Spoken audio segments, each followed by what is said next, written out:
clicking, doing things, preparing stuff, activating potatoes. What? Potatoes activated. I'm sorry, I don't know what's going on. Howdy folks, EJ here. Welcome to... What are we doing again? Oh yes! The return of the Chronicles of Super EJ! Super EJ! Oh no. So, yeah. Last week was fun. Here, I wonder if I could show off that,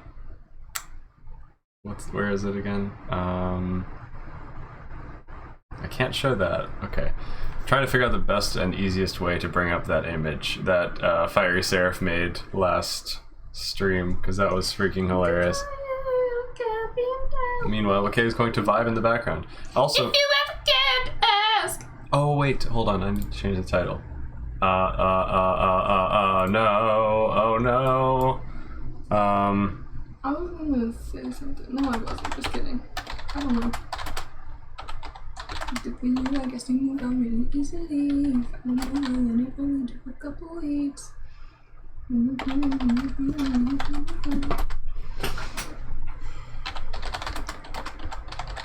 for you, carrying helping on me if you ever cared to ask. Good for you, you're doing good up there without me, baby. You know I could do that.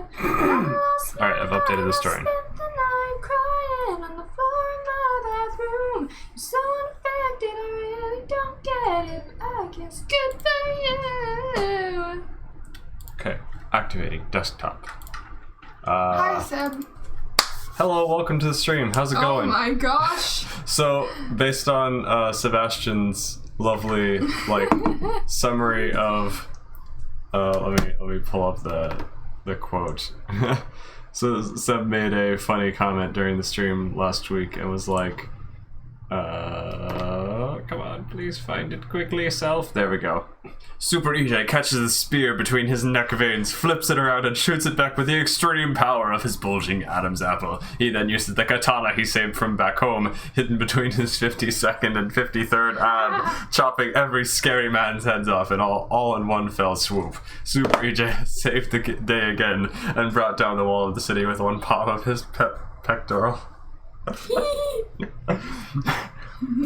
That's so good. I haven't seen that image, but I love it. I know, it's so hilarious. I love it.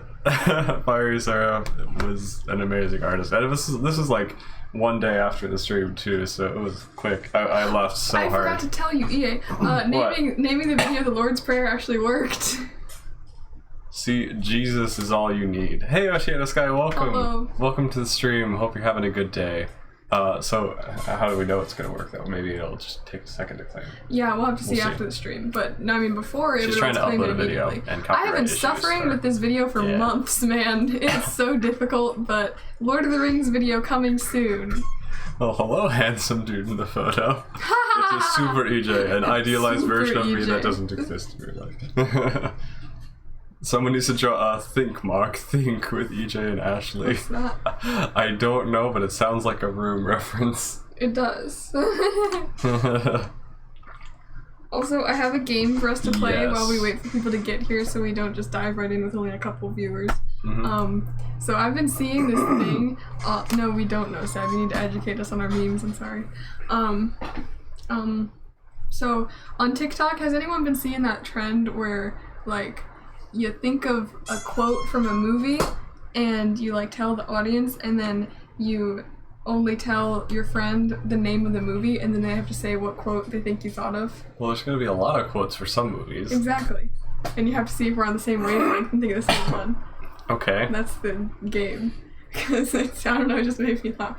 And it's funnier in the TikTok when you can like say the quote, but we don't want to have to make Ethan leave the room or something whenever we're doing that. So I think we can just write it down and show. Or I could leave the room.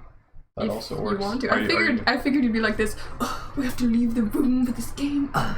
That's what I figured you'd be like. I'm super EJ. I'm an idealized version of myself. I can leave the room. I'm fine. I will do whatever you want, dear sister. Well, no, hold on. Don't hear what I said. Don't hear what I said.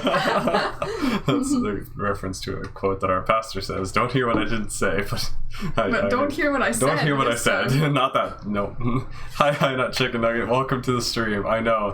That's a hilarious fan art someone made. I love it. EJ using that picture of his profile picture. I dare you. Honestly, I'm down. I'll do that later.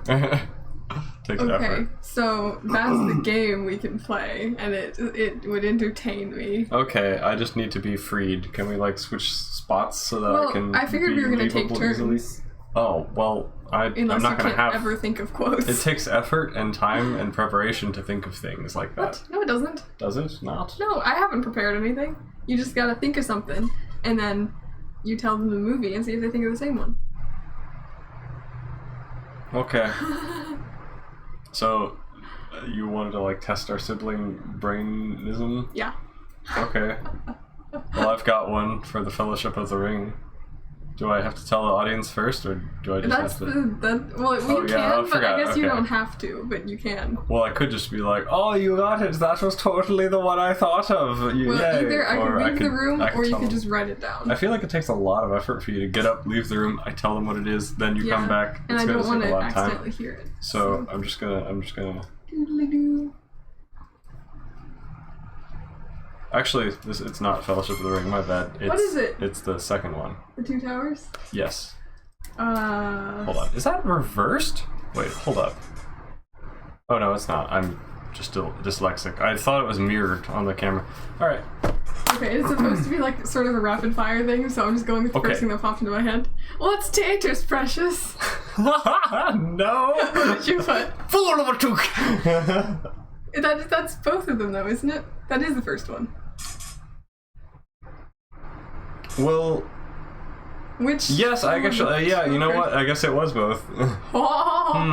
You deceived me. I thought originally I thought it was the first one, and then I thought of I was specifically thinking of the one in the Palantir scene when he turns around. He's like, "Fool of a duke," and he's like catatonic state. So I was like, "Oh, wait, is that in the third one? That's in the third one." Are you okay? I don't know, man. I thought of every movie except the one I meant. Whatever. Sorry, that's probably why it messed you up. Anyway, yay, fun times. We did not succeed this time with our brainism. Hey Pengu, welcome to the stream.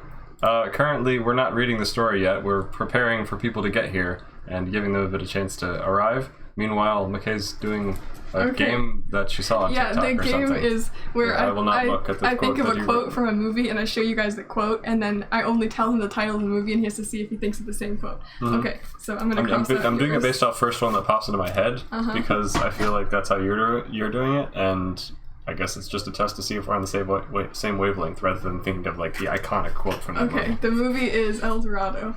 How's the escape plan coming? I put this is the boat, this is the gate, this is the bait, this is the goat. That's a good one too. I would not have thought of that one first though. Okay, this is the goat, and this is the bait. Great. Okay, well so far we're 0 out of 2. I think our sibling connection has weakened. We're doing real bad so far. Seb says, okay, well if Mike has time, I DM'd her what I was trying to talk about on Discord. Oh, okay. Is it something important for stream? It's what he said about the meme or whatever. So I guess the way we should do this is like you think of a movie and then whichever quote pops into your mind first from that movie is what you write down. Because then when you tell me the title of the movie, then the first thing that pops into my mind, you know? It gives us a greater chance of being on the same page. So we both hear the movie at the same time? We both say the first quote that pops into our head? Just ignore what I just said. It's not going to be worth explaining. Words. Okay. I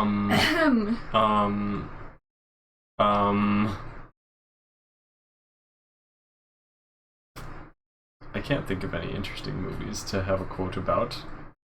What movies should I think of? I have one if you want me to take a turn. Go for it. I don't care. Who cares about turn order? So the picture is an artist rendition of Ethan in this story? Yes. Hi Foster, welcome to the stream. Okay. Oh, not looking. I'm scared. Okay, the movie is The Court Jester. She'll jump. Yes! That was a good one. Yeah. I had confidence in that one. Yep. I had confidence in Sunshine. I still can't think of anything interesting. Like, movies don't exactly just like go around in my head all day, so I don't just go, oh, the best movie of all time, that one. I don't know. How about I give you a movie and you pick a quote? Sure, that's fine. Know. I just need an inspiration point, something to start off with.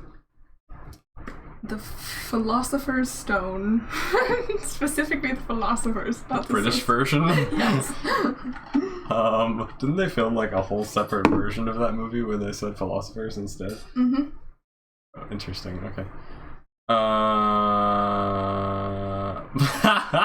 Okay, got it. You laughed a lot. I'm trying to figure out what that means.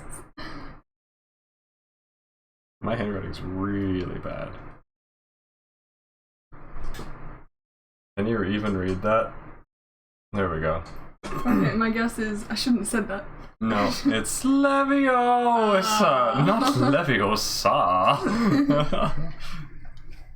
The sibling connection was redeemed, but what if it breaks again? It'll always come back then, like a boomerang. Very nice. Trying to think of a movie. This is a very riveting game. It's so riveting. We got one so far, guys. We're so good at this. Yeah, I expected it honestly to be better because we're usually on the same wavelength, but there's just a lot of quotes in these movies. Okay, you give me a movie this time.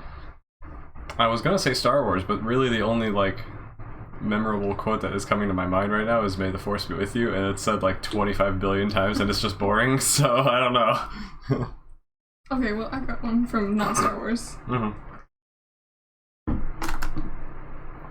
Movie: The Chronicles of Super EJ. I'm pretty much a perfect child in every way. That's a quote. Oh my lord. Okay.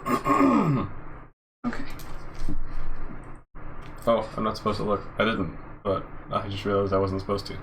The movie is The Prisoner of Azkaban.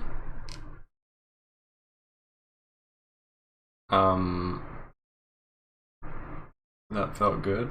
That was so close! I put you foul notes of evil little cockroach! I figured it was that scene. I couldn't remember like what iconic quotes were in that scene.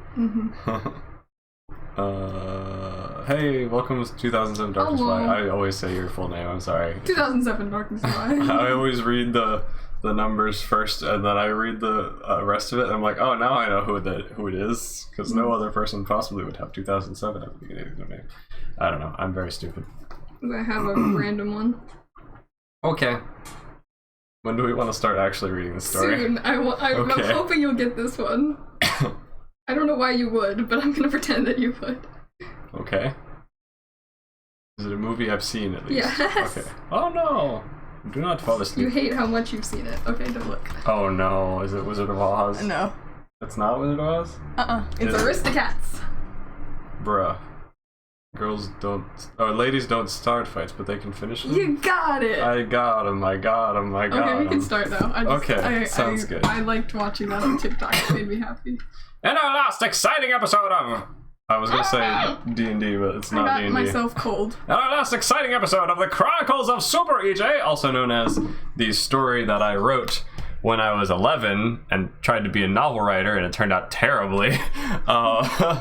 In that story, where we left off, we had approximately 11 pages talking about how much of a Mary Sue the main character is. He's basically just a self-insert. Are you okay? You said you said in the something, and so I started in the jungling. I see. Anyway, so would you like to help me give the recap? First 11 pages was literally just talking about how great of a main character I am, and that it's basically just, it was my name, but then later I was like, oh no, I don't need to dox myself. Let me just change the name to something that's very close to my name, but it's not actually me. It's totally not me. And there's also other inserts for my sister and my parents and my friends and people. So basically it's just a terrible self-insert story into real life. It doesn't even make sense. It's terrible. I'm gonna summarize it for you. Even though Yes. I always have a terrible memory with things, this probably won't So there even was be right. but no let's go. emotional connection or like stakes or character development. It was Yeah. all just action scenes. Oh no, Uh-huh. Ex Machina, something's causing us to almost die. Now we're not dying. Yay, action. So Super EJ, he went to the Grand Canyon or something, or Arizona, and there was this desert, and he's like, whoa, I feel so drawn to this like weird cratery thing. So he went to it, and then he like fell in a sinkhole, and then he got buried by like a lot of sand, but somehow he lived. And then he found this like I'm immune bean, to sand. and he was like, A wow, look at bean. this bean. And then he went in the bean, and it was a time machine. He was like, wow. And so he told his parents, and they're like, let's take it home with us. So they like strapped it to the car, and they went home. And then the mom, her only character trait is, I don't like the time machine. And dad, the only character trait is, sure, I'll go places with your son. Adventure is fun. I'm a dumb male. And then the little sister, Ashley, she's just annoying and wants to be involved in things.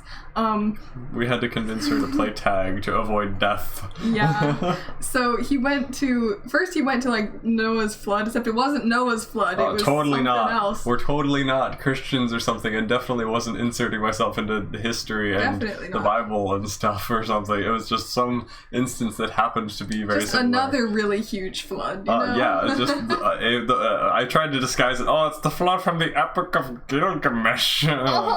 Surely, yes. And then he like started. Oh, Papa Monkey nearly left EJ to die. Pretty much. What's the evil guy's name again? Mortifar? Moldafart? Yeah, that's pretty much. It was pretty like much. It's so forgettable, generic, and terrible. It does not matter. Malazor. We can call him Moldy Fart if we want I to. would He like is Moldy Fart now. Multi-fire. Anyway, so he like started drowning, but then his future self like saved him, and then he had to go through this whole very confusing thing that did not make sense to read, but apparently made sense to 11-year-old EJ, where like he had to go and be his future self and then save himself. It's written logically consistently in the order of like which version of myself I at don't which like time has it. to save themselves. It's just written so non-engagingly and confusingly with not enough description or like reason for us to care that it's just It's like a summary what? of like What? Then I went and What? saved myself. What? Why? What? And so then- I just have to trust that it makes sense because I Oh. can't bother And following then the he logic had, anymore. when he was drowning, he had this like existential moment where he's like, "Oh my gosh, life is short. Oh my gosh, I'm not invincible." And then but then he's immediately- instantly like, "Let's go again!" Yeah, And so 'cause- then he went to like Oh, Jericho, and then like these people like Oh yeah, I was almost like a child bride or something, but then I wasn't. Oh dear. And then like the walls started falling, and then he just like performed. See you, Foster. Oh, bye. Have a good night. Ethan was like, he was like, you know, Legolas in The Hobbit when he's like jumping on those stones that are falling. That's what you were being like. and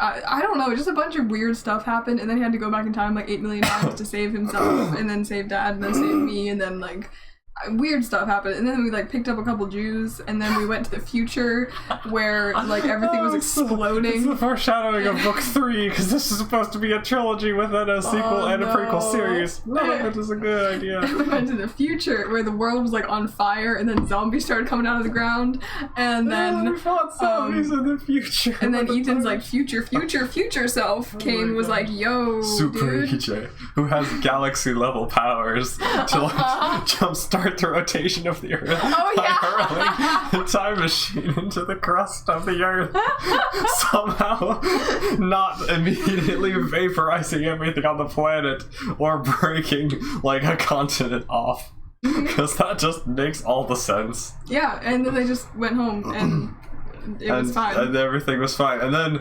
Mom was like, okay, repeat after me. We're not going to use the machine anymore because you're going to freaking die. And we were like, okay. And that's where we Apparently left off. And nobody has any human fear about going to these places. Because obviously how else would the Ex Machina action scenes happen that have no emotional stakes whatsoever? Exactly.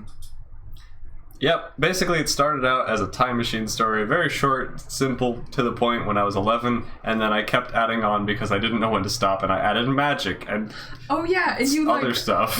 you met Moldy Fart, and he like made you Yeah. cut off a piece of your arm or Yeah, something. like there were so many instances of going back and trying to insert things like foreshadowing, but my version of foreshadowing was just insert into a random segment where it doesn't really fit, but sure, may as well. Oh, I feel a mysterious presence. Oh, it's gone.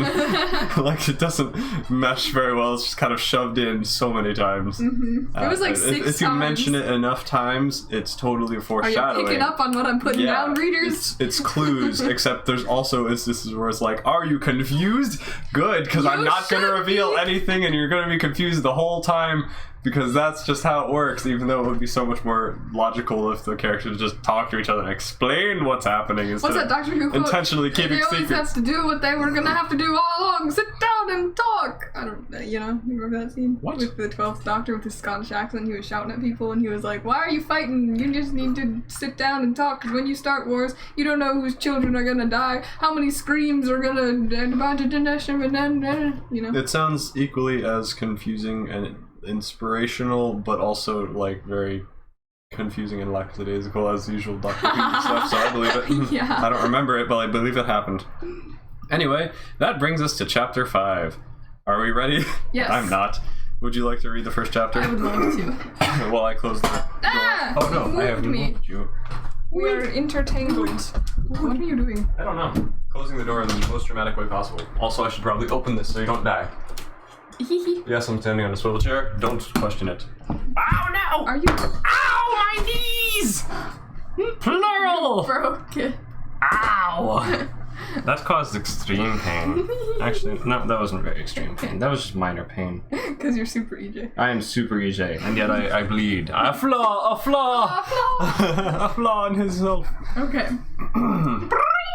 My alarm clock rang. Bring. It's just... There's no italics, there's no bold, it's just bring. Bring. That's what an alarm clock says. Bring. My alarm clock rang. I found myself crawling out of bed several days later when I had mostly recovered from my injuries. I had injuries. A flaw. A flaw. I don't remember the injuries. I don't either. Thursday. Ugh. I was still slightly tired, dizzy, sick. I had a lump on my head and a bandage on my arm, though my arm had stopped bugging me now. And I had some very disturbing new memories. That won't affect you at all because you would probably just keep going. Who needs PTSD? I have a time machine to keep me busy. I had missed 3 days of school, meaning when I got my makeup work, it wouldn't be fun. You can't just use your time machine to go back 3 days or something? Oh. Makeup? Yeah, I thought it was like... I was like, what schooling did I do? He goes to cosmetology school. Oh! Because I'm just so advanced in every aspect of life. The only reason I wanted to go to school at all was to see my friends and tell them about all my adventures, because they would believe that, I'm sure. Of course, it probably wouldn't be best to let them see proof, lest word get back to the government about my family's machine. Filching? Machine filching. What does that even mean? I think filching is just stealing, pilfering, but that's a very odd way to put it. Alrighty. I just filched an entire time machine. I hadn't told my parents about the what was the name? Moldy fart encounter. Mostly because I knew Moldy Fart would be watching and would do something worse than cut me for revealing him. Oh, would he now? This is just an abusive relationship, okay? In a relationship with Moldy Fart. Oh no! I had already stopped mentioning the mysterious presence behind me to everyone before Moldy Fart even showed up. The force seemed to grow stronger and weaker at random times, but apparently only I felt it, since every time I mentioned the chill to Dad, he just looked confused. Yes, that is what I would assume. Definitely don't bring it up to anyone else or anything. Definitely not. I couldn't wait to see how my friends would react to my tales. Johan would play right along with it, of course, and would pretend he'd been with me after chewing me out for forgetting that part of the story. Erica, too, would enjoy Who's making... Erica? I don't based off of? No, she's a conglomeration of multiple people, and she's not a full like representation one-to-one of any of my friends anymore. Can I know who she's a combination of? I don't remember. I know Amy was one of them, and there were at least 2 other people. Mary? No. Oh. Mary is the Gwen character who's Whoa. like a bit of a tomboy jerk. I don't know. I can see it. I've read ahead just a little bit because I had to like fix my... Because I left it in pieces when I finished the story back in... or when I last edited this document, so I technically wasn't really still working on it back in 2013, but yeah. Anyway, I last left it like with some big splits because I was like searching for all instances of a specific name or something, and I was going to change the name to something else, because of course the work is never done. Even after you finish a novel and it's like all ready to go, you gotta keep changing things for no reason and breaking everything worse. I don't know, it's a time travel story. You gotta keep everything consistent. Oh no, Sam, why? EJX Moldivar. Still a better love story than Reboot She Brought. Oof. Yeah. I mean, fair enough. Super EJ maxed out his stats, coming back as a Smurf to help out past Super EJ. Oh my gosh, it's perfect. I keep squirting water on myself. Imagine if this whole novel turns out to be some backyardigans. Backyardigans. I don't know anything about that, but It's something. I'm gonna pretend I do. Okay, we gotta read. We gotta get through more. Where was I? Oh yeah, Erica. Erica to whoever. Erica. I mean, that's not the worst name, I guess. Yeah, I like that. It's better than. I was gonna say Erica, but then I was like, oh, you know, that's not as bad as like Gwen. I'm sorry to all the people who are named these names. I'm just insulting my bad name coming up with, because half the names I made up for this story, I just kind of went on the keyboard with like slamming my fist on the keyboard, and whatever it ended up with, I added a couple vowels to make it like pronounceable, and I said good enough, and it's terrible. I'm so sorry. Erica, too, would enjoy making up extra variations of my story. Gwen, however, would just punch me or give me a strange look and tell me to live in the real world. Are you I in winced an at the abusive thought of being relationship with punched her, in the too? arm that had recently been sliced. Oh, sorry. Wait, which one? Which arm has the birthmark that has been sliced? I think it's I'm gonna this say one. the right one, yeah. Knowing Gwen, that's exactly where she'd punch me. She was fun to be with, though, which is more than I could say for some of my other so-called friends. Oh, what kind of friends do I Why are have? you being Bruh, friends with them, then? I don't know, because I am a weird child. Some of my best friends also happen to be some of my worst enemies. This was because my closest friends and I like to play fight with each other. My more serious, less playful friendemies, were the Jaspers. Who's that? The Parkers, I guess. Why are you asking me to expose everyone? Because I want to, Not that anyone knows or cares, in my but brain. I want to know. Okay. It'll take me back. Who they're based off of, Yeah. or were loosely based off of. Yeah, because it'll make everything make sense. Of course, everyone is like a 2D construct of their personalities anyway, so it's not really like a real person. It's more like a picture, and then just like crop out and stick it with glue on a popsicle stick and like jiggle it around. Gwen Leifson, and worst of all, Alexa Winson. Who's Alexa? There was actually a person named Alexa. I didn't change that. Alexa exposed! I don't know who Alexa is. I don't remember who they are either. Alexa. I think I knew them like in 8th grade, and then they disappeared. Never saw them again.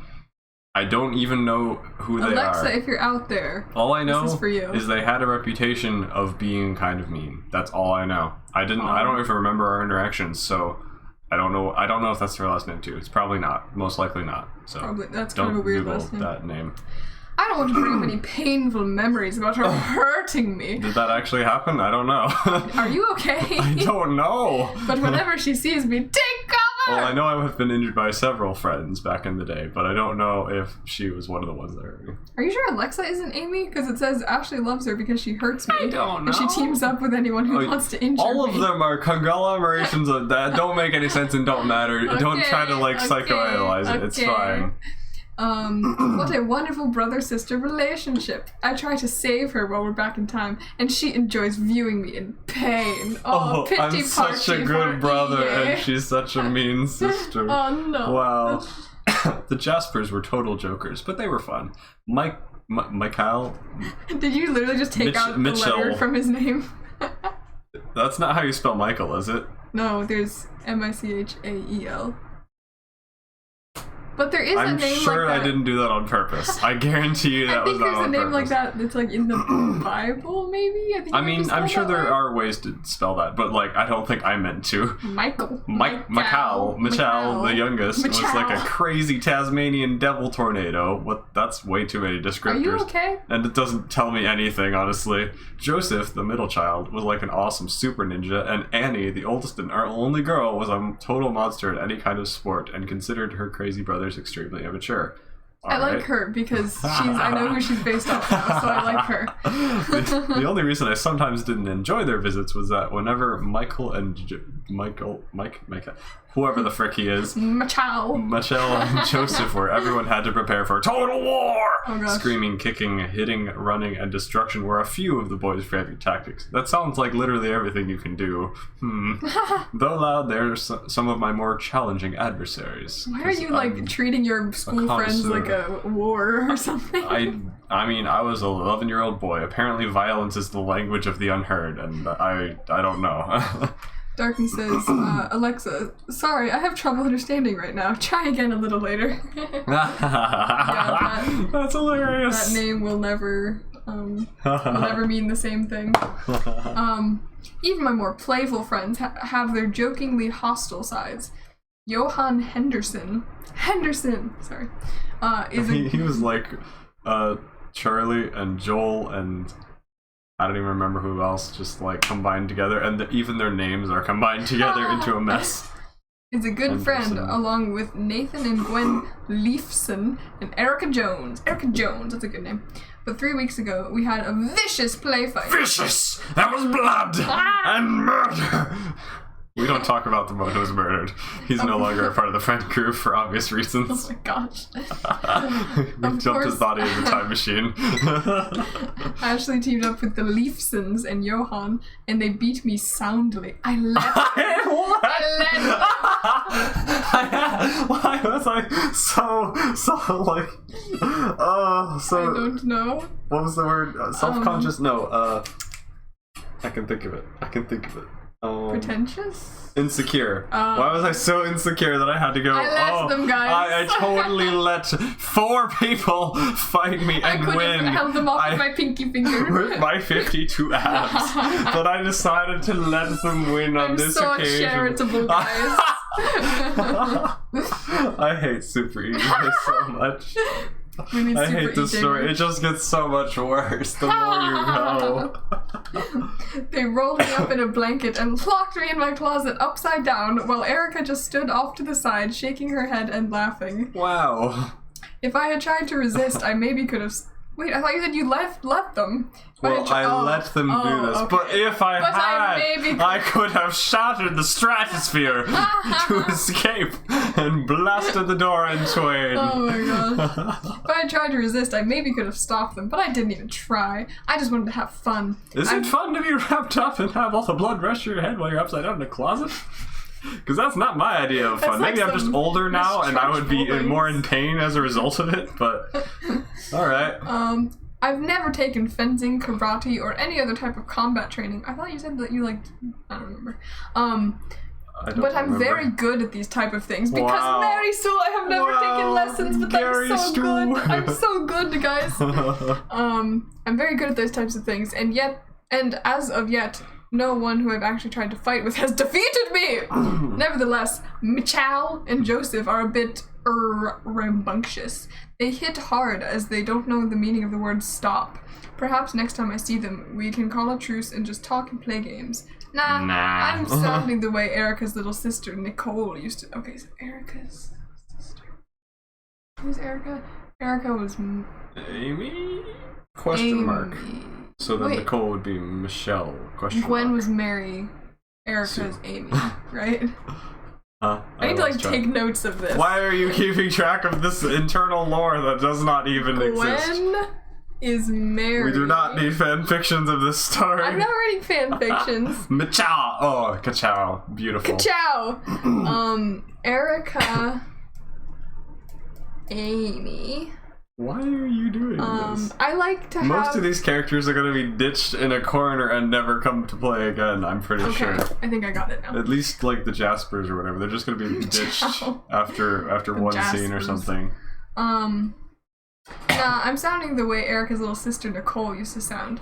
Plus, Mom and Dad would have killed me if I had accidentally hurt anyone in my attempt to escape. I accidentally hurt you. Why is everyone so violent in this story? This is how you perceived your childhood, I guess. Apparently. Just once, I wished that I could fight my hardest and win without injuring any of my friends. Because you will shatter the planet. I would break their bodies in half. Hey, I thought, formulating an interesting plan in my head.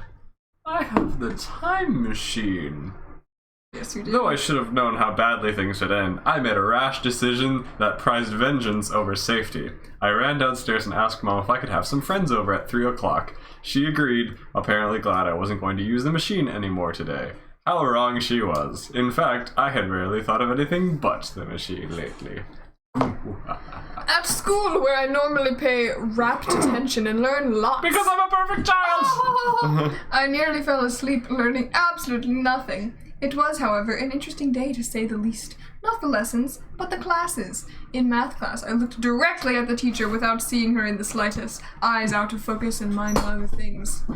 Evan, are you alright? Asked Mrs. Johnson, jolting me back to reality. No. Is Mrs. Johnson based off someone? I think she actually might have been called Mrs. Johnson.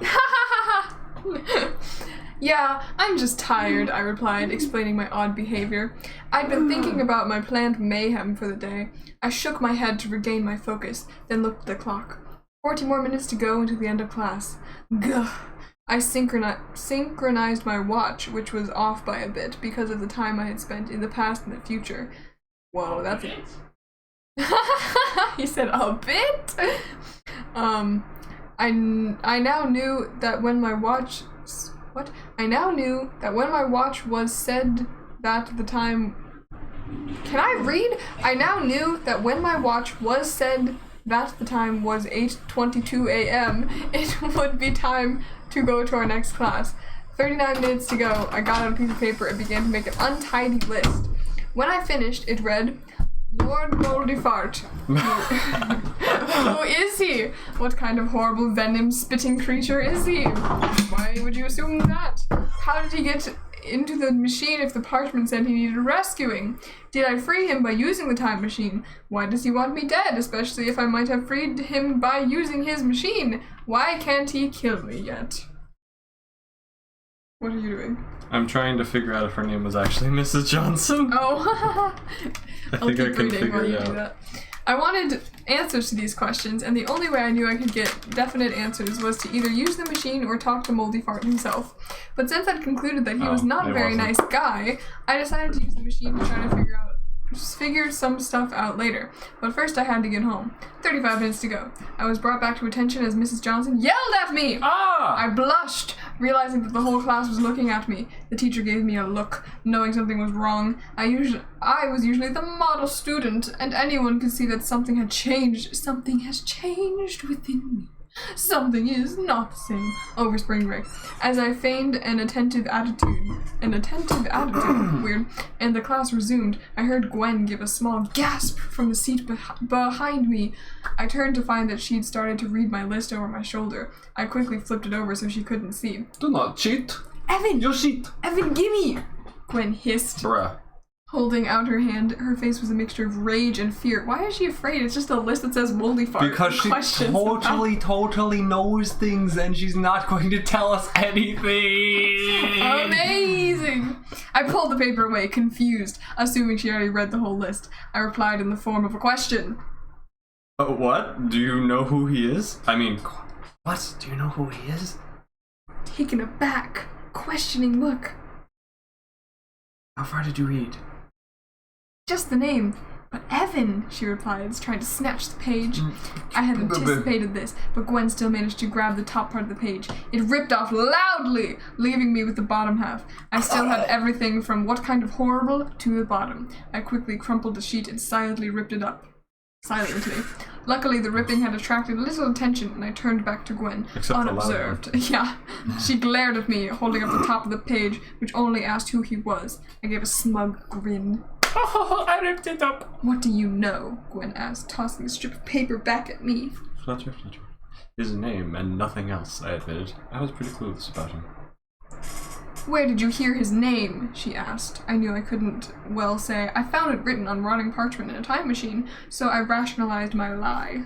I heard my mom say it to someone, but when I asked her what it was, she wouldn't say. I fibbed.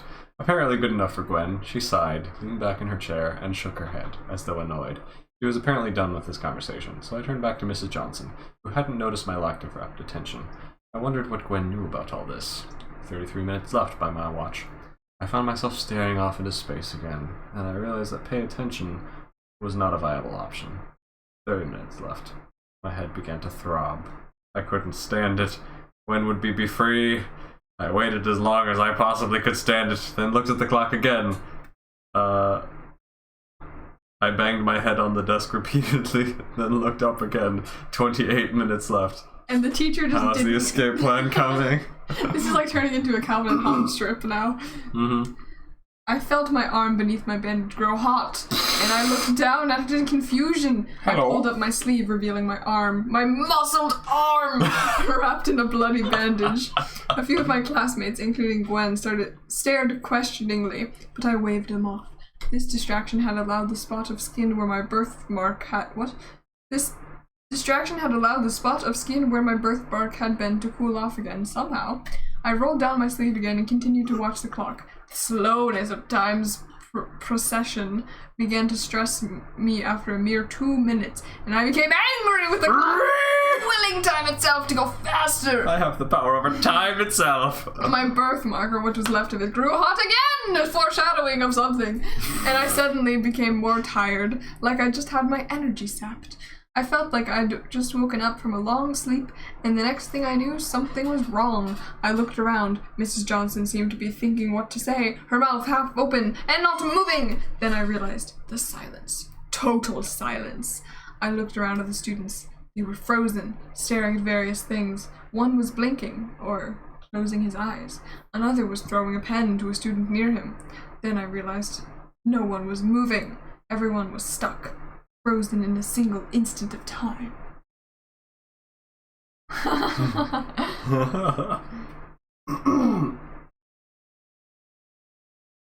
Sorry, I got distracted. Wait, how I see EJ. Oh, I'm such a fantastic main character. I have very quick reflexes and I'm super strong. Everyone thinks I'm a very smart but loyal child. I see them as fools. I have saved the world for myself and they dare see me as a child. Oh dear. How I see EJ. Oh, I'm such a... Wait, that's the same thing again. Twice. Sam says, I remind in the form of a question. Super EJ on Jeopardy right now. Man, with all the terrible foreshadowing and intentional secret keeping, I'm more stingy with my details than the Umbrella Academy. Honestly, yeah. It's so frustrating. Anyway, the pen that my classmate had thrown was suspended in air. The student receiving it had his eyes half shut. A kid in the act of falling off of his desk was frozen in a position impossible to stay in during normal circumstances. I looked back on my chair.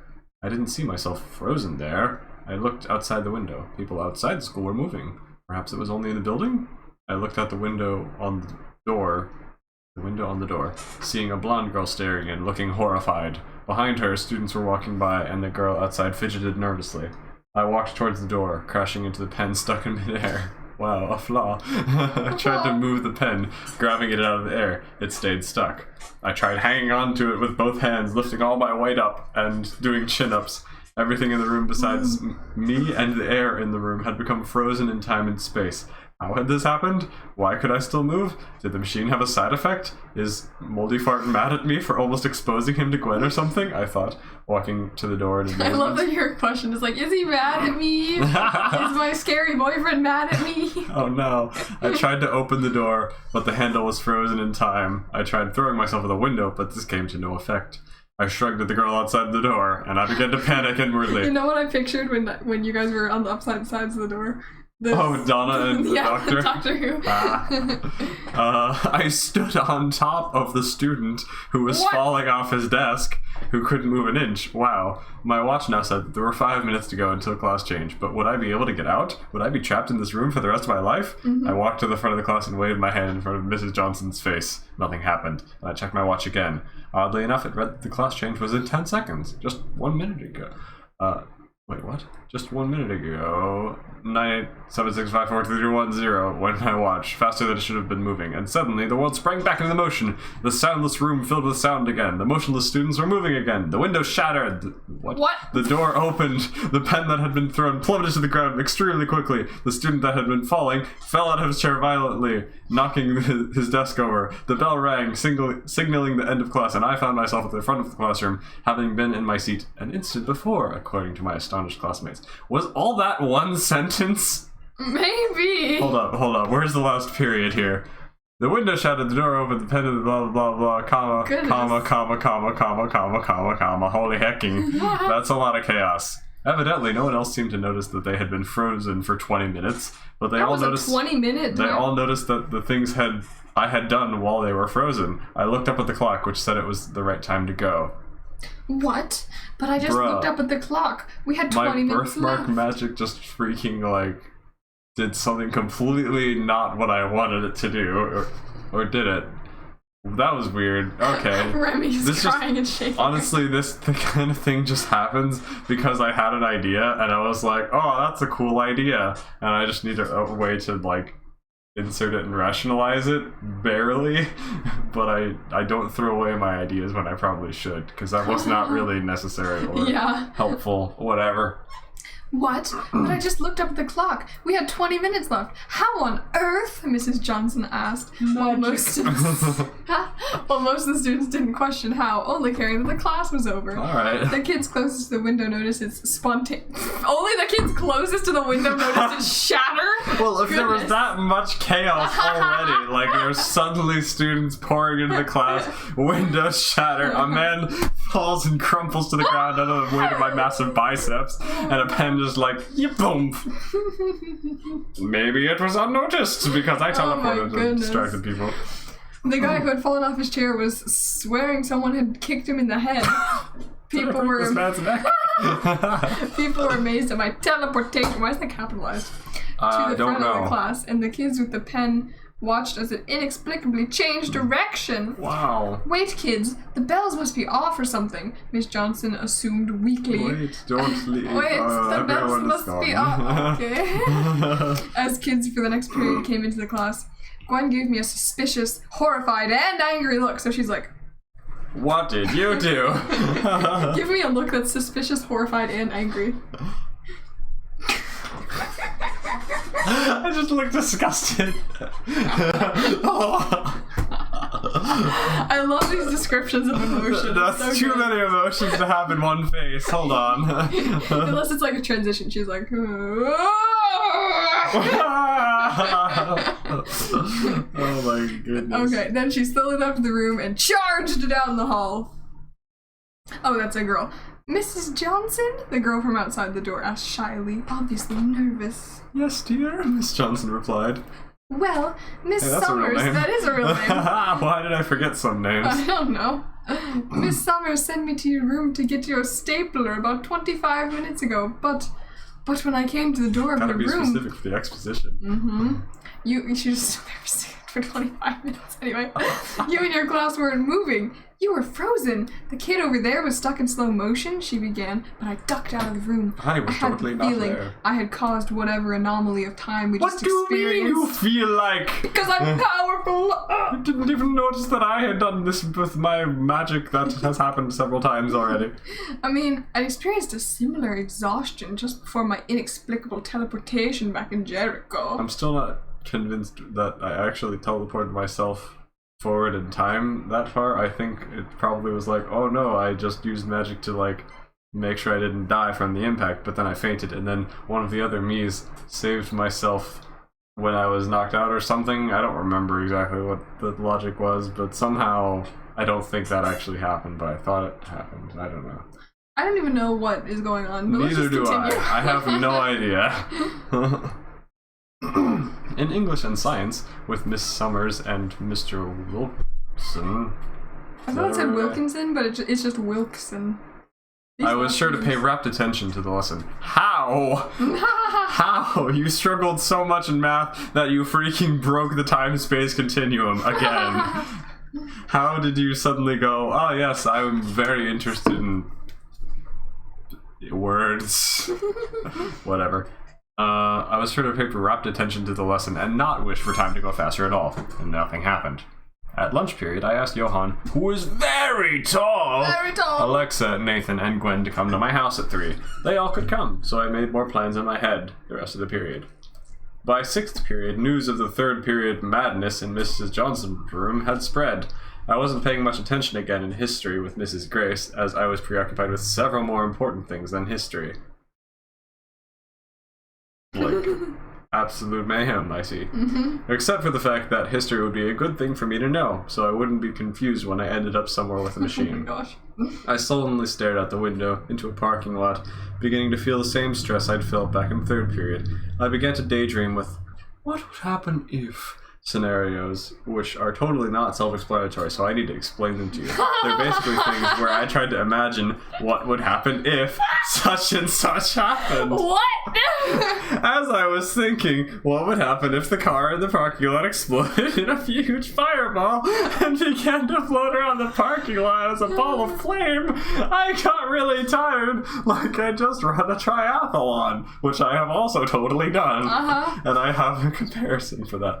Oh no, I thought just as the class heard a large boom. Oh my goodness. Outside, the car exploded and began to levitate, moving around the parking lot and spreading flames with the leaking gasoline dripping from the inferno of flying debris. Once again, I added something for absolutely no reason that did not need to be there, but apparently it was just so good an idea I couldn't resist throwing it away. Oh, blowing up a car is such a good idea. Wow, it's so cool. Maybe Never been done before. I don't understand. You know what? It might actually be something that was originally in book 2 that I was like, you know what? I need to spread out the vibe to like make it kind of more consistent across the book. So let me just kind of move that segment here instead. But wait, I don't know how to do magic enough yet. That's fine. It's just it happens because it happens. I don't know. Anyway. I yelled as everyone else looked out the window to see what was going on. Back to your seats, please, Mrs. Grace commanded calmly. Calmly. Are you okay? I don't know. She glanced out the window, did a double take, and then, being the ever-cool teacher she was, said, "Don't worry about that. I'm sure the firemen are just having a drill or something, because the firemen set things on fire to do their drills. Levitating things on fire." She sputtered, but she couldn't give a reason to ignore it. Of course. Neither could I. So everyone continued to watch a flying, flaming car float around the parking lot. Which has no impact on the rest of the plot in the slightest, apparently. What if there had been someone in it, I suddenly thought. Oh no! I'm gonna put someone in the car if I'm doing what would happen if scenarios. Which, if you didn't know what that is, it's when you think what if. Wow.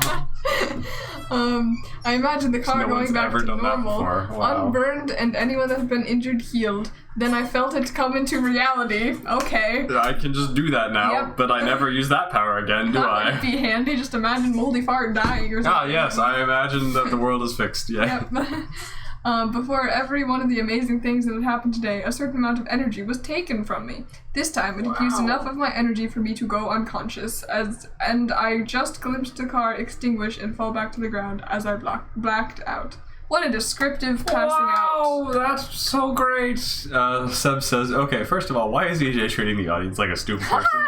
Because I'm an 11-year-old and I feel the need to explain everything else to everyone else as though they are 11-year-olds too, because that's the only way brains can possibly work, the same age as mine, right? I guess we really are inferior, but for the record, you don't run a triathlon, so heck you, Super EJ, I'm smarter than you. Got him. Is that the one where you bike and you swim too? I think so. Okay. Yeah, because like triathlon, so it's like bike, swim, run. Careful, he might hear you and crush you with his 2,000 abs. They have increased again. Peaches says, how dare you question Super EJ's genius, Seb. He knows the balance on his pinky finger, so he must be the smartest person alive. He knows balance? Huh? He probably knows how to balance on his pinky finger. Oh, okay. Wow, okay. Anyway, so Super EJ blacked out. Flaw! I'm just so... I don't know how to begin with my frustrations about this, but okay. Wow, this is a very short segment between little time skips. Can't wait to see how important it is. I'm sure. My first thought when I woke up was, oh, good heavens, I have superpowers. My second and third were, oh man, I just ruined someone's car. And, oh wait, this is probably just Moldy Fart messing with me for some reason. But why is he in my head? All I knew was, whatever had just happened, it had been my fault. I looked around the nurse's office, disoriented. Disorientated. I didn't see anyone near me, so I simply got up and walked to 7th period. Okay. Cool. Gwen had been with me in 6th period and had seen me faint. Now, upon meeting me in 7th study hall, instead of asking whether I was okay like I expected, or trying to flirt with me like she usually did, which I hadn't even noticed until about a month ago because I am a stupid man. Oh wait, but I now ignored, or even just giving me a shocked expression, she did something weird. She kissed you! Sorry, that's what my brain went to. Let's hope not. What weird thing did she do? She just looked at me, shook her head, and warned me to be more careful. Also, maybe have a reason before you commit magical arson.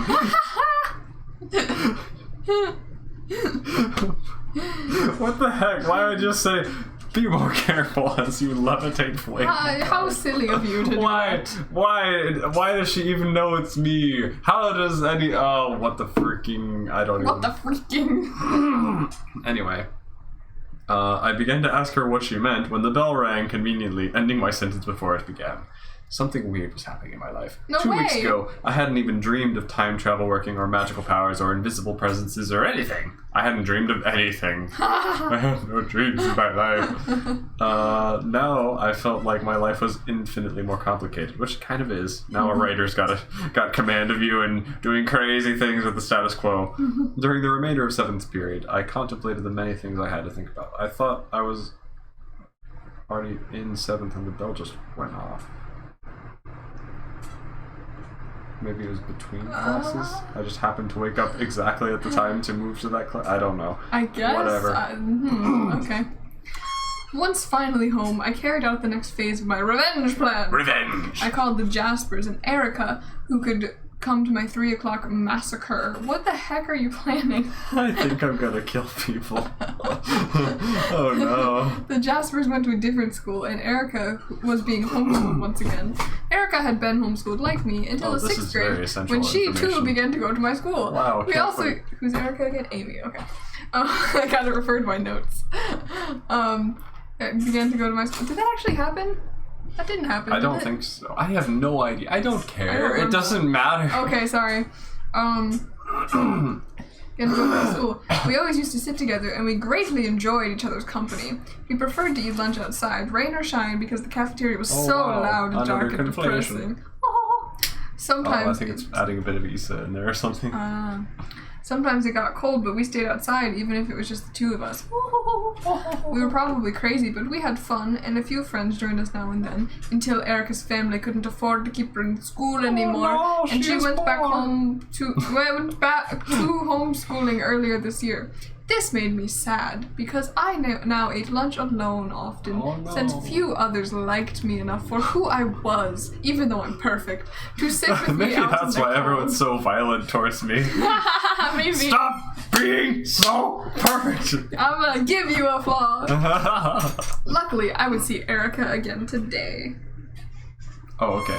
Unfortunately, Nick Decker, who I'd forgotten to previously mention, couldn't come. Thank you for telling me about this guy that gotta couldn't make it more realistic by saying that guy can't make it. Whoever that is. I think it was Michael. And, you mean Michelle? Oh, what sound was that I just made? But amazingly, every other one of my frenemies or other friends was able to make it. While trying not to laugh like a maniac or break into a grin, I ran to the machine and set the coordinates for a few minutes before 3 o'clock. I opened the hatch to find my plan already in action as I had planned. My plan in action as My plan is planning as properly. Properly. Oh my goodness. 7 more machines had appeared in the yard, and 7 more me's, or me numbers 1 through 7, or Evans, or myself, or however. Stop! Too much! You can stop at the first explanation. Chill. Oh. Or however you would refer to yourself as multiple other persons. To be fair, there isn't an English way to do that because no one should be stupid enough to write this. Exactly. We're standing in rank saluting me. Come on, everybody, I shouted. Let's show them what I or we can really do, I yelled as I charged through the back door with them I thought close the whole behind. point was I let people win because I didn't want to accidentally hurt them. Now I'm multiplying myself so I can have multiple instances of myself murdering my friends, all of them at once, just to prove and rub in their faces that I am the supreme lord of all, Super AJ. Don't go to Ethan's house if he ever invites Please you. don't. I will apparently murder you. I charged through the back door with them close behind, but then motioned for them to be quiet. So you charge through and you're like, shh, it's okay. Well, Wait so I give this great speech and rousing battle cry, and they're all like, "Yeah, okay, stop now." Yeah, I'll now go. bring down the hype. Okay.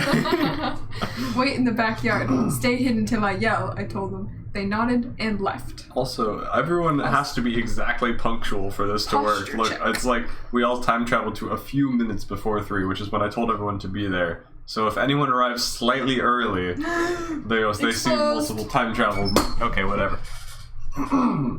Which place are we left off? Oh yeah. At 3, I heard exactly 3, because that's how real life works. I heard the doorbell ring. I ran upstairs and locked up my room/lab. The lab. Alright. I didn't want the battle that was sure to ensue to destroy my telescope, microscope. What are you doing? Why would I need petri dishes? What 13-year-old, whoever I am anymore. What 13-year-old is doing experiments that require petri dishes in their room and doesn't have their parent go, okay, let's get rid of this mold. Moldy fart. Moldy fart. Oh Maybe no, that's where he's... moldy Oh fart. no, it's all exposed. Anyway, or other experiments that I, for some reason, am doing. I then ran back downstairs to find Joseph and Mikkel weighed down with about 100 pounds worth of Nerf guns, plastic lightsabers, and other violent weapons. Violence. Oh, Wow. before they could begin to I murder think me. the original, because of the original writing of the story of, I invented the time machine, that's one of the things that was left over from that, lab equipment and experiments, because originally when I traveled through time, I had, all these inventions that I had created as well, like a jetpack thingy or something, I don't know, but I could pull those out of my backpack and use them, but then I decided, that's dumb, so I removed that stuff. Dumb. But apparently I didn't think it was dumb to have a lab with petri dishes or whatever, because that just makes me seem bigger brain. Yeah, you're so cool. You're not like other boys. Yes. Before they could begin to murder me, I screamed in mock terror, ah! And ran out of the back door into the backyard. The other myselves had moved the machines down the hill to the time everyone else arrives. Currently, so the enemies wouldn't see them. How thoughtful! What? Pelted with foam bullets as I grabbed a plastic baseball bat and used it Jedi-like to deflect most of the bullets while dodging the rest because you are so coordination. Amazing. You have much to learn in the ways of combat, I taunted. Catch! Annie shouted, throwing me a frisbee. I caught it in my free hand and began to use it like a shield. Captain America! Blocking the bullets. I threw the frisbee back to her after the little maniacs had stopped a moment to reload, then ran to a tree and scampered up it like a squirrel. Some say I'm half squirrel, half monkey. I let the tree branches block the small foam missile. I dropped the bat to the ground. Okay. Annie snuck up between them and shouted, "Boo!" They jumped and turned to face her, but they had already... Wait, what? But she had already jumped away from between them, and they were left accidentally shooting each other. Wow. I just love happy endings, Annie beamed, leaving them to get in a fight with each other. I laughed as she threw the frisbee at the tree. I had her to climb down, though, and she didn't... I'm so fast at climbing. Oh. So it sailed all the way down the hill, and I ran down after it. Then I tripped over a rock protruding from the red dirt, and I tumbled head over heels over head over heels over head over heels over head over heels over head down the hill. Wow. Good job. I'm okay! I shouted up at the top of the hill. That's okay. I brushed myself off, grabbed the frisbee, and began to walk back up the hill. My mom was running down the hill, presumably to see if a hospital trip was necessary. Never for Super EJ! Never. And I gave them the thumbs up sign, which, if you did not know what that is where you put the thumb up. Oh. I don't think she bought it though, because just at that moment I tripped on that stupid rock again. Wow. Squeegee monkey. Clicking things. Sorry. What is happening? No one knows anymore. Okay, basically what's happening is I've invited all of my friends who like to beat me up because we apparently like to play fight, and that's the only way we have fun. I've invited all of them over at the same time, and they're all arriving at the same time. And I've also used the time machine to go back in time. So basically, like I'm there and I'm fighting all my friends, and then after that finishes, then I travel back in time to that same time. So now there's 2 of me fighting my friends, and then after that I go back in time and travel there again. So then there's 3 of me, and I did that like 7 times. So there's like 7 versions of myself all gonna fight my friends, but I haven't revealed that there's 7 of me yet. So basically, I'm gonna absolutely freak all of my friends out for no reason because it's fun, and that's how you use the time machine when you're 11. Okay, of course.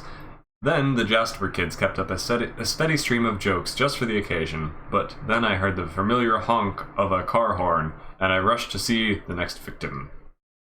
How is it familiar if I didn't recognize which one it was? Alright. Alexa, who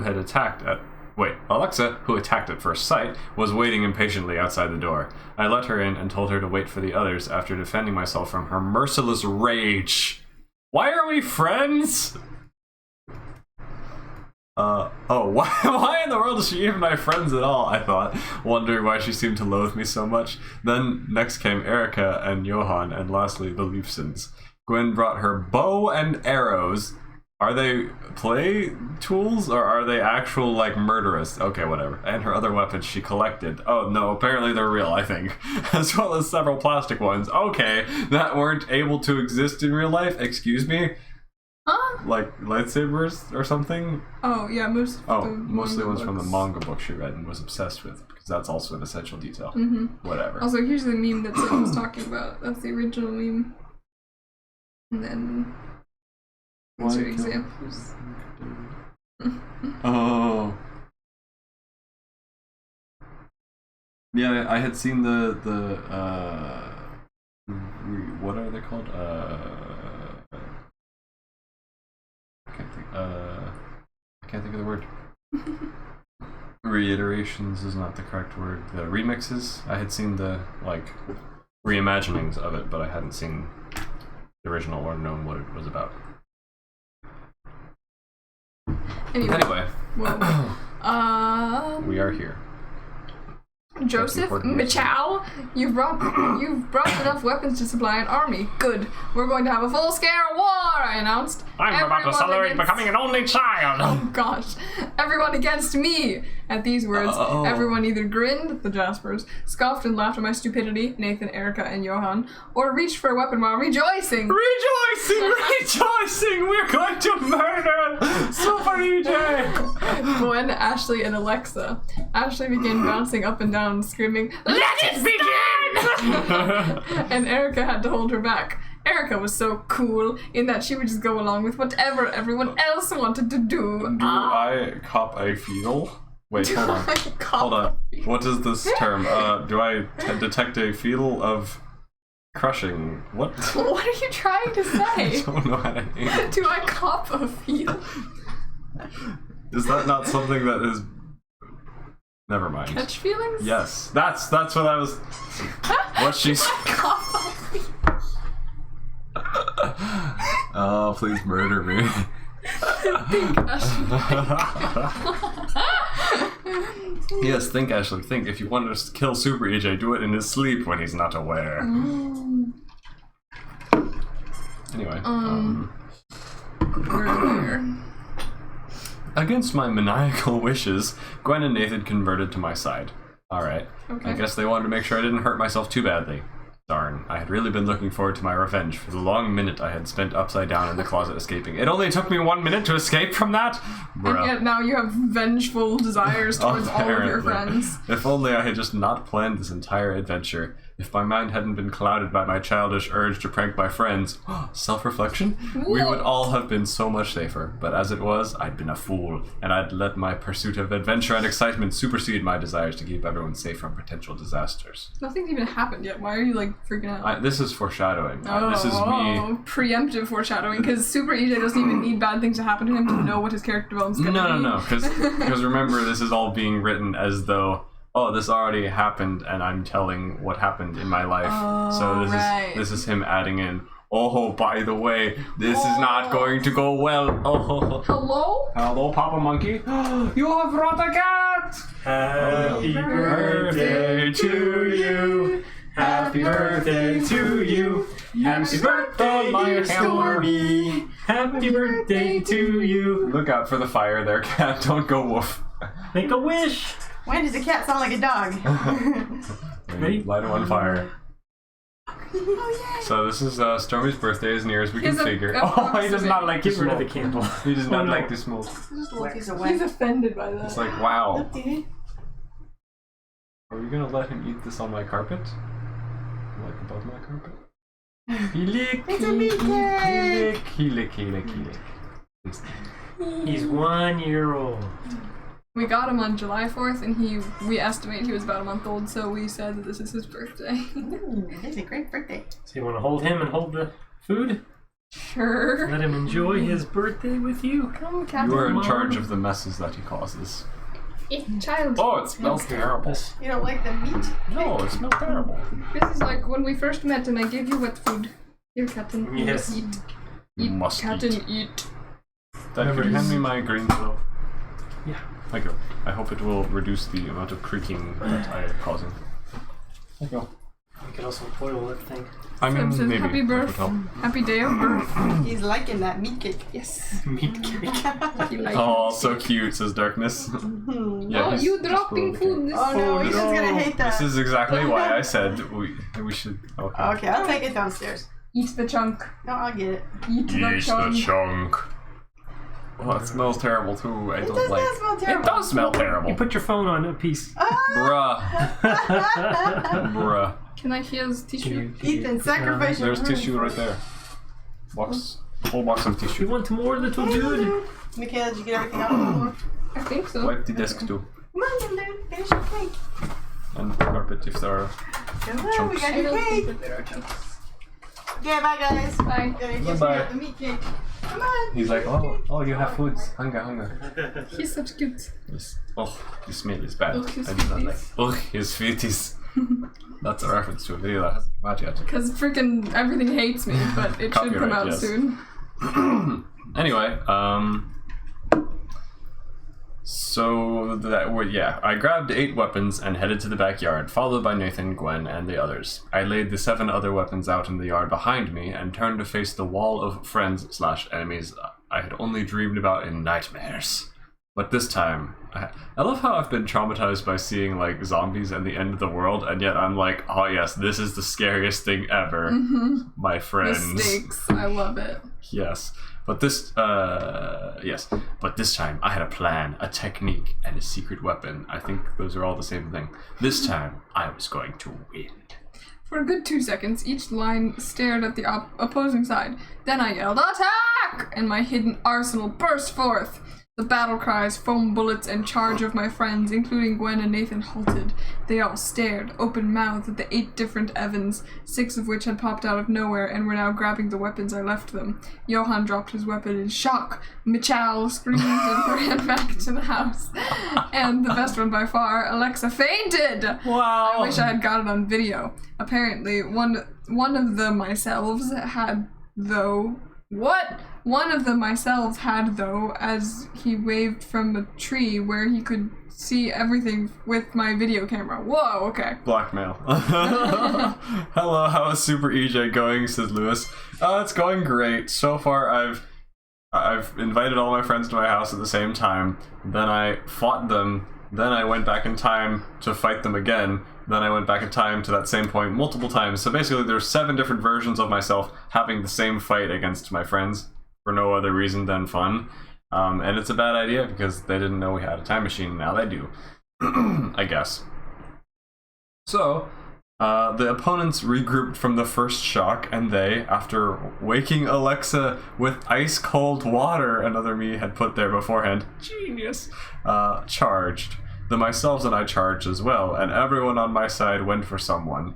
One myself and Gwen went for Johan, Nathan tackled Joseph, and I went for the soaking wet Alexa. How did you do this? She cried at no particular myself. Oh, I'll just go back in time and do this all over again, I replied. The looks on your faces were priceless. We both had plastic lightsabers. She was pretty good and might have been able to beat me because of my injured arm. I am handicapped. Had she not been so confused, after carrying the blade, I tripped her and flipped her lightsaber away. How did you get so good? She asked. Because I am cheating in so many ways. I don't know. I am. Good battle, I responded. I looked around.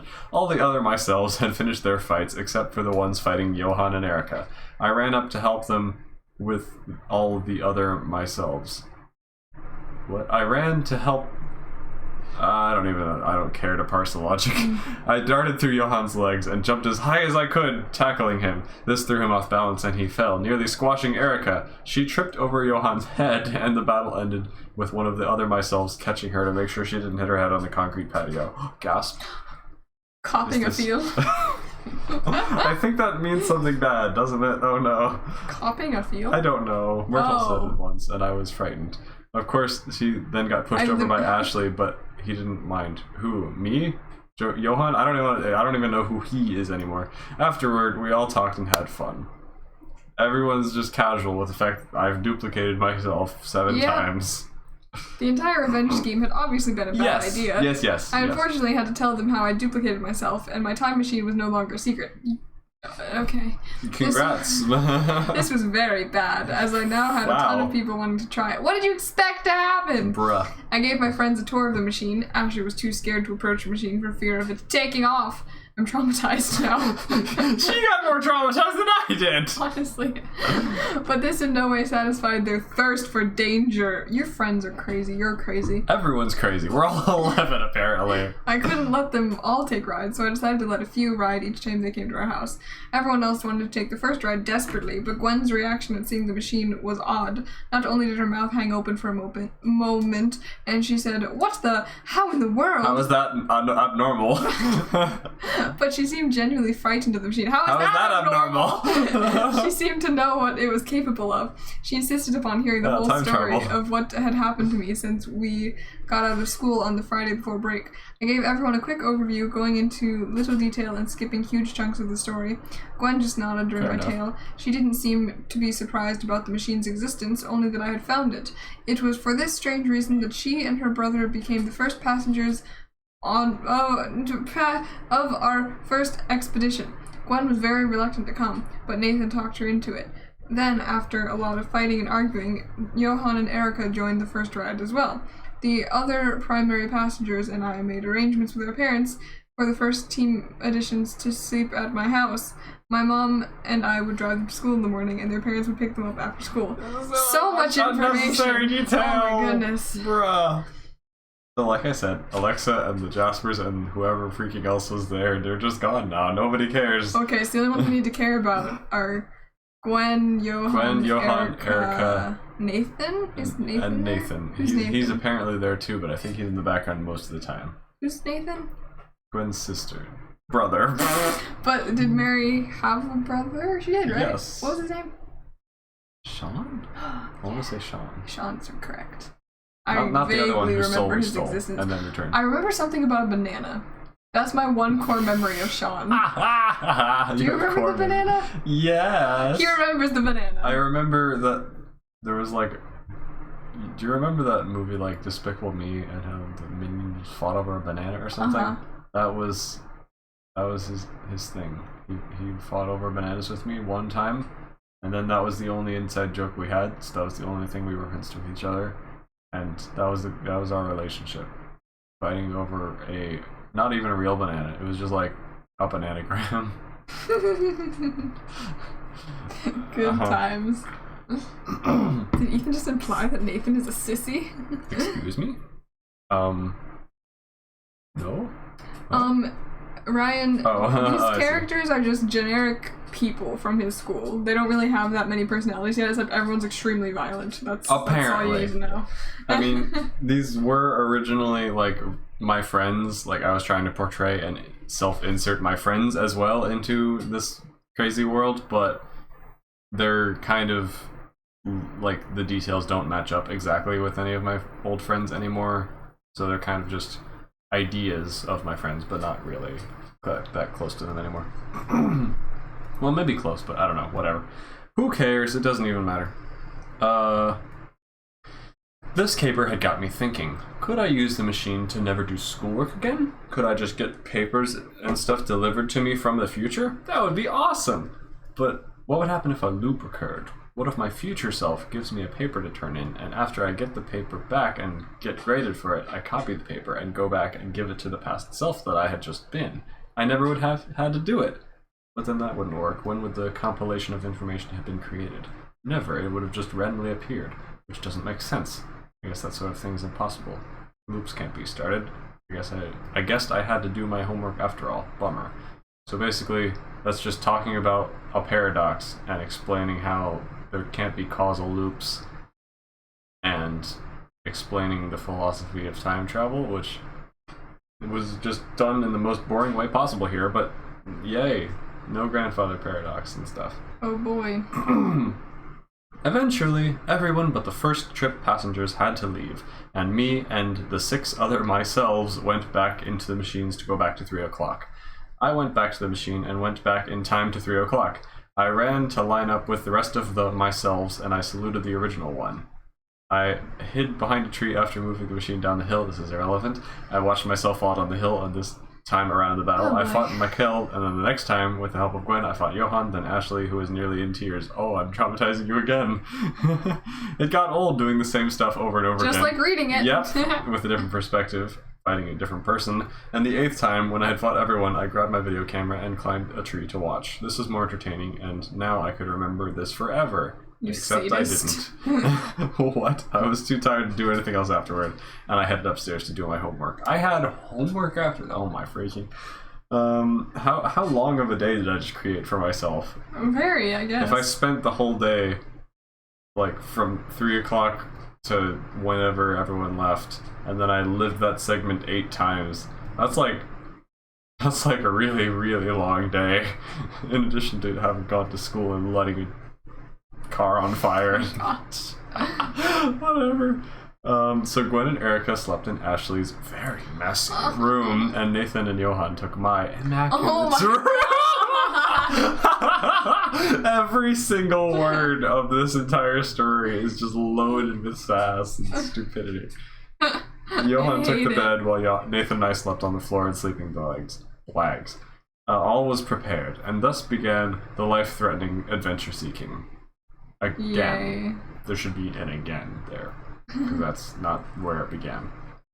Anyway. A car on fire. Yeah, you missed Ethan blowing up a car with his mind just because he can. Literally, the only reason was because I felt like it and I was bored. It was really good. It was terrible. I'm sorry. Chapter 6. Friday before school, I was sure Mom was asleep, so I went and woke up Dad gently, telling him it was time. We'd let him in on our expedition because he was in support of the Time Machine Adventures, because he's a terrible parent that has He really is, no He really concept is. of safety. Although it must have been pretty obvious to Mom what we were doing. Why else would we have a 4-person sleepover on a school night when we had but 1 hour left to play? Mom must have been waiting for something to happen, but it was now 3 a.m. and she was sure to be asleep. I crept down the hall, silent as a shadow, except for the creaky spot, to Ashley's room. If Ashley wakes up or wakes up Mom, I thought, I don't know what I'll do. I don't know what I'll do. A hand touched my shoulder and I jumped, whirling and landing, ready to fight. A finger was pushed to my lips. Shh, Gwen. I know where's this disembodied finger coming from. Do you want your mom to wake up? Excuse Why is that in quotation? Excuse me? Now, who are you? What? Bruh! What's going on right now? This is more implying stuff that freaking never gets your explained mom is yet. not your mom? Your mom? Your mom. Wow. You're gonna respond, Evan? Oh, excuse me? What do you mean, who? I'm Evan, I whispered, pushing her hand away. You know what I mean. What you might not know, though, is that the machine is dangerous. Did you know that I after almost figured killing that your out. family 3 million times? You can't use it the way you are. Don't you realize what could happen? No, not in the slightest. You can tell me. Either you have not been informed, Yeah, you are a please total inform me. idiot, Yes, I or am. you have no idea about anything. That's also the same including thing as to limitations of not your being power. informed. Oh, wait, I have power? She hissed. I stared at her blankly for a minute. She had braces, blue eyes hidden by glasses, and curly reddish-orange hair, which went well with her fiery expression that clearly communicated, "I'm going to hurt you unless you tell me." What a sensible place to put a description of What her. are... Evan, as an honorary galactic agent. Oh my gosh. A 13-year-old galactic agent. I hereby order you to tell me how you came by the machine and how you managed to break the enchantment on it, Gwen ordered commandingly. I was taken aback at her seriousness in telling me these impossibly ridiculous lies. I started to laugh, thinking this was another of Gwen's make-believe tales or something. I looked back at Gwen, who had a stony cold glare on her face and her arms crossed. She wasn't kidding. I gave her a confused look, which Gwen then returned as she apparently noticed something about my face. She narrowed her eyes and stared intently at me, leaning closer. She seemed to suspect something about me, but I couldn't figure out what.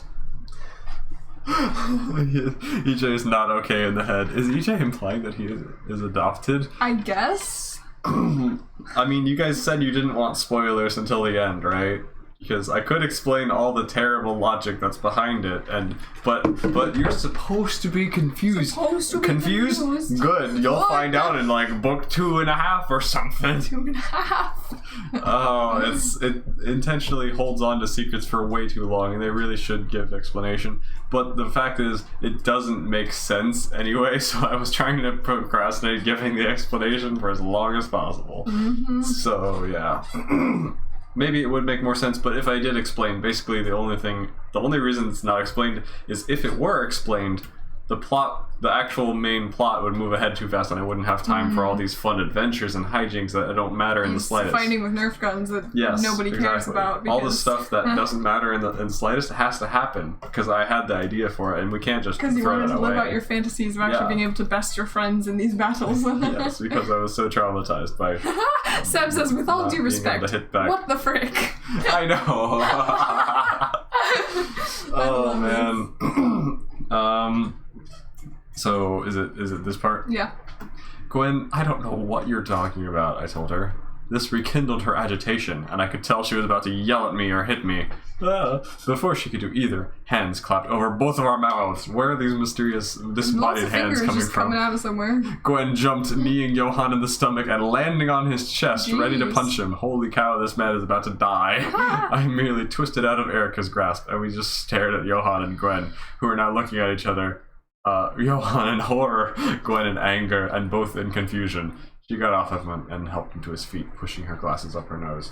She quickly extracted the extra strap Johann and I, the crazy nerds at our school. Oh, she quickly extracted the extra strap that Johann and I, the crazy nerds at our school, had built for her so that her glasses would not slide down her nose constantly. Wow, how from nerdy her to make pocket. like a string. Yeah, apparently we like CAD modeled a strap that 3D printed it with like flexible plastic. I don't know, man. Gwen made a sheepish apology to Johann, who still lay on the ground in horror.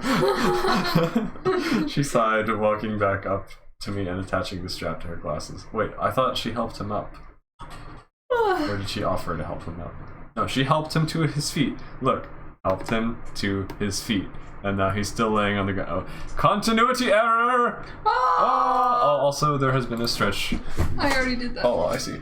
Muscle appreciation time. I have nice muscles. You found the machine, which somehow means that you're strangely powerful, or lucky, or something. I didn't think I'd live to see the day when the machine was found, and the fact that you managed to get it here is beyond me, but never mind. Tell me everything you know, she ordered.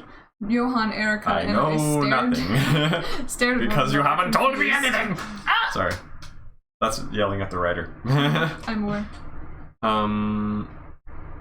Nathan and Dan. Where? Oh. Oh! Nathan and Dad broke the pause by walking into the group. I motioned for them to be quiet, then told them what had happened the last couple of minutes.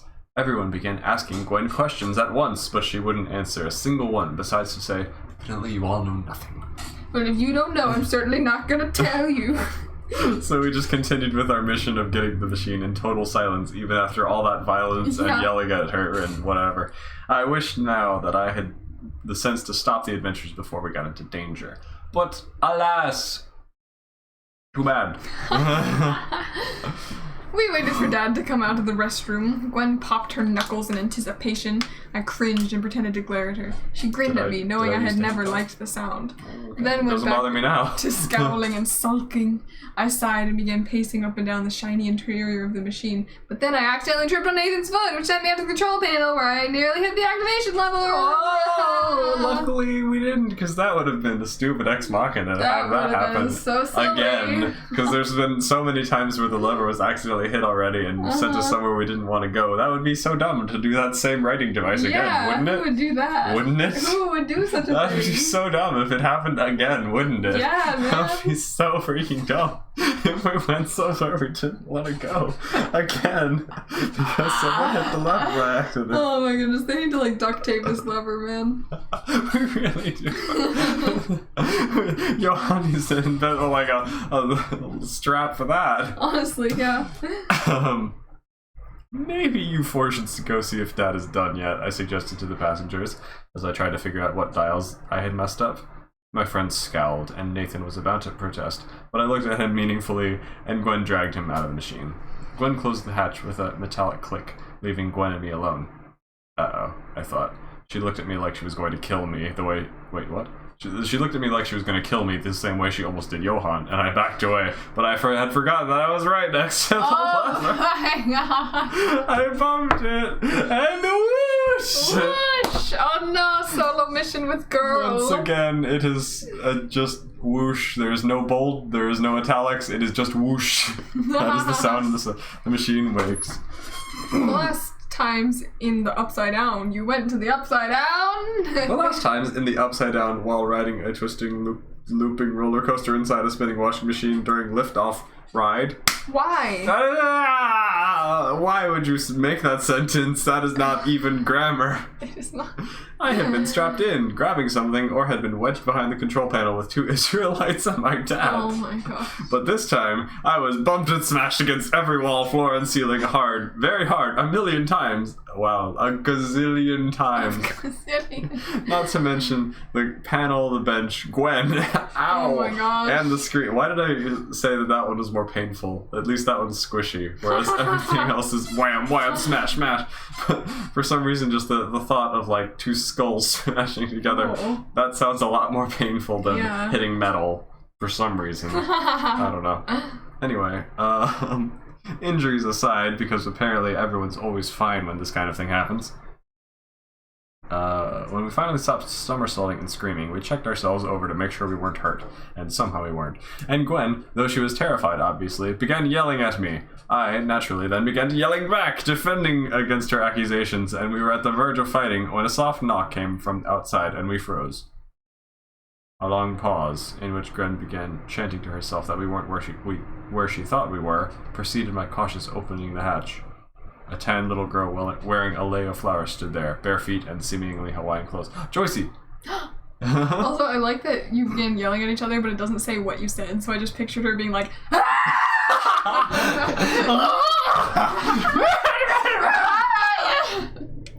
Hello, we're not crazy. Greetings, child.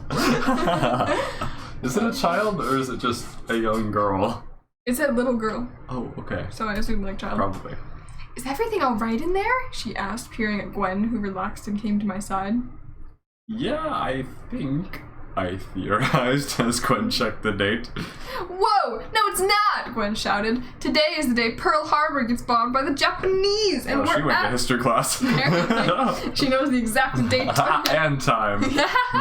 And we're at Pearl Harbor in 30 seconds! Down to the second! In 30 seconds! This place is going to be bombed. Wow. Come on, Evan, let's get out of here. How the freaking house? 30 seconds. Specifically 30 She seconds. looks to the dial. Oh no! In 30 seconds, an important historical disaster is gonna happen. We need to get out of Because here. they definitely, like, even wrote down. Forget you, little child. Bye. What are you talking about? The girl inquired, looking like she thought we were mentally challenged weirdos. I mean, we kind of are. Gwen tried to pull me back, but I peered out of the hatch to see a squadron of panes on the horizon. Did I misspell plane? That's bomb Pearl Harbor. Hold with on, I window actually panes. lost the spot. Where is it? Panes. Squadron of pain. Ah! Someone's throwing just glass sheets. I told the girl to hide, saying the Japanese were about to attack. She looked at me like I was crazy, laughed at me, and didn't believe a word I told her. Isn't it a child? Shouldn't she be impressionable? Yeah, honestly. Oh man, Ashley's like, oh yes, we're playing tag even as people are trying to throw spears at us, that's fine. This one's like, attack in wartime? Nah. This Hawaiian girl's not buying any of it. Nope. Evan, they won't believe you. Come on, Gwen pleaded, frantically dragging me back to the machine. I saw the pains, just I kidding, saw the fear in your eyes. along the horizon, realizing they would arrive in a matter of seconds. Wow. Take cover! I shouted at the blissfully unaware people outside who just chuckled and walked on. Oh, what a weirdo shouting, look out, you're going to die. I'm not going to pay attention to that because I'm superior. Tis the Superman. Evan, unless we go right this instant, we're history, Gwen yelled as we fell into the machine. All right. Get away from the hatch so you don't... Okay. It was too late to leave. At least the machine was invincible, I hoped. It had seemed to show extraordinary resilience to the damage during Jericho. Gwen yanked me behind the control panel with her as explosions and fire began to rage outside. Oh boy! My shirt caught on a dial as we took cover behind the panel. How does this even So happen? we can end up anywhere. We pulled the lever. So I'm like, oh no, it's twisting the dials. Ah. Exactly like that. Here was a bad place to be, though. Yeah, here is also a bad place to be. Oh, hello, Sir Copsalot. Welcome. Any math? Yes, probably. What kind? I don't know. We'll let you know Statistical the next probabilities time. of messing up levers, lots of things. Mm-hmm. We're history. Nice pun you snuck in there. Heck yeah. Super EJ brain. I think we're... Oh, I love story time. Super EJ's the best protagonist. Yes. 2007 says, I gotta go. Food. Alright, have fun. See you later. Food sounds good. Oh, Bad Batch. Yes, I'm watching that too. It is fun. I haven't watched the next Stop episode yet. not telling me what you're watching. It's coming out on Disney Plus currently. I know. Would you like to watch it together? I don't know what it's about. It's continuing the story of someone from the Clone Wars, like a group of people. Well, I need to watch that then. Well, maybe you should do that. Let's read, because we're Okay. slow. It's going to take us so long to get through this. Yes, we're only at page 54 out of 300. We need to stop commenting so much, but there's so No, much it's to hilarious. comment on. That's what makes it fun. Because if we just read it, it would be just a terrible story and it would be boring. But if we're making fun of it as we read it, that's the proper way to enjoy somewhat it. selective comments, though. Oh, well, okay, but why though? It doesn't matter how many streams this takes. Yes. Where did we leave off? Oh, We were here was a bad place to be. Hold on to me! I shouted to Gwen above the din, and as she grabbed me around the waist, oh wow, so romantic! that's so- Wow! I pulled. Why did we both do that? This is child me's idea of a dramatic romantic Is occasion. this actually going to be like your love I don't. interest? I hope not. I don't know. I hope so. Oh no, That would be no. beautiful. All of my friends are murderous, so they hate me though. What? I don't know. I guess that's how children show that they like each other though, right? By like throwing bricks at each Oh other. my gosh. Keep reading. Hold on to me, I shouted over the she grabbed me around the waist, I pulled the lever. We whizzed through time again, and she landed in my lap. Oh, that's a little inappropriate, isn't it? In the small space behind the panel when we stopped. As I embarrassedly attempted to push her off, a kid raced into the machine. Backwards? tripped and flipped over the control panel. Oh no, messing up things in the process. And landed on Gwen, painfully wedging us all into a pile between the panel and the wall. A bunch of yellow rocks fell out of a pouch around his neck as he flipped over and turned to us, obviously scared out of his pants. The kid opened his mouth and closed it several times before sputtering an apology and something about thinking there was nothing behind him. Then the kid ran out of the machine, leaving us in an uncomfortable pile of twisted limbs. I grimaced as I continued to try to push Gwen off of me. Somehow I had managed to get my shirt tangled in the controls, and Gwen's arms were stuck between the machine and either side of me, thus resulting in our complete immobility. I didn't want to hurt myself, much less Gwen, and I definitely didn't want to break the machine if such a thing were possible. It got blown up by pains! And you're thinking you're gonna break it with your massive muscles? Pains. Stranding us in who knows when. I ripped my shirt, escaped the panel, and began pushing against the side of it. She then began pulling to get her arms free. We got nowhere, we were stuck. How did you get that stuck? How? I don't know. I think I'm like this, and like her arms are here, and she's like backwards, and we're just like, oh no, we are stuck somehow. Stuck. Oh no. How did this happen? Because whatever. Hey out there, I yelled, hoping that someone friendly would hear us and come help. Can anybody help us? We got stuck because we're stupid. Shut up, Evan! Gwen hissed. No, it's hissing. Shut up. Elbowing me in the ribs. Ow. No, it was my Ow. fault. We were stuck. Literally, how does she do that? If she's like No. stuck, I mean, oh wait, I guess her elbow is there, but you gotta do the chicken dance. We don't know who's out there. Are you the mysterious voice? Just 2 kids, right, son? A voice nervously asked from just outside the hatch, proving Gwen's point. Yes, father. I think they're stuck or something, the boy who just ran in the hatch told his dad. You sure? Whispered the dad. It says I think so. Windbird. You're not playing this dad, right? You sure? I think so. Alright then, guards! Capture everyone you encounter in there! For friends! Okay, charge! Oh boy. The father shouted. 10 guards rushed through the hatch. Did they not see that it's like a bean? A bean! Bean! That's like not big enough for 10 people, but okay. Where did I leave off? I'm sorry.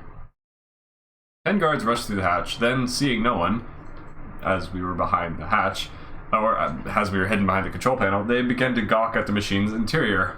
I, fearing that my feet might be sticking out past the edge of the panel, tried to pull them closer to me. Gwen did the same, kicking me in the shin in the process. It didn't hurt, but she mouthed an apology to me anyway.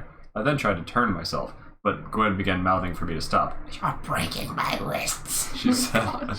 I tried to give her more room, but it made it worse. I gave up and pushed against the wall with all my might and arched my back.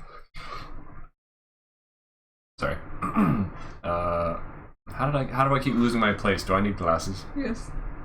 And arched my back, feeling as though my arms were about to break. And suddenly, Gwen's arm slipped free. I fell back to the ground as Gwen turned herself around so that her arm wasn't in such an uncomfortable position. My mental image is destroyed. She then fell again, this time her glasses falling off and hitting into the wall, making us loud enough noise to rouse attention and get us caught, because they clearly didn't think to like walk around the bar and like look, oh wow, there's people hiding in this place, wow. Gwen stood and put her hand out in front of her as though she was shielding her eyes from something. Nothing happened, and she cursed, picking up one of the yellow rocks that had fallen out of the boy's pouch onto us. Oh, it's you. Don't worry, they're just French guards. Hopefully with a little talking we can get out of here. Just French I guards. whispered as I stood up beside her. This should go great. Super EJ. I'm not into girls. Yes, I know, crazy that I'm not into girls. Also super EJ. Gwen, kissy kiss song. No, stop! Oh no, stop.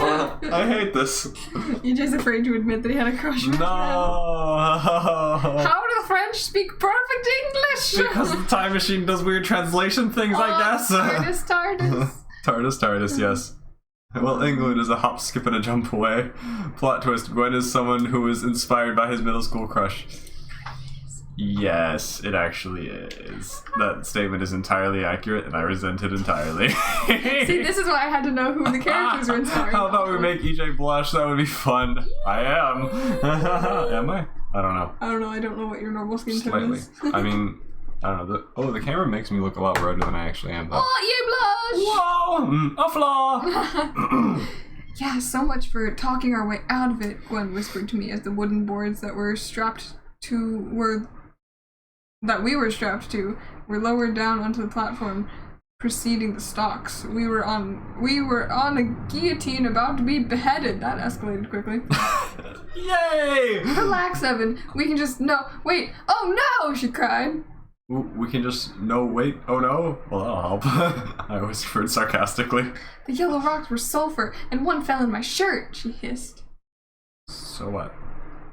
Never mind, just don't relax. If one isn't in your shirt, you get us out of here. What is happening? No problem, I whispered. There was one in my shirt, but I didn't see what the problem was. It was just a little uncomfortable to have a little rock poking me. I flipped myself upright, cut the strap that was holding me to the board on a guard spear, and knocked the guard over with the board faster than lightning. Oh I then undid Gwen's strap, and Gwen and I heroically jumped over the side of the platform, ran to the machine with the guards on our tail, and slammed the hatch. Did we just escape and, get out of a terrible situation all in 2 sentences? Uh-huh. Hold on. Okay. We're in a situation about to be beheaded. We're tied up. We have no way to escape. Sentence 1. I flipped myself upright, cut the strap holding me to the board on a guard spear, and knocked the guard over with the board faster than lightning. 1 sentence. I then undid Gwen's strap, and Gwen and I jumped over the side of the platform, ran to the machine with the guards on our tail, and slammed the hatch. 2 sentences. We ran into the machine and slammed the hatch and escaped after being tied up. And what the heck just happened? This whiplash. There's way too much detail on this stupid plan to duplicate myself with my friends, and then nowhere near enough detail for something that could probably be an entire adventure. But okay. Well, that went well, I commented before we were out of danger. Shut up and pull the lever, Gwen told me as the Alrighty. guards began banging on the hatch. I did so, but not before noticing a switch turn by itself. Moldy fart. Moldy fart. Moldy fart, I thought My one grimly. true enemy. Where was he sending us? An enormous explosion that rumbled the earth came from outside the hatch as I peeled myself from the floor where the machine had unceremoniously tossed me. I peeked out to see a cloud of ash rising above a large volcano, a small Roman village filled with screaming people. Okay. We instantly both identified the place as we slammed the hatch and hurriedly pulled the lever again. Yikes. Where are we this time? Gwen asked. I don't know. This We should time probably machine's- adjust the coordinates to somewhere that's definitely safe and go there. Yeah, how do you keep accidentally Why getting to even these, open the hatch? It's historical- definitely going to be death. I love that the dials were completely random, but yet you've been to very specific Pearl Harbor and very specific Pompeii. I don't know. This time machine seems to like getting us almost killed. I don't know. It seems to be a random date. September 11th. Not that. Why would you think that's a random date? No! Did Why you do I grow up know? in America, sir? Why do I know history but not that? I don't know. Actually, I don't think it matters. Let's go back, I answered. Well, while we're here, No. And Slap. she knows the exact second Bruh. of Pearl Harbor, but she does not know 9/11 exists. Wow. Nice. Can we not? I asked, panic-stricken. Malazar was trying to kill Moldifart. it. I mean Moldifart, and I just wanted to get home alive. Oh, come on. You know you want to explore. I get curious too, you know. Bruh, why are we... No, what? You This is guys an entire adventure change of our characters. Yeah, it kind of is. And you guys' adventure seeking is kind of infectious, she told Bruh. me, opening the door to find a This bathroom. is literally just the How do writer you know saying, she's oh, I opening the want door to to give an find a excuse bathroom? to have us go out here instead. Oh, to find. Oh, I thought it meant she was opening the door Oh. with the intent of finding a bathroom. But no, they're in the bathroom. They're in a bathroom Okay. now. A plain old bathroom. Gwen and I looked at each other. Oh, This doesn't whoa. look I very love dangerous, she bathrooms. No, it's the Percy Jackson one. Oh, yes, it is. This is the bathroom of death. The toilets explode. The soap uses a taser, and the sink spray mace. I yelled melodramatically. Evan, she giggled, rolling her eyes. Oh no, I don't like that. No, please stop. I had taught Gwen and Johan a lot. Have I? I taught Have them a I? lot about humor. Everything they know, they learn from me because I'm so cool. Wow. But I could still make them laugh. We walked out of the bathroom to find that it was a girl's bathroom on one of the middle levels of a skyscraper. Oh, how could this possibly go badly? Hold on, chat break. Oh shit, it says now we need to ask EJ who Gwen is at every stream now. Oh no. I mean, I'll talk about it if you want. I think this person is mostly based off Mary, Yes. who was a crush back in middle school. Mm-hmm. That didn't go well. I have the mental image because I know her in real life, or I knew her in real life, so I have superiority. Lands in the middle of the Alamo. Yeah, Oh pretty my much, gosh. probably. But if you close your eyes, does it almost feel like nothing's changed at all? Stromfrog! Hello, welcome to the stream. Hope you're having a good one. This is gonna turn into an R-rated book very quickly. Oh no. Even as an 11-year-old, I keep things PG, I hope, I think. I think he's actually... talking about 9/11. Oh. Oh.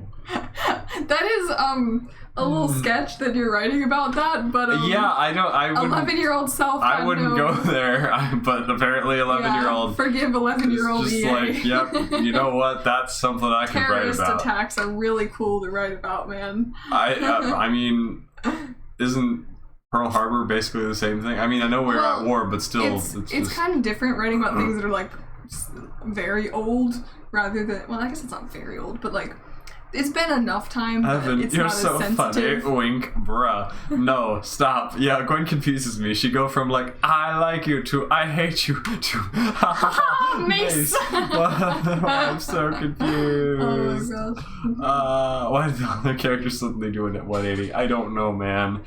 Nobody knows. There's no continuity. I think honestly this scene was written at a different time than the other stuff, so it was like just put them together and hope it works. Super glue and duct tape. That's how this book was made. Yep, there's no sense of consistency. Does that mean I'm not allowed back in? I asked, because it was a girl's bathroom. I asked. Gwen smiled and elbowed me in the ribs again. Ow. Hey, I don't actually like people doing that. That's not... I mean, maybe it's supposed to be flirty here, but I don't like that. Don't do that to me if you're flirting with me. Elbowing your ribs is not fun. There's gotta be something happening here, she insisted, looking around. I mean, yeah, and it's going to kill us. Like, every time, in the last, like, 14 events we've gone to have tried to kill us immediately, so...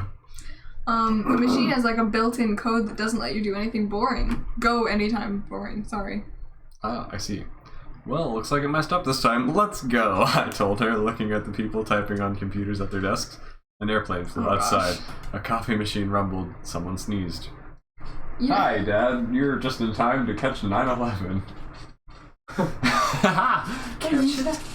Yeah. Yeah, we're, time travel. We're watching it happen right now. Yeah, it's really great. It's gonna be fantastic. Is this your story that you wrote? Yes. And there's 9/11 in it. I didn't know you had 9/11 in it. I didn't Yep. either. But I Real do, good. I guess. Yep, not a good idea. You said you hate being held. Seb says, Papa Monkey, help, it's so cringe. It really is. Stromfrog says, hello, Papa Monkey and Cat. Ryan says, Kit Kat. Hello. He's not happy. She's not liking it. She's a good girl. Let me out of here. She hate. Okay. Bye. Sorry to interrupt. It's okay. No problem. Get back to your disaster. It's a disaster in multiple ways. I think that plane is flying kind of low. Don't you think? Gwen asked, pointing at This is painful. at the pane. I squinted at it. Let me adjust my spectacles. Yeah, it looks like it's coming right at us. Yeah, I wonder. She stopped. We exchanged glances. Well, now we people. Gwen now we yells. realize. Oh, my freak! goodness. Can we just skip the scene? Well, there's a break in it. We'll see what Trade happens. Center. A startled man in the coffee machine replied. What's the name? You already checked that. 9/11, the man answered. Why would you say it? I feel like that's not, like, you wouldn't say, like, Yeah, I don't- 6/4 or whatever it is today. Yeah, you would say, like, the September 11th, or, You'd yeah, say, the like, 11th. The 11th. Monday. What do you mean, sir? Yeah, it's Monday. It's just an average day, man. I looked at the plane. I was guessing we had about 2 or 3 minutes. How How do you see it from... distance? I can see that little speck There's is so many coming right other. for us. There's so many other buildings. Whatever. Something weird's happening, man. Whatever. I looked around wildly, spotted a. I was guessing we had a couple minutes before impact. I looked around wildly, spotted a megaphone that just As happened you to do. be there. Who has a megaphone on like a middle skyscraper building? Handed it to Gwen and pulled the fire alarm that we had passed on the way there from the bathroom. Okay, people, Gwen yelled as the alarm sound went off. Anyone who wants to live, get to the ground now. Are we the bad guys? I just love that you're, like, inserting yourself into this, like, disaster and just making yourselves as, like, heroes that are like, we are the ones that started the evacuation. It was me, a 13-year-old child. You're welcome. The reason that your grandma lived in the World Trade Center is because of me. Haha. And also, all the ones who died were because they didn't listen to the 13-year-old They didn't fast listen enough. to the people screaming in a megaphone about death. So sorry for your loss. Uh-huh. Oh no. Oh, this is bad. This is so bad. Yeah. Oh no, I'm so sorry. Apologies for I'm so this sorry. existing. I'm so sorry for 11-year-old EJ. Why did you think this was a good idea? Oh, children. After directing as many people as we could convince to the ground outside the building, we tried to make the machine go onto one of the planes that had been hijacked that one day. Wait, hold on. After directing as many people as we convinced to the ground outside, go to the ground! Whee! It worked, but the shift of balance caused the plane to plummet to the ground. So that's your explanation for that one that... We're taking credit for Todd Beamer too? Bruh! For what now? Todd Beamer. Oh, is that the guy that... Yeah, oh. the Let's Roll guy. I'm sorry to Very everyone. Cool. Very cool. No, they can't possibly get worse than this, right? Oh my, It can't possibly get worse than Are you also gonna be this. that man with the red bandana or whatever? That guy? What guy has Who, the like, red saved bandana? 10 million people from... He, like, went back in the village. He's, like, some guy that people talk about. I don't know him, but I mean, if it gonna be happened, you. if I had any knowledge of it, I'm sure it would have happened. Take credit for him, Yeah, too. I had a red bandana on my head that day, guys. Wow, it's so weird. Also, I suddenly was totally not an 11-year-old. Seb says, EJ, you didn't go to, like, the Holocaust or anything, did you? I don't know. I really hope no, not. I better not have. Surely that one's too far. Oh my god. Surely I didn't. When Papa Monkey comes in during 9/11, surprise Pikachu face. EJ was the one that shot Hitler. No, Oh no, my no. gosh. Okay, we're gonna continue. Hopefully it gets less uncomfortable. We barely had time to get away. This one trip with Gwen and I must have been the worst luck in the history of the You world. think? Because not only did we go to Pearl Harbor, Pompeii, and 9/11, but we also went to the Titanic as it sunk. Is this just how... Okay. Atomic and nuclear bombs going off. Some disasters same I'd thing. rather not mention. Atomic and nuclear is the same thing, but okay. And more dead people than I could have imagined just lying there. I don't like to talk about that trip even now. It was a reminder of how terrible our world was, and it was a Why horrid did I run psychological this attack on segment? Moldy Fart's part to cause us all to end up in those places. What? This is such an irrelevant and useless stupidity. Oh man, I hate this. I hate this too. I wish the machine we could delete this change chapter? time, erase those disasters, save those people, but of course time travel didn't work that way. I mean, you did take care of that one plane, so like how come you couldn't... Yeah. I don't know. I'm Yeah. confused. How come I can't go save more people? Nobody knows how many people died in Pompeii. Just save Yeah. someone. That was a good episode. That was a good episode. Oh. Sorry. Anyway. But of course, time travel didn't work that way. What had been done had been done. As I thought and stared at each disaster, I refused to stop trying to save as many people as I could, despite Gwen's logical protests and Oh no. against further Oh, no. excursions. What? Hail EJ, or is that too far? EJ was at every disaster to every exist. Honestly, yeah. Pretty much. Why is this man even doing this to us? Moldy Fart, what protections do you have to don't gain know. from sending us to these places? After a truly trying to get mind-scarring us killed? image stared at me through the hatch, I stood dumbfounded. Gwen patted my shoulder, then set the coordinates for home. making Why didn't sure- you do that like 8 years ago? I don't know! Making this sure is she so didn't difficult. accidentally bump any switches Oh this time. no, I happened And to we made it back mistakenly drop safely. my lemonade on the hatch. I sat down hard, mind whirling. What was Moldy Fart trying to tell me? That you're an idiot and you need to stop messing up the chords.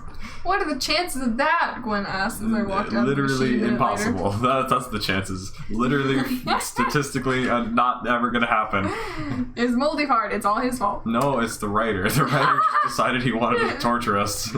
My heart was beating 1,000 miles a minute. The machine must be programmed to try to kill us. Ya think? We almost died, I pointed out. Precisely, Evan. Don't you see that using the machine is dangerous? You just Even said, though I just wanted to go to look at 9/11? this cool place. Let's go outside and explore it. Characterization, so good. Wow. We could die if you don't stop using it. Great. Oh, come on. Who was the one who just a minute ago was saying our thirst for adventure was infectious? I argued rather hotly. Hotly. I missed a quotation mark, didn't I?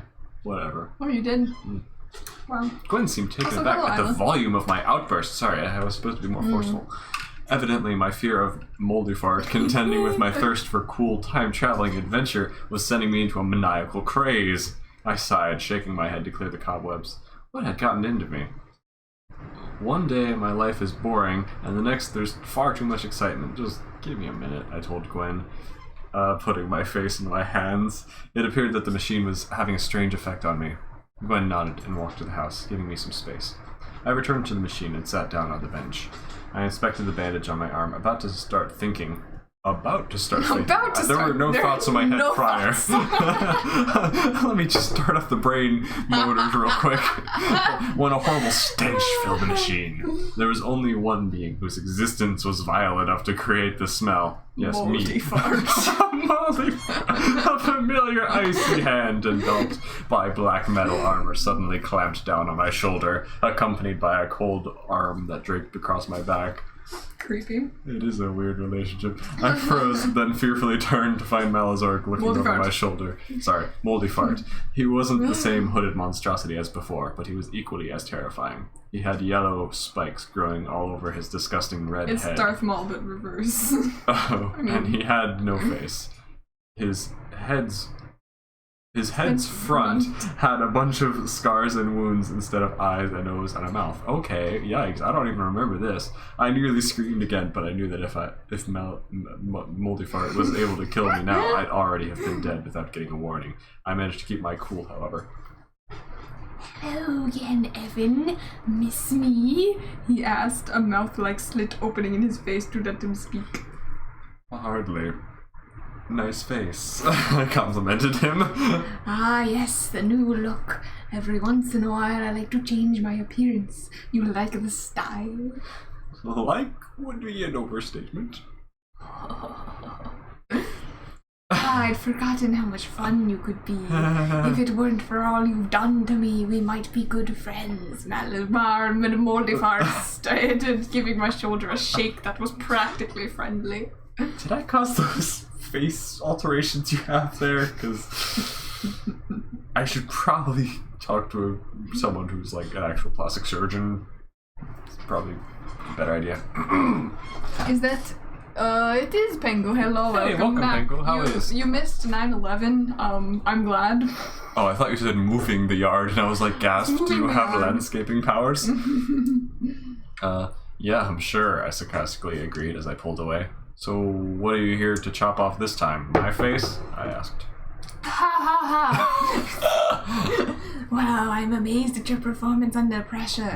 Me too. You're a great help to me in so many ways. Just remember, it won't last forever.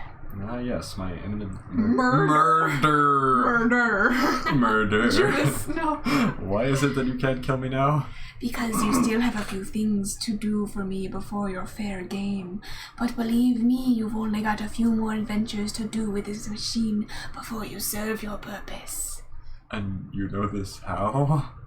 Well, you aren't the only one with my time machine. What? I'm from the future, and I've been using the machine I have there to spy on you. Bruh. I know exactly how long it will be until you're of no further use to me. Okay. Of course, I can still use you as long as I keep you in an ark. I can see you've got a good head on your shoulders. Well, I think Gwen's keeping me in the dark just as much as you, so apparently everyone's working for you. I think I'll pass. I'd rather not work for you, so you might as well start explaining things to me now. As if. It's not my job to teach you these things. I want you dead, remember? I didn't remember that until just now. About you knowing why I killed you. I care. Which is why I don't. Okay. All I want you to know is that after you return from ancient Egypt, beware. Why do you want me to know that? Ancient Egypt? I think I've had enough of old sandy deserts for now, I replied. Well, your friends will want you to take you there. Why are you so still enjoy talking your last to few me? weeks This is there. so pointless. Don't bother trying to dissuade them from going. This is I've so already pointless. seen the future and I know precisely how things will play Why out. are you even telling me anything? Would I lie to you about the unstoppable You're just making me inevitable? uncomfortable. You don't seem like such a nice guy, so I actually assume you're fully capable and willing to do so. Well, I'm not lying. Okay. He said flatly. Now hold out your arm again.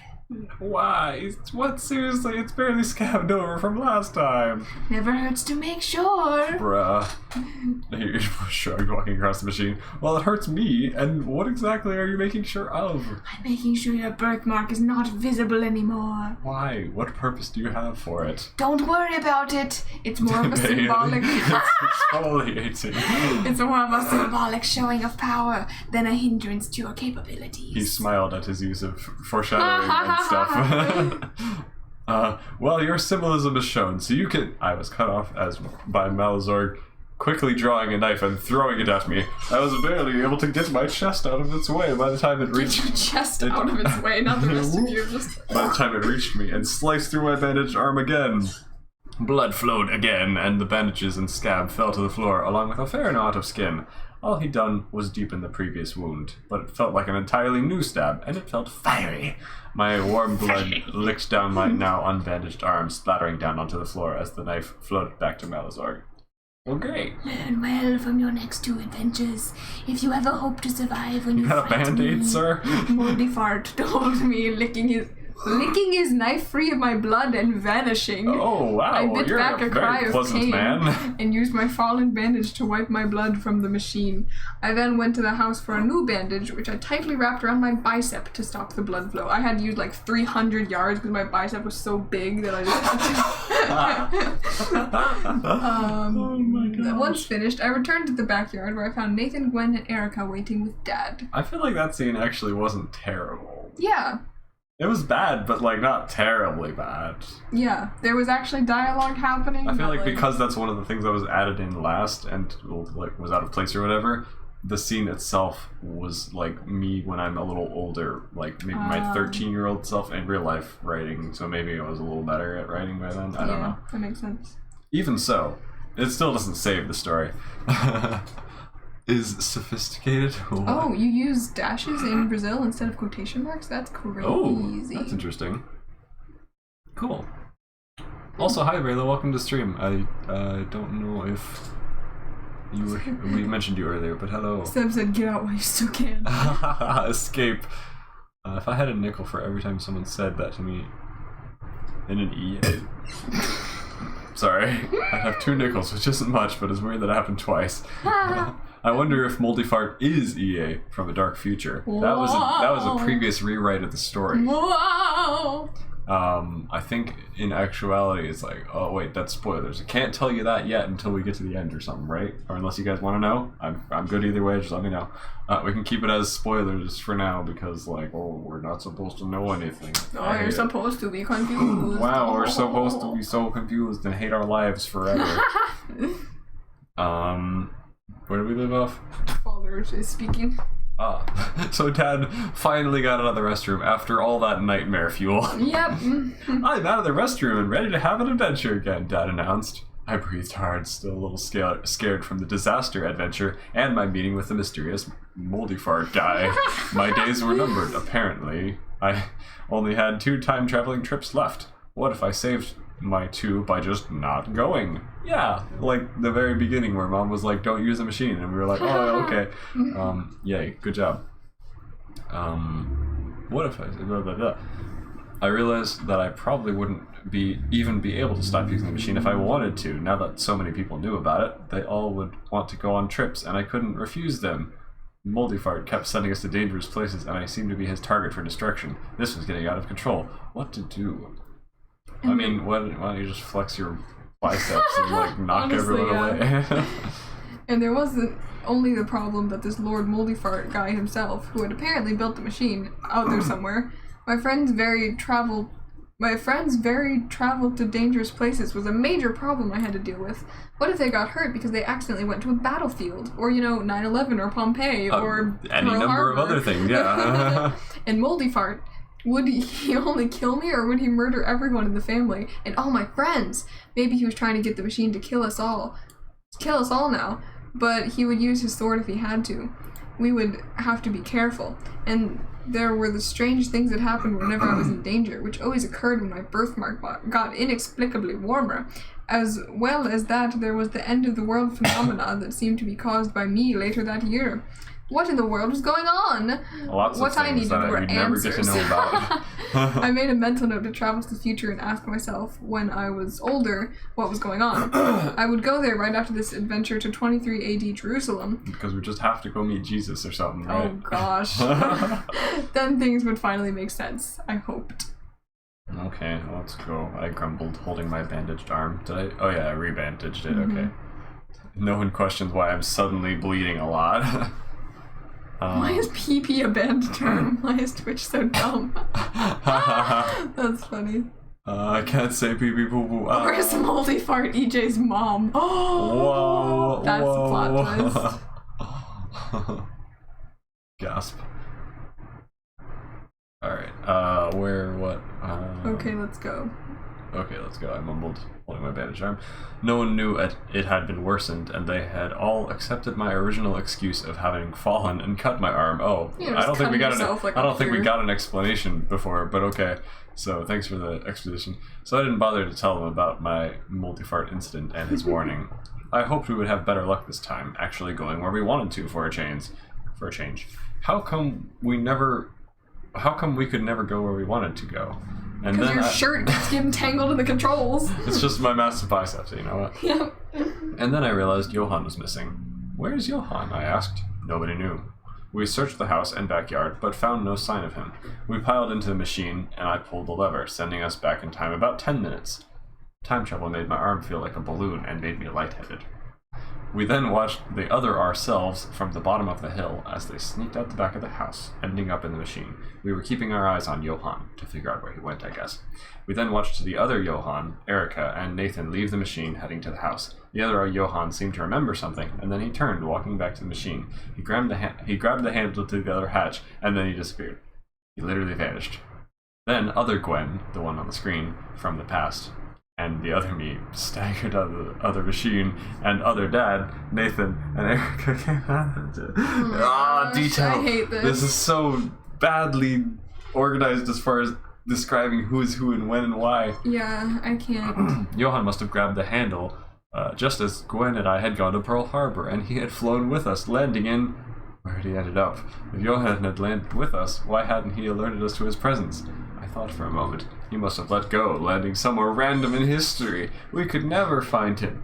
No, wait. There was a function of the machine. Oh, gosh. I dashed back to the panel, flipping some switches to activate the locator device, which has never been mentioned machina. until just now. I set it to look for Johann and set the range. Do you have, like, his DNA for it to track? How is this gonna... I don't know. How does one say, search for this guy? Don't have a freaking clue. And set the range from about 1937 to the present. I crossed my fingers, hoping we hadn't lost Johann in history forever. The screen suddenly showed up. Johann... Oh, no!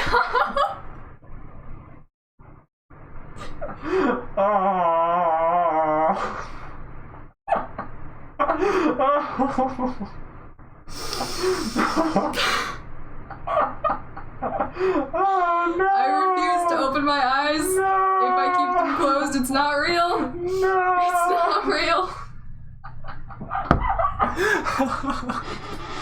Oh no! And Charlie was actually Jewish. Why? Why? I'm going to cry. I'm so sorry. Baby EJ appears to have been interestingly edgy. Frog just says, "Oh no." Wow. Well, this is You called it, whoever it was in the chat. Oh exciting. no. Oh no. Oh no. Oh no. Oh no. Of all the places he'd happened to land, Of all the freaking I pulled the lever places. and we quickly picked up a very angry Johan and landed in our backyard. At least you didn't go into detail. Oh man, I tried to open the hatch and you guys suddenly throw me through time and I landed on my head in a concentration camp in the execution line? Johan yelled. Every day, there's always some sort of reference to Hitler or something, and that was even worse. You guys... Ah! Johan shouted, not very happy. That's in case the you couldn't appropriate tell. reaction. I'm Yes. sure he would not be like deeply disturbed and traumatized. He would just be kind of salty and be Bruh. like, "Oh, could you do that to me?" If that happened to Oh." me, I would be like in tears about almost being murdered. But Yeah. alright, he's just like, would think oh, he would- you guys, I am so upset at I you. am upsetty. How Wow, could you that's prank so me in this way? You guys, you can't do that kind of thing.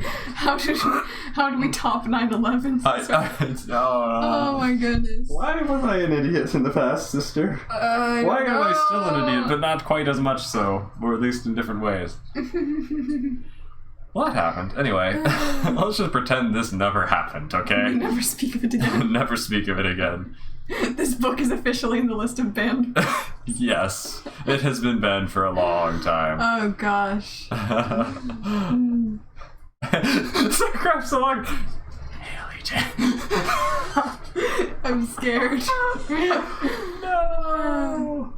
Okay, relax, Johan. I told him you don't even want to know what just happened to Gwen and me, because we totally trumped that. You aren't being so sympathetic, Aryan child. He shot back. He's actually said that to me in the past. He's called me Aryan child. I mean, you kind of are. I mean, yes, but shush. Nathan says, now let's go on an adventure to take your mind. Almost got killed by Hitler. Let's go on an adventure Oh my where we'll probably gosh. get dumped somewhere even worse if such a place exists. Beginning to set I'm the gonna die. coins. I grabbed his arm in alarm. We would not be messed up by careless coordinate setting this time. I hope. Why don't you let me do it? I asked him, taking over the job of piloting. This mini adventure had given me the idea of using the machine to locate Moldy Fart and get some more information on him. Suddenly, I couldn't wait to get our first expedition over with. Evan, please, Gwen whispered worriedly at me as Dad, Johan, and Erica strapped in, and I set the coordinates for 23 AD Jerusalem. Time to meet Jesus! Yay! Dad prepared to pull the No, lever. don't ruin Jesus, please. Don't ruin Jesus. I can't wait. Oh my gosh. Ignoring Gwen's plead for no more time travel. I heard my mom's voice yell across the yard. I unstrapped, got up, and walked to the hatch guiltily to see Mom and Ashley running through the hatch and beginning to yell at us.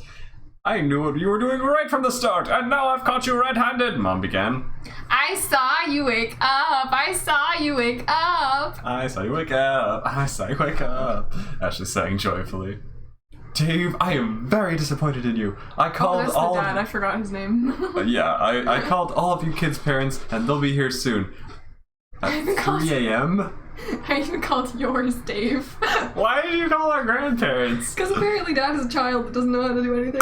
Apparently. She yelled, jabbing a finger into Dad's ribs. Oh. Maybe if you won't listen to your wife, you'll listen to your parents, Mom shouted at Dad. I don't know if that's a logical thing to assume. I don't know either. I noticed his hand moving towards the lever. Oh my gosh. Brain short circuits. Mom, literally hold on. Mom, literally hold on. I Jump interrupted on her me. mid-lecture, slamming the hatch behind her. Didn't we just, like, Gwen and I experienced slamming into each other in midair throughout time travel? Now we're gonna do that to Mom and you? Wait, are you there? Are you inside or out? I don't know. Are we bringing you with us? What? Okay. Something's happening.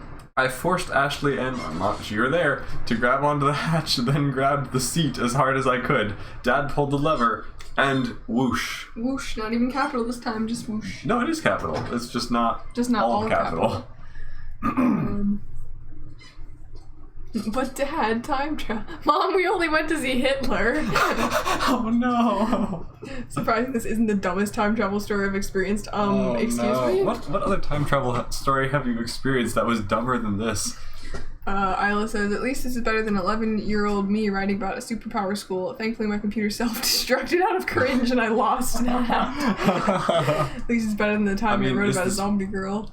I mean, I feel like We all how could anyone have made something as like convoluted as this though? Like, sure, it might not be as It's got everything. people might in a have worse blender. like writing skills, but like the plot of this is the most It's so convoluted thing I have convoluted. ever heard in my life. It's because I never stopped like adding on to it, and it's a time travel book, so you can do that. You can just go, oh yeah, this affects the future because it affects the past, and etc. etc. Oh, what the heck? I don't know why. Oh. Once again, I found myself zooming through time and space. As we landed, Mom turned, her face pink. She was speechless with rage and fear. I peeked through the hatch, certain we had gone the wrong way, and that a native South American tribe was about to fire blow darts at me. But no, we had actually gone where we wanted to go. Achievement get! Or at least where some of us had wanted to go. 23 AD Jerusalem. How would I recognize that? Just open the door and you're like, this field looks very 23 AD Jerusalem. It looks very 23 AD Jerusalem.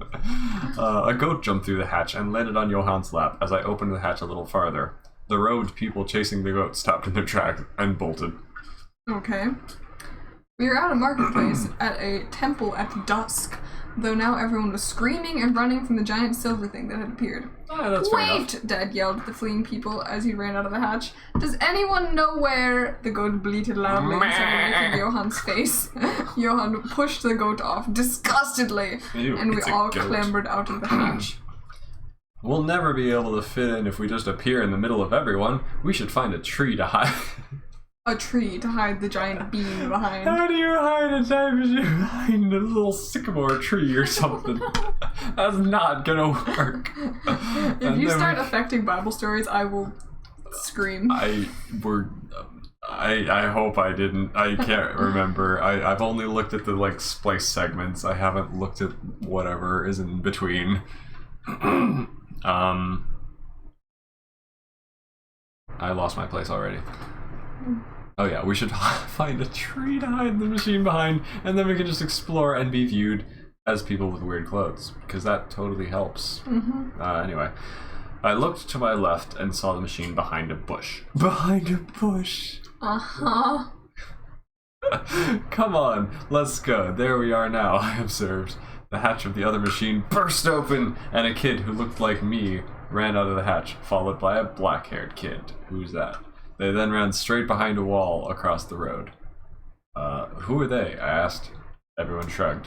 Curious, I decided to follow them, wondering what they were doing. Who were these guys? The first one was obviously not me, even though he looks like me. And the other guy, I had no clue who he was.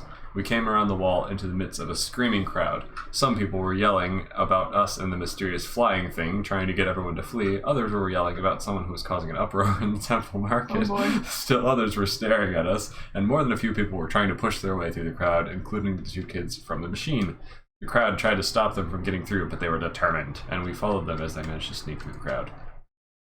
Suddenly, we broke through the chaotic group of people, and I got hit in the head with a bowl of fruit that had fallen off an overturned table. Bonk. That's not fallen off, it's like catapulted off. A pig then jumped on my dad. Birds were flying everywhere, money and bowls and things were all over the place. And the animals were in a panic, fleeing from the people trying to subdue them. Oh. Money and broken wood and coins littered the ground. The crowd shouted. The rest of our group nearly got trampled by a flock of sheep. My birthmark grew hot again! I threw out my hand and everything except my friends, family, and the two kids stopped. Oh boy. It was all frozen the way it had been in the third period math class, but my family and friends, who were in a heap, the black-haired kid whose foot was in the heap, and whose hand was on the kid who looked like me, the kid who looked like me, and I were still moving. The sentence structure, the adjectives, I mean the pronouns. While everyone and everything else was frozen. How had this happened again? Props if you can figure out which Bible story this is. Also, Is it actually supposed to be that? yes. But 23 AD? I don't. Yeah, that's a good point. I wasn't a historian, okay? I wasn't a historian. I was just a stupid 11-year-old. But I feel like you paid attention to detail a lot, so that's why I was like confused.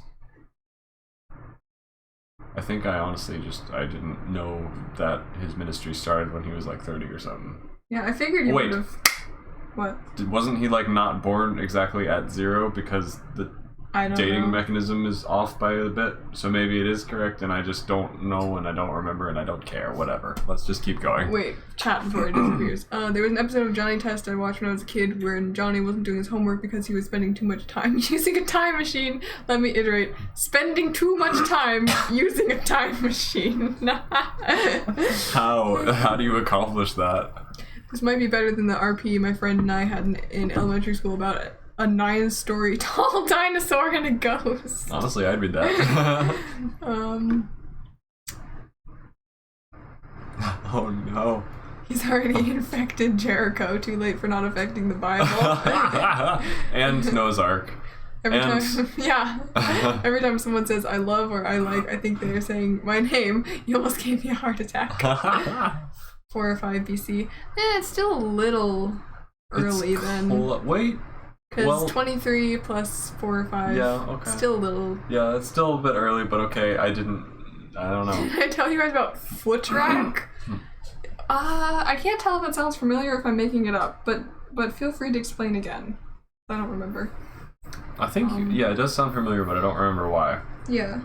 Is that like something you were called?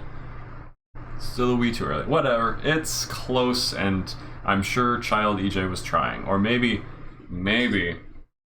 it's another instance that's just supposed to make you think it's Maybe like there's that, a but guy it's who not. I looks have like no idea. Jesus, but actually it's not because I don't know. I have no frozen idea. in time. I don't know. Who cares? It's supposed to be disguised, so it's like Bible stories, but you don't really know they're Bible stories unless you know the 'Cause- Bible. Because there's a I- point to doing that, because that'll definitely It affect doesn't. non-believers when It they're does reading not matter. this. Everything is stupid, and I hate everything. I hate my life, and everything is stupid.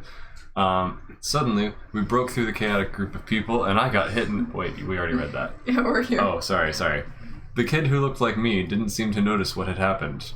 Okay. He began moving his hands around in what looked like sign language, trying to communicate with a table flipper.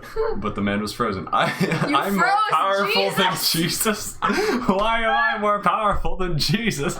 Super EJ has reached new heights. Oh my god. I froze the Son of God. Oh no. No, surely it's not. Surely it's not the actual Jesus because it's the wrong time. It's another guy flipping tables I'm not at a blaspheming, temple. you're blaspheming. Oh man. Oh gosh, this is Luckily, so... that's not important to the story, I'm sure. Wow. So this is these kids, by the way, are from the sequel series, and they're gonna like get saved in Oh, that sequel boy. series. They're just kind of making a cameo here, extended cameo here. It's Oh, fine. boy. I need to see that in The Chosen now, the scene where Jesus gets frozen. And he's just like, yes, I'm playing by the rules of this stupid whatever. Only I am powerful enough to defeat Super EJ. Yeah, he's pretending to be frozen. He's just Yeah. like, please go away, please go away, please go away, thank you. I lost my place entirely. Okay, so the man is frozen. Then the black-haired kid spotted our group and alerted the one that looked like me. They saw us and bolted in fear. I moved out of the way of the floating table so I could see them. They ran towards the machines. The blonde-ish one that looked kind of like me suddenly stopped, turning in astonishment at the rest of my group. For some reason. The black-haired one yanked him away and they began running from us. Okay. Hey! I yelled, chasing after them. Mom, Dad, Ashley, Gwen, Nathan, Johan, and Erica all gosh. identically looked at each other in confusion and then followed because none of them have any personality. Yep. I then heard the rest of the crowd behind us resume movement as we returned to the machines. Just as I had feared, the two kids had accidentally run into our machine rather than their own. Because they forgot they hid theirs behind a bush. And they couldn't see theirs because it was behind a bush. Let me reiterate. A giant, like, trailer-sized, giant silver bean was It's hiding. behind a bush. It was a very big shard of pottery. Sleeping. I sprinted into our machine with them in case they tried to leave. The group I had come with piled into the machine behind me, messing up the coordinates my again God. in their scramble. As the two kids and the goat cowered in the corner, we bumped the lever accidentally.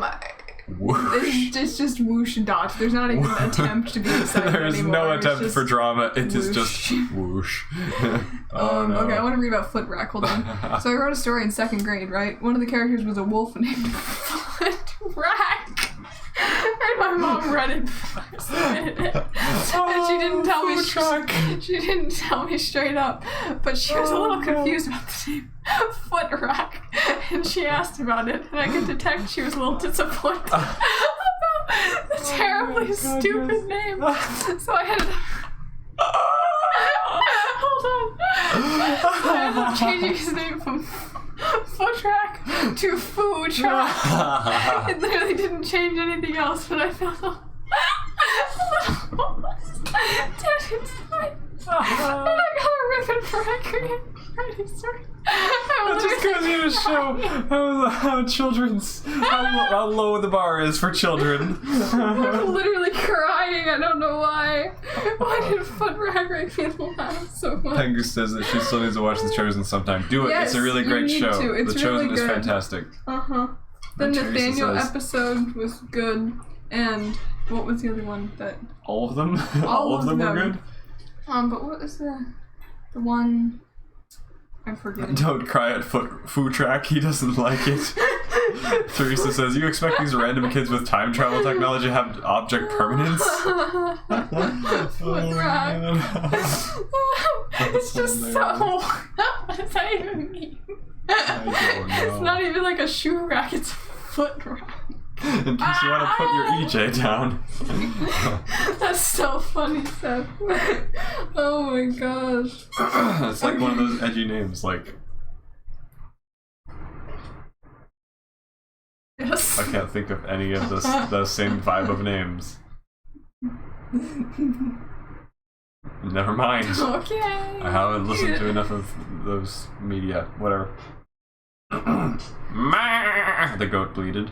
The panel revealed to us that we were in Britain during the medieval ages. Okay. The two kids stayed cowering in the corner while the goat jumped into Erica's lap. Oh. Let's sort all of this out outside, okay? Dad suggested, obviously not happy about the very crowded conditions in the machine. Okay. The 10 of us stumbled out of the machine. There's 10 of us now?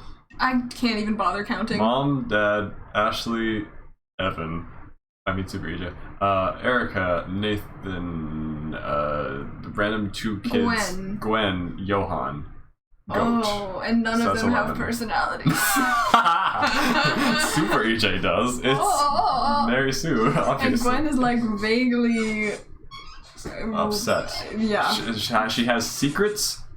She's kind of mean. That's And she kinda doesn't all we like know. time travel except when she does, for convenience of plot. Yes. So that we Yes. can exploit terrorist events. Anyway, however many of us there are. Stumbled out of the machine to be dazzled by a bright sunny day with not a cloud in the sky. Nice. We were on a 10-foot wide stone surface with turrets in a wall at one side and a stone building at the other. We then noticed archers in full medieval gear aimed their bows at us, obviously terrified. They weren't firing. Hi. Don't kill us, please. Yes, welcome, young friends, an old but hardened voice exclaimed. We looked up to see a very tall, wrinkled old man with half-moon. It's Dumbledore! It is. It's not. No, it's not. But I wouldn't be surprised, honestly. With half-moon spectacles. better than Dumbledore. Oh boy. A long white beard, a pointed wizard hat, and it's literally just Dumbledore. Yeah, I think you lifted that description literally just from Harry Potter. The half moon, probably. Yeah. Archers at ease. These are old friends, he ordered, then jumped headfirst off a 10-foot wall. He landed on his feet and turned to us briskly, as though jumping and Super doing Dumbledore? flips at this age was quite commonplace. It's good to see you again. Get back to the machine! I heard someone yell. Locating the source of the panicked warning, I saw myself at the top of the wall, meaning he was my future self, and he probably knew what he was talking about. Therefore, I jumped back toward the machine that we had all filed out of before... What? That we had all filed out I jumped back toward the machine that we all, before we'd seen the archers. If I had been warned a second before, we all would have been saved a lot of trouble. The goat was standing on the control panel, and as I touched the machine, its hoof hit the lever. I hate everything.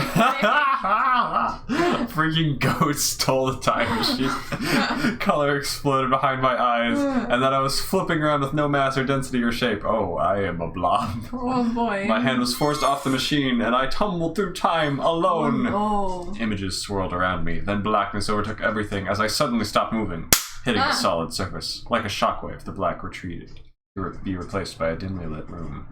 I just have to say that we're like 60 pages in and I still don't know like what the main goal of this There is no main goal. Like we're just The going main goal places. is for you to be confused so Well, that it's book 2 succeeding. can explain everything, because that's how you market your series. Make sure nobody knows anything until the next book, so you have to buy 2 at least. It's definitely possible to and then hold by their then attention you're for this invested long. enough to where you may as well just buy the third one too. Yeah. I never definitely finished will writing get that bored. third one. Yeah. A young magician, a spying knave! I looked around. Knights in shining armor and a regal king were seated around the large wooden table that I had landed in the middle of. So I was laughing at him. I think I had to look up if it was an actual thing, a foot rack. And I realized it's a shoe rack, not a foot rack. And I felt extra dumb. No, it just gives you creativity license. So funny. A double-decker footrest for multiple people at once. Isla says, this feels like when you create too many NPCs and you have no idea how to dialogue with all. Yeah, that's exactly pretty what much. it is. Yep. I feel that too much. So to many struggle. characters, and you waste them all because there's too many. I can barely keep track of. Merlin's 2. got those mad flips. You right? Each his personality. Oh my word, my lovely Gwen is spending time with me, and I just love kissing her. Okay. Foot rack. It gets even more complicated later. Oceana, you're gonna love it, and I'm gonna hate it. And it's oh no. Sam, I want to read about foot rack. That's my favorite thing. Oh my gosh. So Also, apparently at the end of this chapter, I want popcorn because I'm hungry. Sure. What shall we do with the lad, These O chapters King are so Arthur? long, by the way. They really are. I mean, each one is like 10 pages-ish or something, but the pages go by so slowly. Oh, There's it's just so 10, much in each. I guess it's 20 normal-size yeah. pages. This is like regular printer paper. What shall we do with the lad, O King Arthur? A knight exclaimed, grabbing me by the collar. Shall we rip him apart and boil his insides? Perhaps feed him to the... Stop! Do not harm the boy! The voice belonged to the old man we'd met interrupted. Arthur, he's an old friend and ally to us. I turned to see the old man at the door. Great. An old lunatic was helping me escape from King Arthur and the Knights of the Round Table. Follow me, young Evan, the old man commanded. I was confused, but I obeyed, sliding across the table. The men seated around the table recoiled from me like I was a contagious disease. Not like I had one, but I was one. Oh, my neck hurts now. As I followed the old guy out of the great wooden doors, he again addressed me by name. You come at a dark time, Evan, but it is you who caused this time to be dark in the first place. You ate the sun or something. Oh no, I accidentally popped my pectoral and adjusted the seasons. Trust seemed to radiate out of him, and it was impossible not to believe him. Wow, I'm seeing such trust rays. Impossible not to believe him. Where is it? I responded. Must I somehow ruin every time and situation I visit? Do not worry, do not worry. No need to explain how you got here. You have already told the story many years ago. And you have a very good memory, apparently.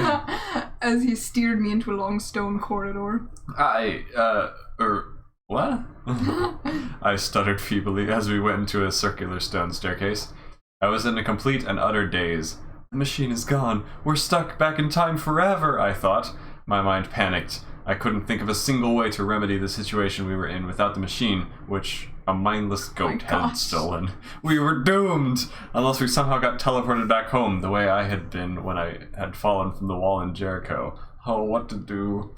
I will explain to you if you explain to me later for you. What? Why would you say something as confusing as that? I will explain to you if you explain to me later for you, but I can't. I give up. I'll explain to you if you explain to me later for you, but before for me. He chuckled, pleased at the puzzling statement he had said. No. That was not funny, Gandalf of Good Morning speech. That was just brain ow, not make sense. That was just grammar, like committing seppuku and like dying. Oh my gosh. RC's sentence. Oh no. Oh man. Yes, there's so many problems with this. This was the like edited 12 times already version, so like this really should have been caught in my editing, but apparently I was a stupid child and I didn't know the difference between sentence and sentence.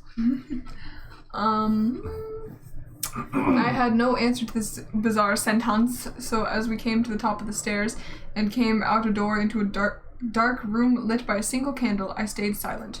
I was freaking out inside. My heart was in my throat and my stomach had butterflies in it, kept inside by the rest of my insides, which were in a knot. What? I find the weirdest ways to word things. Yeah, that was a weird description. I wrung my cold, sweating hands in terror as my mind raced, coming up with no possible way of return to our time. Oh no, we hecked up this time. I sighed loudly in defeat as I entered the room. Hey, on the bright side, there's gonna be no crazy shenanigans as far as going and saving ourselves 12 times and then having to keep track of when we time traveled or whatever. Now it's just good old-fashioned, we're stuck back in time. Yay. Darn goat. We've only stayed in like one place we've gone for like 3 seconds, so really it will be have, interesting if we actually stay here for maybe like we'll a get hot some sec. character development and something happening in this adventure. Not even development, just characterization. Maybe we will get to learn about how great EJ is some more. Where did we leave off? This. It was a strange room? Mm-hmm. Okay. It was a strange room with many interesting objects, and each thing seemed to sparkle as though by magic. That was a great sentence.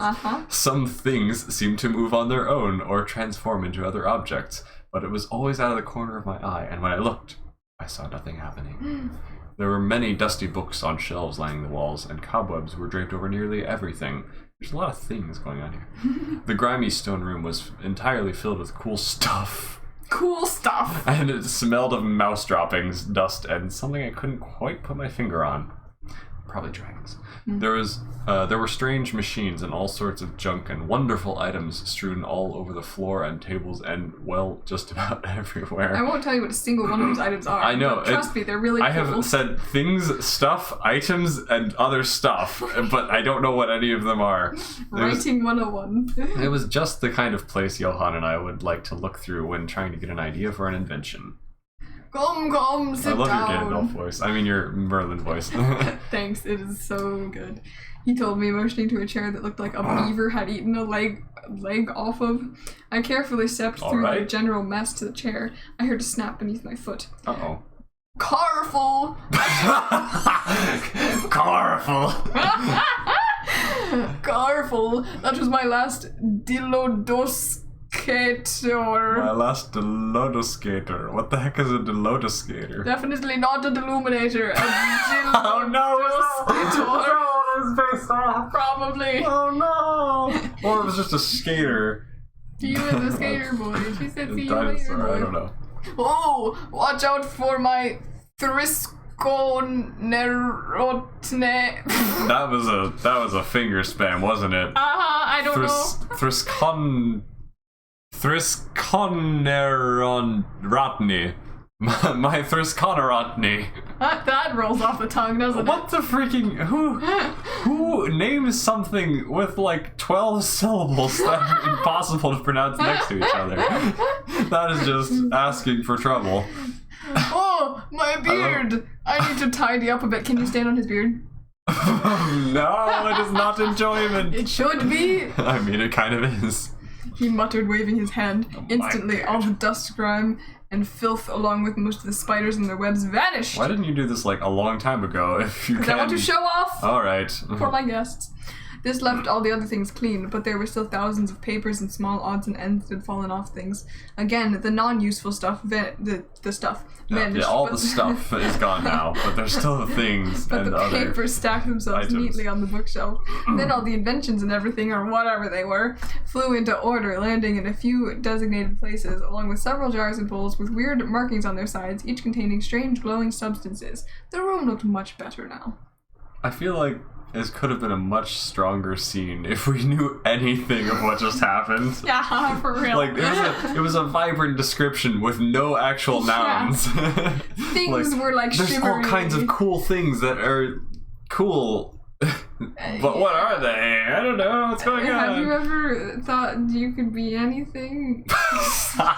Yes, it is that child. Your writing style is many words but Pretty no much. substance. EJ was too busy thinking if he could twist a cliche to think if he should. My potion maker innator. I love how Evan is so super. He can tell what is and isn't important. He's just that super. Yes, he's got an organization Oh my gosh. filter over his eyes. Mm-hmm. I feel like there are many better ways to say that, including not at all. Probably. Merlin Doofenshmirtz. Fair Oh enough. my god.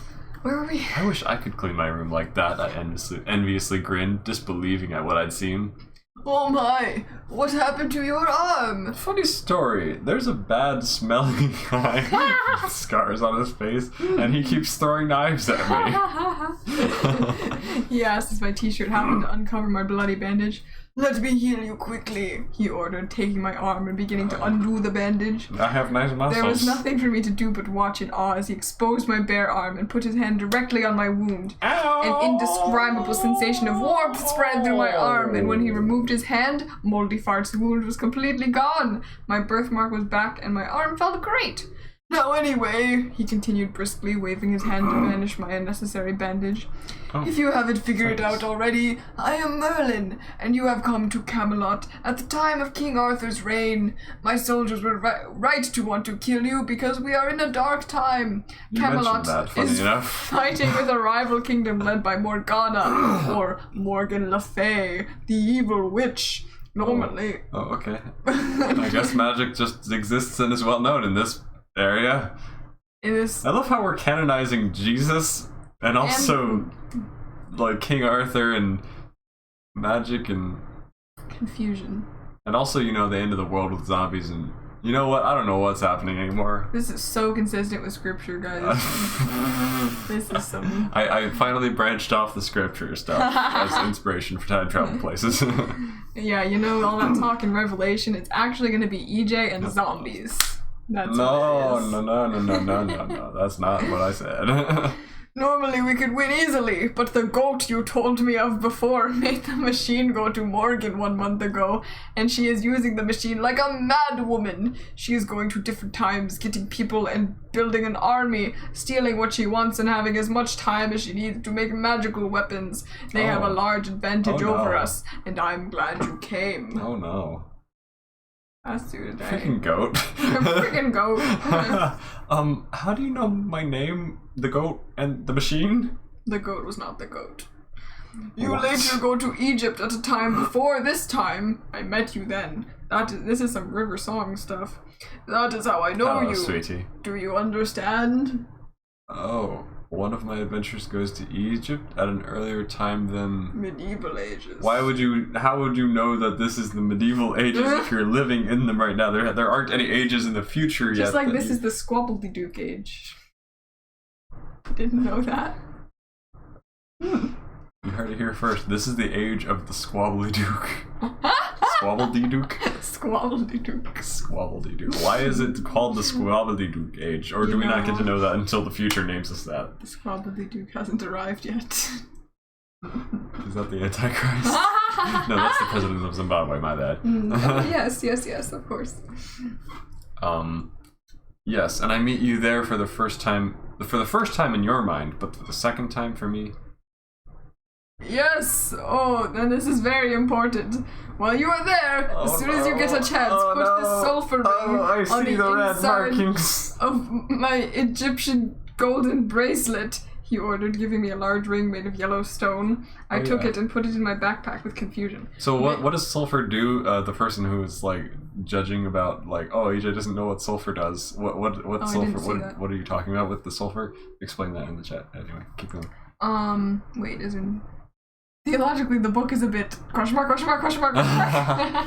Well, so far there weren't any like directly conflicting with scripture things until, I mean, freezing Jesus, that seems a little heretical, and canonizing magic probably is another one that would be considered not a good thing to do. Yeah, I mean, like, witches do exist, and they do, rituals and stuff, but not in the sense that you can, like, wave a magic wand and be like, abracadabra, poof. Like, that's still, like, not really a thing. Mm-hmm. But I don't know what I'm saying. People do, I mean, like, demons do things and cause supernatural things to happen sometimes. Sometimes as a result of people trying to, like, wield powers or whatever, but yeah, it's not actual, like... We'll chalk it up to that. It's the demon work. Yes. I don't know. So most of what's happened so far has been like, oh, it's like this was in the background during scripture the whole time, but it didn't actually affect anything, and anything that happened was like not directly conflicting, I guess. But as time goes on, I think it gets to the point where it's probably more like, oh, explaining how this miracle happened in the background. Maybe. I mean, in theory, yes, God could have achieved this miracle by having people in the background accidentally yeet a boulder, and that's how that boulder flew. Wow. But people didn't notice that there were people in the background accidentally yeeting it, so I don't know. But it still kind of undermines the power of God. Whatever. So I don't know.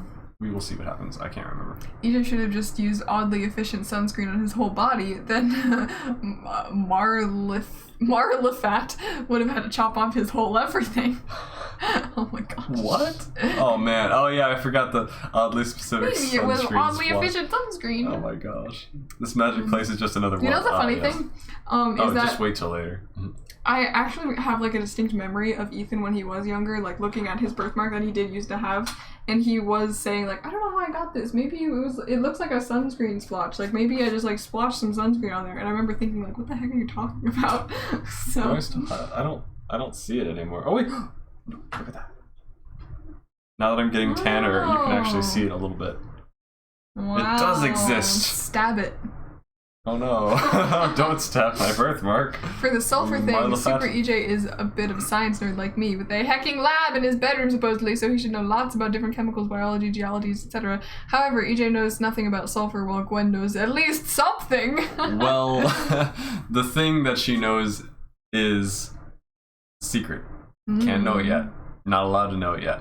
No, can't tell you. I mean, I'd like to tell you because that would probably make a lot of things make more sense, but I can't tell you yet totally because, you know what? Can I please explain this one important plot thing that'll make a lot of things make sense more as we go through it? Does anyone object to knowing about what sulfur does in this story? I mean, if you want to not know, we can continue to not know until book 2 or something, but it would probably be handy to know, just so you get at least a taste of, oh, there are things that explain things and make sense as time goes on. But you have until the end of this paragraph to state your objections. Let's be honest. When there is a fictional story with time travel, it doesn't need to be historically accurate. Yeah, fair enough. Gwen knows some things. EJ doesn't. Flaw. Oops. Moldy fart. Moldy fart? Moldy fart. It's gonna be coming for regular EJ now. Oh no! Uh-oh. Gasp. Seb is objecting. Not really, okay. No spoilers, EJ! Oh no. Wait, okay, so we got 2 no objections and 1 objection. Are we doing this, like, based on... Here, Seb, if you don't want to know, don't listen for a second. We'll get to the end of this paragraph just to make sure everyone's voices votes are in. Yes! Oh, and this is very... Oh, wait, I heard that. Make sure I don't know about it. I used to go by the name Jedi. Jedi. In that time. I feel like I just saw, like, a fun fact. There used to be a guy in Egypt who could do magic tricks, and his name was Dejedi. And I was like, oh, cool, I'm gonna use that. Yeah. in that time, but I won't know you. So when you meet me, say these 3 words to me. Kynimd Ziethenu Flitjungi. Remember those. I'm never gonna remember. What? Gienmd How do you pronounce that? Frtjungi. Frtjungi. That will make me know you are a friend from the future. Because he has a code for that. For sure. Frtjungi. That's so easy to say. It's so easy even I can say it. Then you fight him. And after I get mad at you, and only after I begin to say Shengahi, should you say When3 Ertuhu Thuithom. No! I will never say this to you! This is pointless and I hate it! And as we are reminiscing in the past. Thuithom. Why? Why Tweetum? Should I tweet him? And as we are reminiscing in the past, let me ask you something, by the way. How is my little lizard friend doing? Oh, the lizard from She-Ra! We finally found out. Good heavens, I almost forgot. You don't have him yet. Oh well, I like that little guy. Thanks Anyway. for the exposition that will make no sense for now. Take a look at this, he said, grabbing a crystal ball off a shelf and putting it on the table. After a moment, the machine appeared in the crystal ball. I watched a green-robed lady enter the machine and return a moment later with some weapons, which she put on the ground as she re-entered and re-emerged from the machine with 10 men, who each grabbed a weapon. Oh yeah. In an instant, she just equipped 10 more men for her army. We have been waiting for her invasion of Camelot for some time now. What's the point in invading Camelot if you have a time machine? I don't know. What does she want? Like if Motivation. If she wants like the magical items, just teleport into the room when no one's looking, grab the thing, and go. If you want control of the castle, just teleport in, stab King Arthur, and go. Arthur. King Arthur. He's an aardvark. King Arthur reactor. I'm not leaving, you are a toe. Oh yeah, I forgot we're supposed to see if people have objections. She could even just like travel to the future when everyone has died and the kingdom is abandoned, and she just takes it. Aha, I am now in control of the kingdom. Sorry. How on earth will EJ remember these made-up words? I don't know. They're so impossibly difficult to remember. I already can't remember. Wait, I remember Frtjungi. Frtjungi. Moldy fart. Okay, so we made it to the end of that paragraph. So here's the spoiler. If you don't want to hear the spoiler, oh wait, did people respond to whether they wanted to hear it? Ryan says, unless it was caused a lot of issues not to know. I guess I'm with Seb on this one. So we have like 2 people saying it's fine, 2 people saying spoilers. So if you want to know the spoiler, I will explain it real quick. If you don't want to know the spoiler, I will take 1 minute to explain it real quick. So I will do this sign when the spoiler is over. That's how you'll know if you need to mute. Yeah, so just don't listen for like a minute and then she'll do that. I'll punch at you when you can unmute. Again. All right, ready? Everyone ready? If you don't want to hear it, it's your own fault if you're hearing it right now. Here we go. So what sulfur does in this story is it like counteracts the ability to use magic. So like if you have sulfur touching you, you're like, oh no, I can't do the magics right now. It's impossible. Help! Oh no. And apparently it works even on like super powerful magic people like Merlin. So if you have sulfur touching you, can't do magic. If you don't have sulfur touching you, you're good. That's basically the rule. So apparently we're disregarding all the chemical whatevers that having sulfur on you might cause that I don't know of. Yeah, that's apparently what sulfur causes. And Gwen apparently like knows how to do magic and stuff, so she knows about how sulfur stops you from doing magic, and that's why she was like, oh no, there's freaking sulfur on us, I can't do magic to get us free, and I have no idea, so I'm just like, oh well, I mean, I guess I'm existing. And that's it. Do the thing. So that's a spoiler. If you don't know it, then cool, you can continue to enjoy the story in all the proper confusion you're supposed to have. This only explains just a little bit of, what's going on. Yeah, so I literally don't think that makes any difference. It really doesn't make much of a difference, but you'll see sulfur a lot, so like I figured it was worth explaining. Not leaving. That is the most boring thing I've ever heard. Yes. Merlin mentions lizard friend Snape. Can anyone tell me the definition of foreshadowing? Well, it's kind of the worst type of like Wait, was that Occam's a Harry Potter, Occam's musical razor. reference? What's the gun? Chekhov's gun. Chekhov's gun, yes. It's kind of the worst version of it though, because it's like mentioning something that's not going to come up for ages and is utterly irrelevant. Yeah. There's so many utterly irrelevant things though. Spoilers. I feel like there was no reason for Yeah, that. there really isn't. Yeah. I mean, Gwen literally could just be like, "Oh, by the way, this is a thing," and I would have been like, "Oh, okay, that makes sense." But wait, magic exists? But no, she just doesn't tell you. No, Like, because who needs she was like, "Oh, obviously you know nothing. I'm not gonna be the one to tell you." that? Snooty. Because if I tell you how to do magic and stuff, then obviously more plot would happen, and we can't have that until it happens. We gotta have all the We now pointless have another hijinks first. 50 pages of Yes. nothing. Like more like 100 pages of nothing. Oh but boy. yes. So, if you can use magic, I asked, can't you just attack her with magic or something? You are Merlin after all, or is it all just illusion? Time travel exists, I guess, but I don't think magic does. Bro, you have literally accidentally lit a car on fire. Magic doesn't exist. You lit a car on fire and levitated it with your mind because you're a stupid child. Oh, magic exists, alright, but it has limitations. Okay. But I won't tell you what they are. Oh, thanks. And boundaries from good magic to bad magic, Which are very vaguely Morgan defined. disregards. Sounds like the dark side of the Force. What? Forget it. Okay then. Anyway, there is a kind of magic that can do almost anything, but it is dark magic. Okay. A kind that none should use. Okay. The equivalent of it would be having the abilities from all 5 elements of magic. Earth, water, Wind, fire, air. long We may ago. look bad, but we don't care. Oh my gosh. What?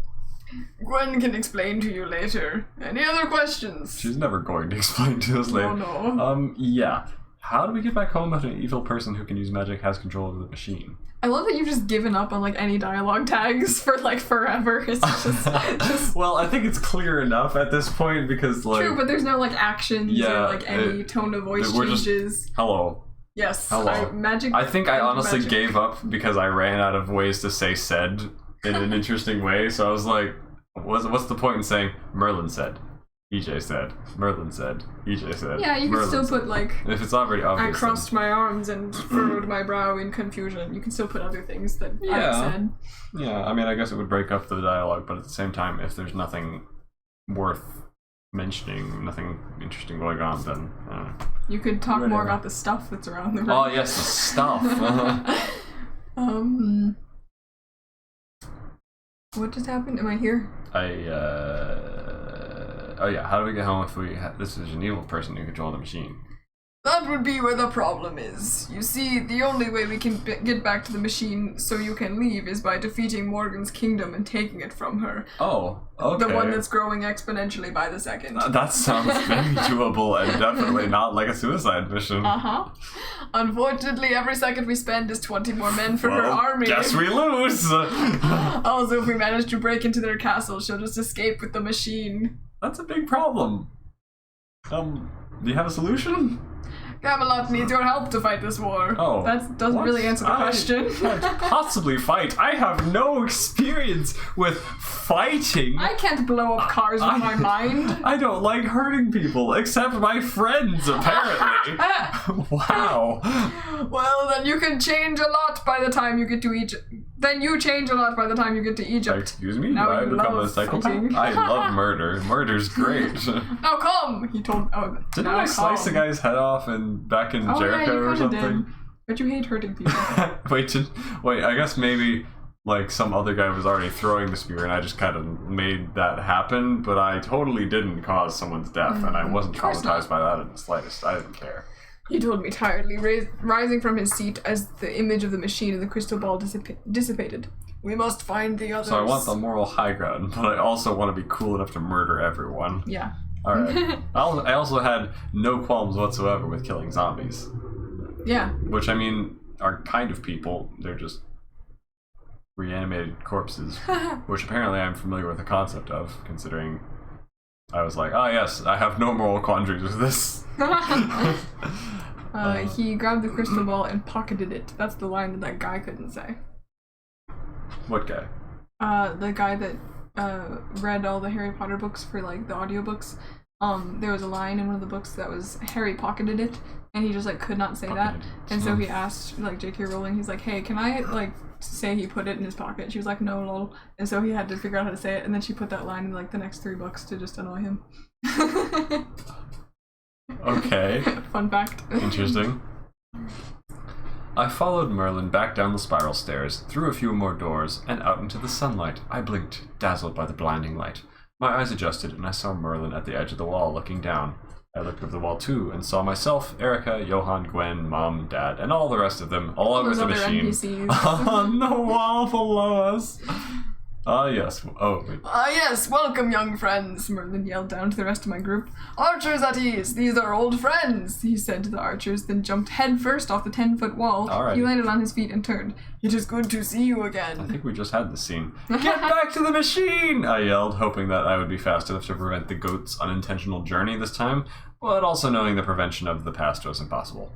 I saw myself jump to the machine, then vanish with it into thin air. I could have sworn that I had seen another figure clinging to the outside of the machine as well, though. My head hurts. It's too much. Okay. The rest of my group stared at where the machine had been a moment before. They gawked for 2 full seconds before screaming in fear. I climbed down the wall quickly.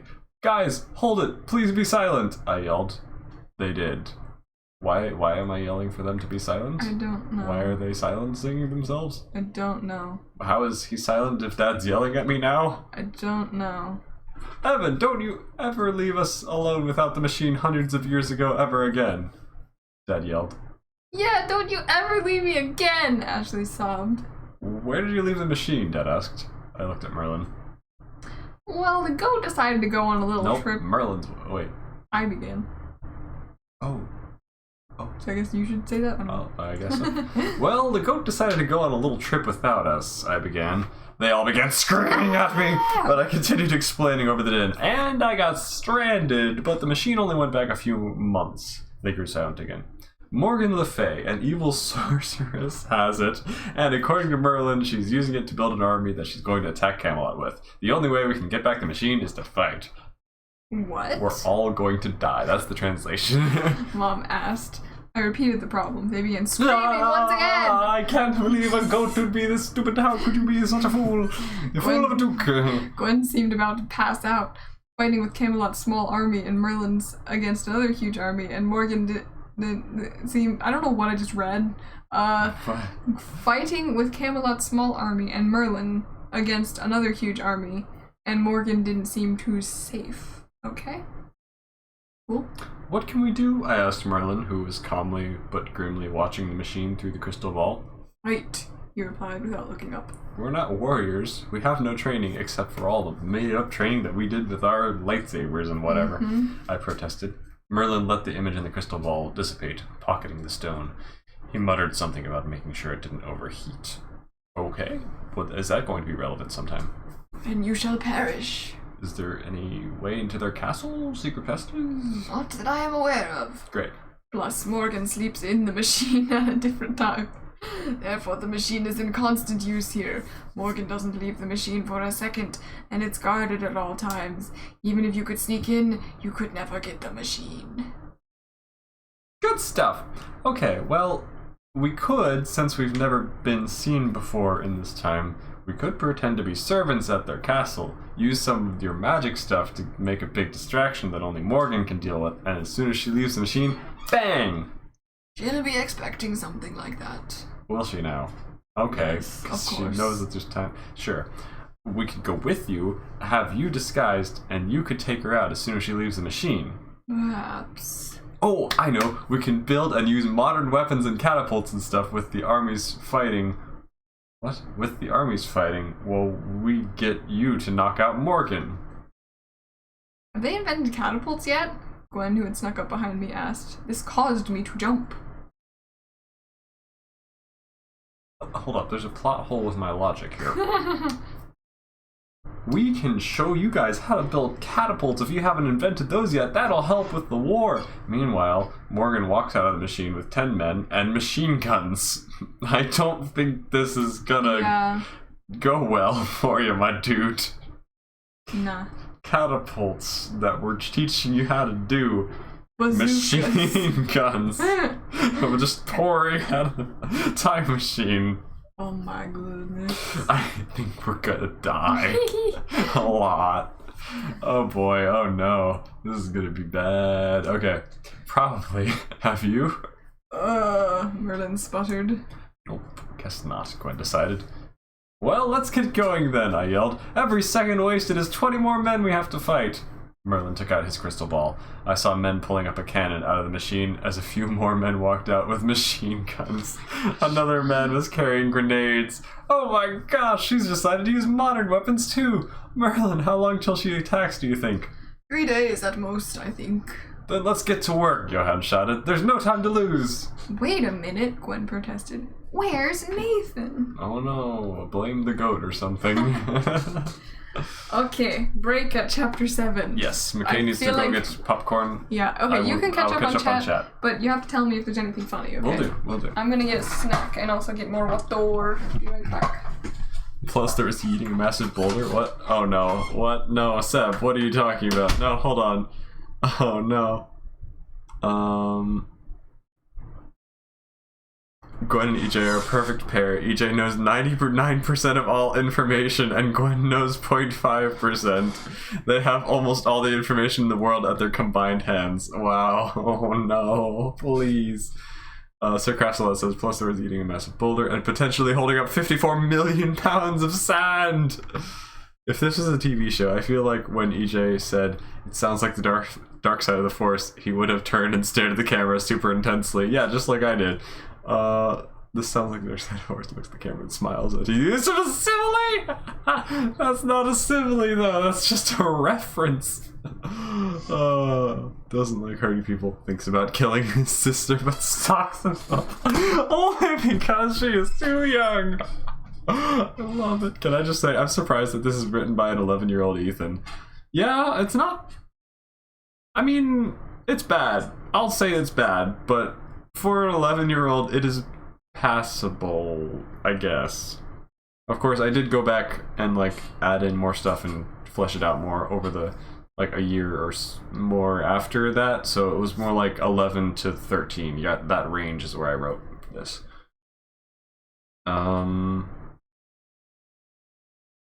Those men may not know how to use AKs. Fair enough. It depends on where she's conscripting these men from across all of time. I can show you how to make cannons to fight against her M1 Abrams tanks. Oh boy. Floosh says, wait, I zoned out for 2 seconds. Where did she get the machine guns from? Okay, so Morgan Le Fay has stolen the time machine, and she's just kind of like perusing all of time and going, ah yes, I feel like going here. Hello, people from whatever time period I'm in now. You guys are gonna come fight for me. And she just kind of takes people and whatever weapons they have from the modern age, from the past age, from whatever age she happens to be in, maybe from the future, who knows, maybe they've got laser guns now. And she just kind of brings them to fight in her army, because clearly this is the only fight she actually cares about, and she doesn't want to, like, take over the all of time or something. She's got very low standards for what she wants to accomplish here. Is a simile. It used like or as. Fair enough. Not thinking there's magic in this continuity. Yeah, fair enough. Teresa says, okay, so in 3 days, Morgana's gonna have added basically over 5 million men to her army. Why would she wait that long? I don't know. Number time. Oh no. To be exact, 5,184,000 troops, all of who need water and food. Oh, she's caused a big problem for herself. Supplying me alone is going to take all the resources in the kingdom. Oceana says, honestly, it's really good for a preteen. Most preteens would actually be dating rather than writing about them. Yeah, well, I unfortunately didn't have a social life and never have developed one since then, unfortunately. So, yeah, I kind of need to find a girlfriend someday, but I spend my time doing this, writing things, and then a decade later coming back to make fun of the things I wrote rather than actually going out and finding human beings in real life to talk to. I don't know where to find people to talk to in real life. Seb says he didn't confess his love to his Gwen. Sadness. It ain't gonna happen, Seb. I'm sorry to tell you. It's just not gonna happen. I don't know if that. I hope it's not. It better not happen. I don't remember if it happens. I hope it doesn't. Teresa's. This is like setting up the potential romances or whatever. So I'm sure we'll get there in time. I'm gonna hate myself every step of the way because it's only going to get worse and more embarrassing for me the more we get into it. Oh no. It would be hilarious at the end of this if Morgana came out of the time machine and was just super old because of how long she had to spend getting these people. That's a good point. That's hilarious. Oceana says, it's fine. Most nerds who don't have social lives until they're settled IRL, and then that's when all the ladies follow the nerds. Yeah, well, again, I don't go out in public anywhere, so no one ever gets to see my face. Boosh says, I'm surprised there hasn't been a tear in time with all the time travel. Where's God in all of this? Well, apparently God's just chill with all of this nonsense happening because apparently God exists in this canon, but also just does not care and hasn't made no effort to stop anything. Unless he's the one who forced us to go to all these horrible disasters instead of Moldy Fart. I don't know. He's just chilling, yeah. I mean, he knows it'll all work out in the end. What's God gotta do? He knows Super EJ's got it handled. Super EJ's too amazing. God's just let him do what he wants to do. Oh, Shada says, does this mean EJ and Gwen sitting in a tree? KISSING? No. Oh no. I mean, I don't remember what happens. I am hoping that it doesn't progress that far. That's totally for book 2 and book 3. I don't know what happens. I don't know when it happens. I'm sure there's an eventual ship because it's a young adult's novel and it's gotta have a ship somewhere. But I don't remember what the endgame looks like. And honestly, I think it's gonna become a lot more complicated when you realize that Gwen is not the only contender here. So don't get too attached to Gwen. Teresa says, the love profession is going to be at the end of book 2, right before Gwen's inevitably being kidnapped, and then they'll have to spend all of book 3 getting back together, right? Seems legit. EJ, you may have set yourself up. Stream challenge, make Ethan blush. Sam says, EJ, the ladies, man. No, we're adding another magical attribute to EJ's repertoire. Hello, welcome, sister. That smells very strong. No, you. You have brought cheese? Yes, I'm going to get crackers. Give me a sec. I like cheese and crackers. You make have a little bit. Yay, did you bring the cheese block? Oh, it's just all gone. She says there is no more cheese to be had. Foosh says, Gwen is not the only contender here. Oh no. How many ladies from different eras will fall for EJ? Oh no. Do you want me to get a new block? Yes. I would love more cheese. Did you find evil? No. On this cheese? It was a speck of lighter cheese. We may I need more was... crackers as well. Okay. Thank you. Love you, sis. Free. I can't make this lady fall for me. Seb says, every girl loves EJ because he's so charismatic and romantic and totally not condescending and jerk-facey. Oh, I don't know what that noise was. Yeah, we're gonna catch McKay up on what she missed here, don't worry. He's a bard, confirmed! Oh no. Super EJ / Moldy Fart is Joseph / his brother's whole what you intended for evil, God intended for good thing on steroids. No more cheese. Oh my gosh. This stream, man. This whole thing, reading my old cringy stuff is hilarious. It's the best kind of content. I once made a whole series making fun of my old comics that I made. And those comics were made much after this. But I made a bunch of videos like sassing my old comics I made, and that was a real fun series on my YouTube channel. Cheese. I forgot the knife. I'm smart. Oh no. Time to go down for third. Okay. I will catch you up on what you missed.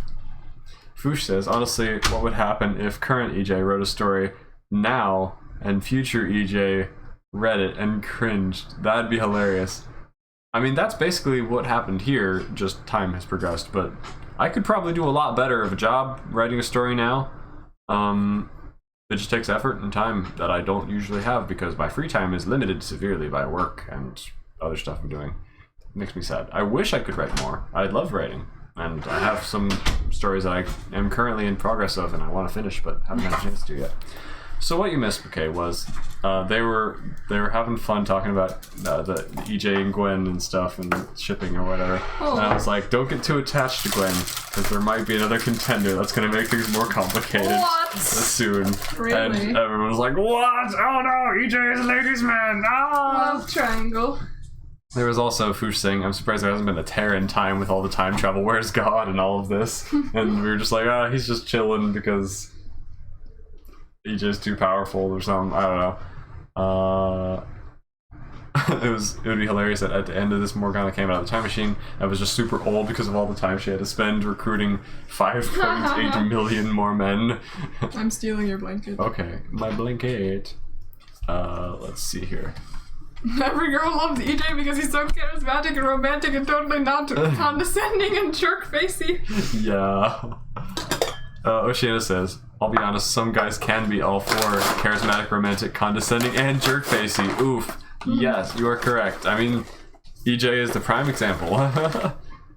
The end of the story is just Gwen, Moldavart, and Remy fighting for EJ's love. No! I would read that. I hate it. I would read it too, but I hate it. Oh, man. Honestly, what would happen if current EJ wrote his... Oh, wait, we already read that. Bit strips, yes. It was such a fun series. Also, totally not going to murder his sister at some point when she's older. Mm-hmm. Yes. I love... He also mentioned, like the, I don't like hurting people, also threatened to kill his sister, but then remembered how young she was. Yeah. Computer science work. I'm currently installing security systems, actually, but yes, it's computery. We're just trying to get EJ to blush, Michaela. It's cute when he blushes.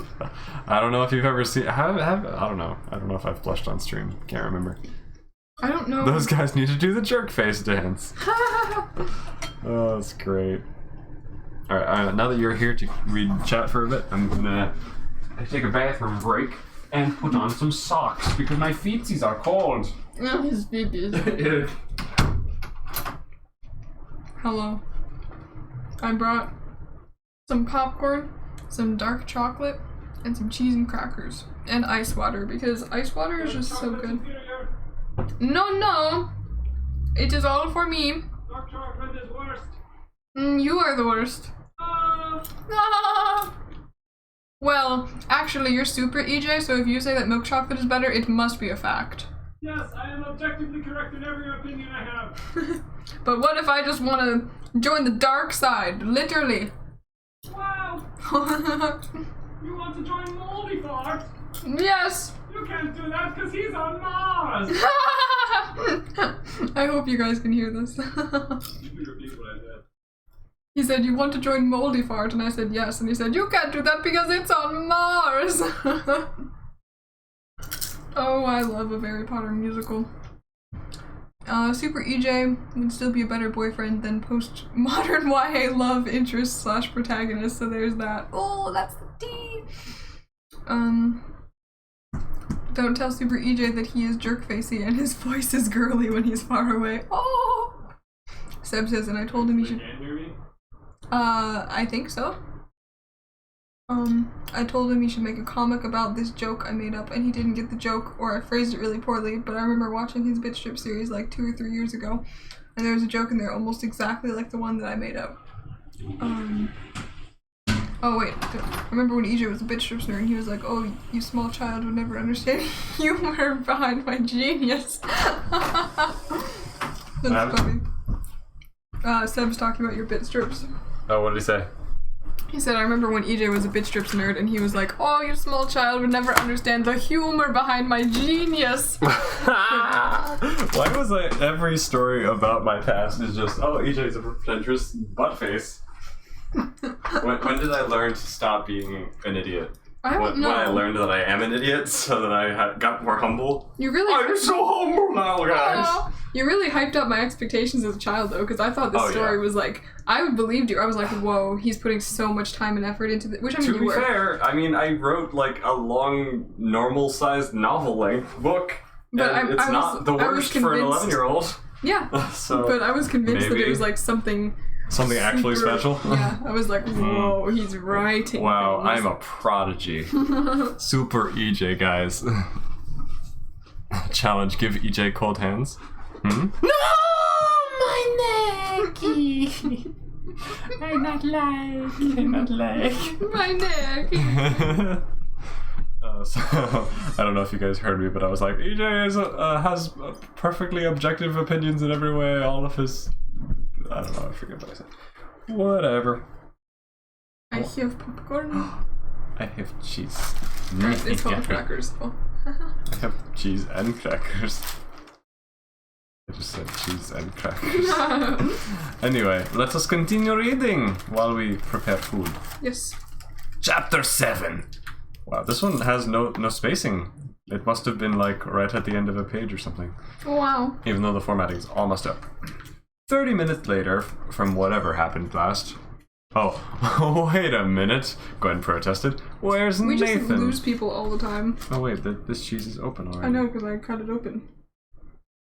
I did not know, and now I got cheese under my nail. Oh Could you give me a tissue?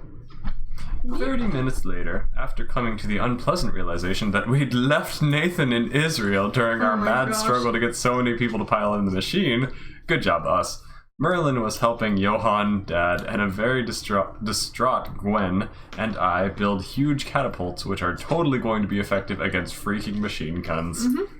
Mom and Ashley were, in a daze, creating booby traps that would slow the enemy down. Ashley singing London Bridge as she dug pits That's and ominous. covered them up with branches. Oh my gosh.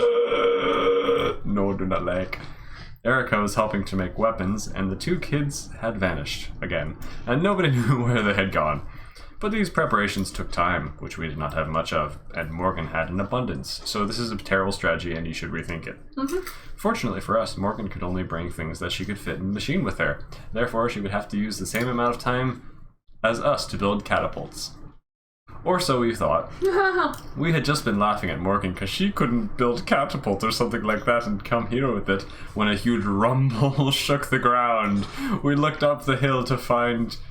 we looked up the hill about a mile or two away where Morgan's castle stood under the black clouds and lightning, and there, right beside the castle walls, was the Expriver, an American warship that supposedly vanished in the Bermuda Triangle long ago. Oh my gosh. Bro, what?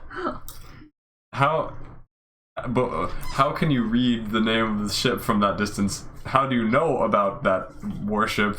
Why? Okay, sure. Just Encyclopedic knowledge. there we go. It exists now. Yeah, my like built-in downloaded the internet exploded yeah. back in Jericho, so I don't have that anymore. I don't know how we know this, or if we know this, but whatever. Apparently, that's just an explanation for us, the reader. Merlin looked through his crystal ball and saw that the machine was chained to the deck of the ship. Morgan undid the chains and walked back to the machine. Another enormous boom and a modern aircraft carrier, complete with missile launchers and machine guns, appeared, towering over their castle. So you can just attach anything to this time machine and it comes with you? Well, apparently, if you just tie it securely enough. Uh-huh. So how does it know, like, if it's just Can we touching... transport a planet back in time? Yeah, I was gonna say, like, if you're just, like, touching a tree or even the ground, how does it know not to teleport that with it? It has to be tied to it specifically? Well, maybe it does move it, because, like, remember when I had my hand touching the machine, I started to fly through time, but immediately after movement, I fell off and fell through time and landed, like, 5 minutes before or something. Mm-hmm. So maybe it does transfer a little bit of dirt. I have no idea. Mm-hmm. That's plot holes. You don't need to think about those. Where do we leave off? Oh yes, the towering aircraft over their carrier. castles, and then we've got to stop her before she destroys history and the world. That first ship had the peace proposal to end the War of 1812 aboard, and I have no clue where that other ship is from, but it's going to do some serious damage to us. I emphasized. Okay. I guess I do have encyclopedic knowledge. How do I know the name of the ship? What its mission was? Where it disappeared? How do I know every ship that's ever sailed? Super I have EJ just no idea. memorized the internet. The War of 1812 isn't even like one of the major wars that you learned about in school. It really isn't. That's bizarre. Alrighty. Okay. Cool. The two ships that were suddenly sitting on land seemed less than happy to be there. What? Understandably. Merlin, please get me a servant's tunic. One hit me in the head and pulled itself over me before I knew what was happening. Thank you, my muffled voice muttered as I tried to adjust the medieval tunic into a less suffocating position. My sneakers allowed me to slide down our third catapult's wooden beams to the ground without getting any splinters. Evan, where are you going? Dad shouted. To do what I can over at their castle. I'm not doing much over here, so I'll go spy, get the machine back if I can, cause some mayhem, and set Morgan back. And then come back here and... Oh. You want to read? You are not going over there without me, Gwen yelled, sliding down Oh too. no, a romance! She's totally coming along, etc., etc. You'll need help if she can use magic. Yo, Merlin, we need another servant's tunic down here, she called. Another tunic flew in Gwen's hands. I can take care of myself. I've gone on 3 adventures already, and I'm the one who always has to save everyone else, I argued. But you brought us along so we could see the past, have awesome adventures and stuff. It's not work on building projects. Oh, that's Johann, cried Johann as he slid halfway down the wooden beam of the catapult. His shoe caught on a split in the wood and he fell. He was too heavy for Gwen and I to catch, so we got out of the way and watched in horror as Johann fell. Merlin caught him with magic, though, as you do. Arresto momentum. He landed safely. Looking sheepish, he hurriedly pulled on the servant's tunic Merlin had given him. It was too short and too wide. Already? Fat shaming him? Wait, too wide. Yeah. I don't know what body type that tunic's for. I guess he's long and lanky in this version. I don't know. I guess so. So, magic existed. I had to be dreaming. I slapped myself, causing no awakening. How did I not realize that by now? Yeah. Okay, you're stupid, I guess. This was real. But I just couldn't believe it. Magic in real life? I'm having this not like I realization have after I lit a car on fire. lit a car on fire. Also, you have a time Crystal machine. balls. Like, magic is not that Yep. big of a leap of faith here. Mm-hmm. In fact, the magic machine probably works by time travel. It says, is that how the machine worked? I sighed, my world turned on its head. Something told me that these things would only increase in confusing quality here on out. Wow, thank you for telling the reader. Wow, this is even more confusing. Prepare to be more confused. Wow, yay. At least I would get some sorcerer fighting experience during this adventure. Maybe it would help me when Moldy Fart came to get me. Page 69, nice. Naturally, you'll need adult supervision, Dad imposed, carefully beginning to climb down, but then deciding it would be faster to just jump and let Merlin catch him. Okay. This was obviously very rude, and Merlin only slowed him down as much as he had to. Dad landed hard, but got right back up. I've gone on adventures, but not actually had... I've gone on adventures, but not actually had any adventures, he finished truthfully. He has a point. Yeah. He's just kind of sat there and read a book while we were dying in Jericho. And he wanted to go to Jerusalem, and you got there for like 2 seconds, then you left again, And so... then a goat sent us back in Rip. time again. Hang on, guys, cried Erica from atop of the castle wall. I was just coming to find something else to do because hammering metal in a sweltering blacksmith shop isn't much fun. And I couldn't help Sounds but fun to overhear me. your conversation. Oh no. I came My with cheese. you guys for some excitement, and I expect plenty of action on your guys' adventure. I'm coming with you all. You young kids are going to get yourself killed, Merlin shouted from the top of the first catapult. You can't possibly do anything. She's too strong. We have to do something. We have to try, I yelled to him.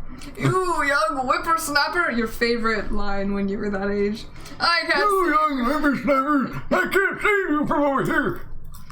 Well, Grandpa Geezer, we may get killed, but we've at least got to try before she has an entire army. I think she already does. Yeah, she Or at does least within before seconds. she's ready to attack, shouted Gwen.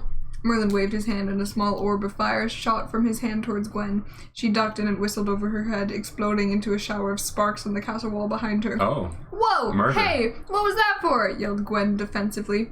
For calling me whatever you called me. Well, maybe we don't like to be called whippersnappers, she snapped back. I just made that up. Oh It my doesn't mean gosh. anything. The origin of the word. Huh? But, oh well, I guess I just invented the word in this time. Oh my but gosh. in our time, it's a word old people used to call young people stupid. Oh, we I did think. not need this explanation. And geezer is not a very nice way of calling someone old. We did not need this explanation. Gwen described. Thank you for becoming a dictionary for this. Yeah. Excerpt from the dictionary, my best inspiration yet. Well, whatever. Don't go if you want to live, Merlin warned. Like we'll survive if we just do nothing. At this rate, Morgan will have a nuclear missile within the hour and we'll Probably. be dead with the push of a button. Probably. Merlin, we're going and nothing you can say is gonna dissuade us, I yelled up to him. You're fools, but do as you will, Merlin as you will. agreed. Okay, let's catch up with chat, because I think we're very behind. Something. Man, my current one is only 72 pages or something. Is that them writing a thing? Seb says, actually, I don't think my foot rack thing was that bad of a story. I just had a really dumb name for the character. Oh, that's cool. Foosh said, I remember when I used to brag about writing a 200-page story when I was 12. I stopped talking about it for a long time, and now here we are. Oh, nice. Hold on, there's a response to something. I have to go up so high in order to see what I missed last. Foot wreck. Okay. Dude, like this novel is really impressive for an 11, 13-year-old. Oh, thank you. Yeah. I appreciate it. Haha, she can't build catapults, has machine guns and grenades and over 5 million soldiers. Oh my gosh. Oh no. I only wrote deep poems. I'm 14, this is deep. Plot holes in the majestically well thought out time travel story. I do not believe it. Clearly, 11-year-old EJ was clearly perfect. We're just Clearly. too dumb to understand it nowadays. Yes, we can't understand. We can't hope to live up to the level of knowledge that It's like the 11-year-old Bible. self. If there's something you don't understand, Just have it's faith. your fault. Wow. I wrote a historical fiction novella years ago and a few short stories, but I mainly write poetry. Oh, that's really cool. Ooh. And someone else said, yes, historical fiction is bumpin'. I tried to write a story about pirates when I was 14, and now I write about more pirates because they're still cool. Oh, wow. That's I'm about fun. to read a historical fiction at some point. Cool. Why does the have the same energy as oh no you aren't? Oh no you didn't. I wanted to be a pirate for so long, my pirate phase didn't last long as my mermaid phase though. Oh, cool. Pirates sound interesting, I agree. I've Cool. got a Mine doesn't special matter. power I'm not afraid to use. Oh no, we do not eat H2O here. Yes, we do. Okay. The condensation! What? Ema! The condensation! Whatever this episode is, I didn't see it. I only saw one episode because Abigail showed it to me and I suffered through it. Didn't see whatever that I don't know was. why. It was like a year ago or maybe 2. But I just started finding episodes of H2O on YouTube. And I had never seen the show. Like, it wasn't nostalgic for me. But I knew that our friend had been into it at one point. And so I started watching it. And it was one of those things where, like, it's so strange. But I couldn't stop watching. And it was, like, oddly entertaining. Even though I was not the target demographic at all. But it was just, like, so funny and, like, weird that I just watched, like, a lot of episodes. Sub says, okay, so the power of Super EJ. He can hold 54 million pounds of sand. He's also fast enough to place his entire family on an airplane mid-flight for 2 seconds, which means he has the power of flight, or possibly teleportation. Merlin, you have to save us. Also, Merlin, you can't do anything, you're going to die.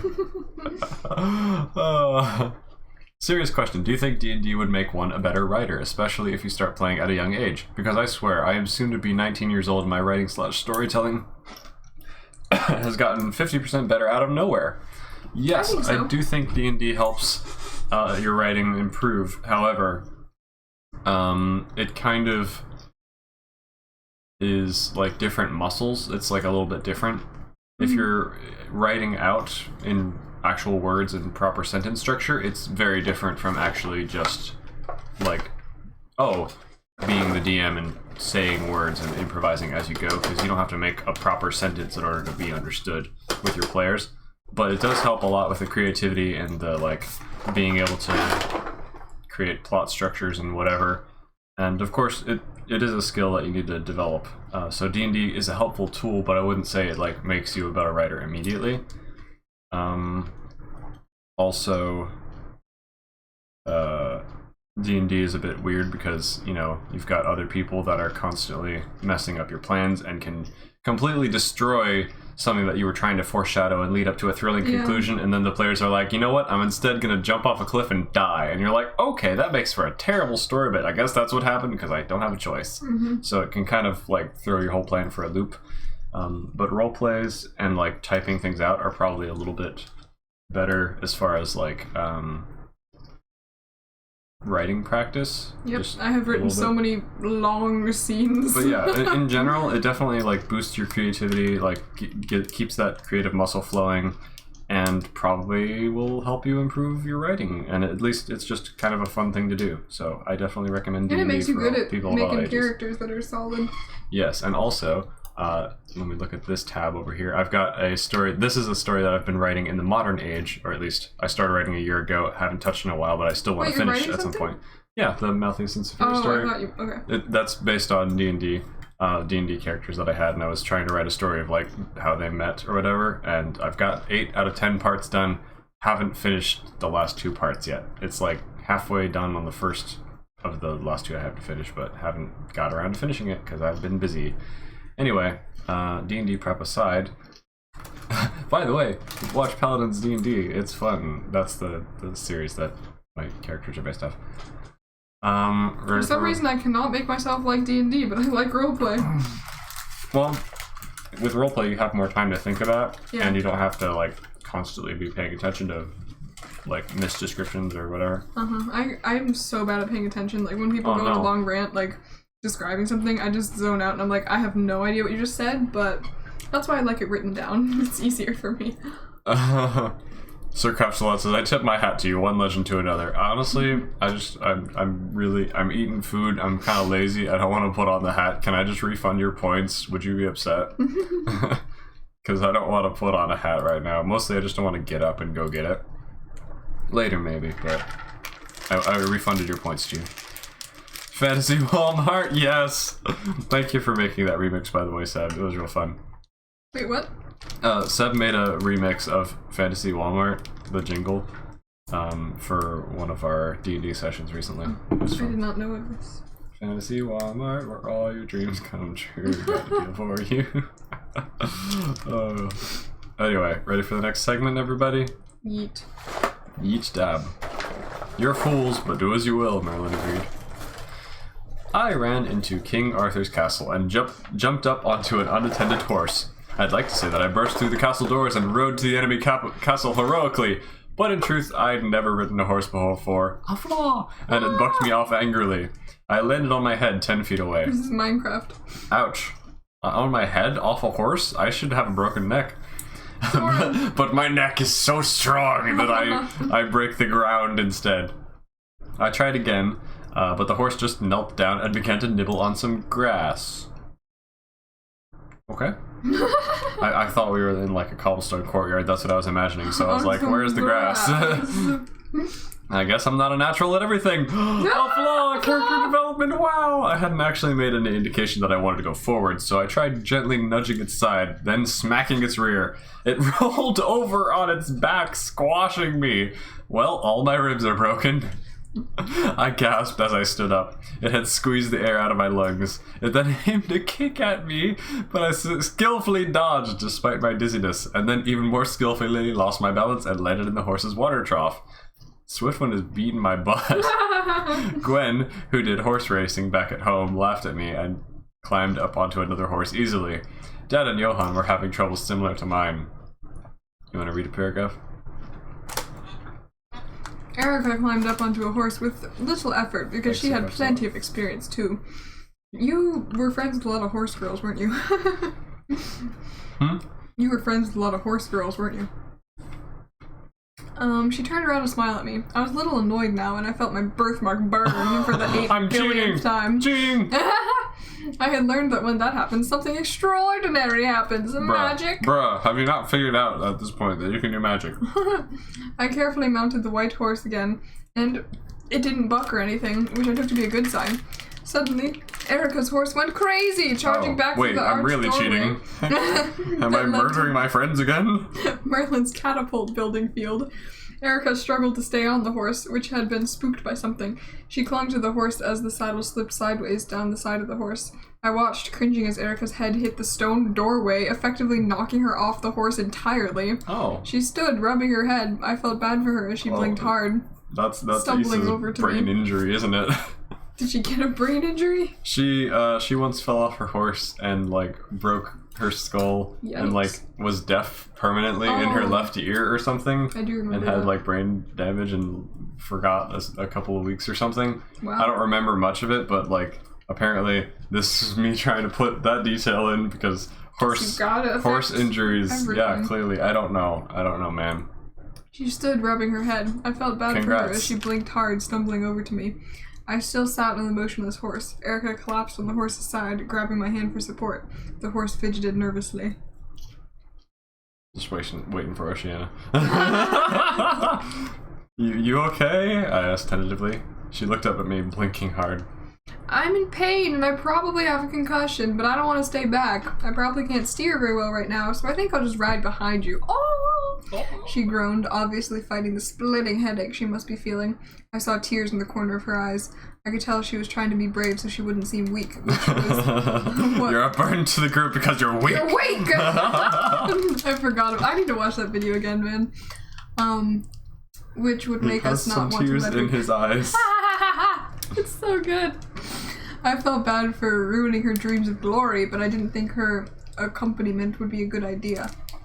I just want to spend more time with Gwen. Yeah, get away, Erica. Nobody wants you. Aww. But she's actually nicer. She seems to be the So girl if who does she's- not abuse me. If she's like Issa-ish, then didn't you like both Mary and Issa? What? Like at different points.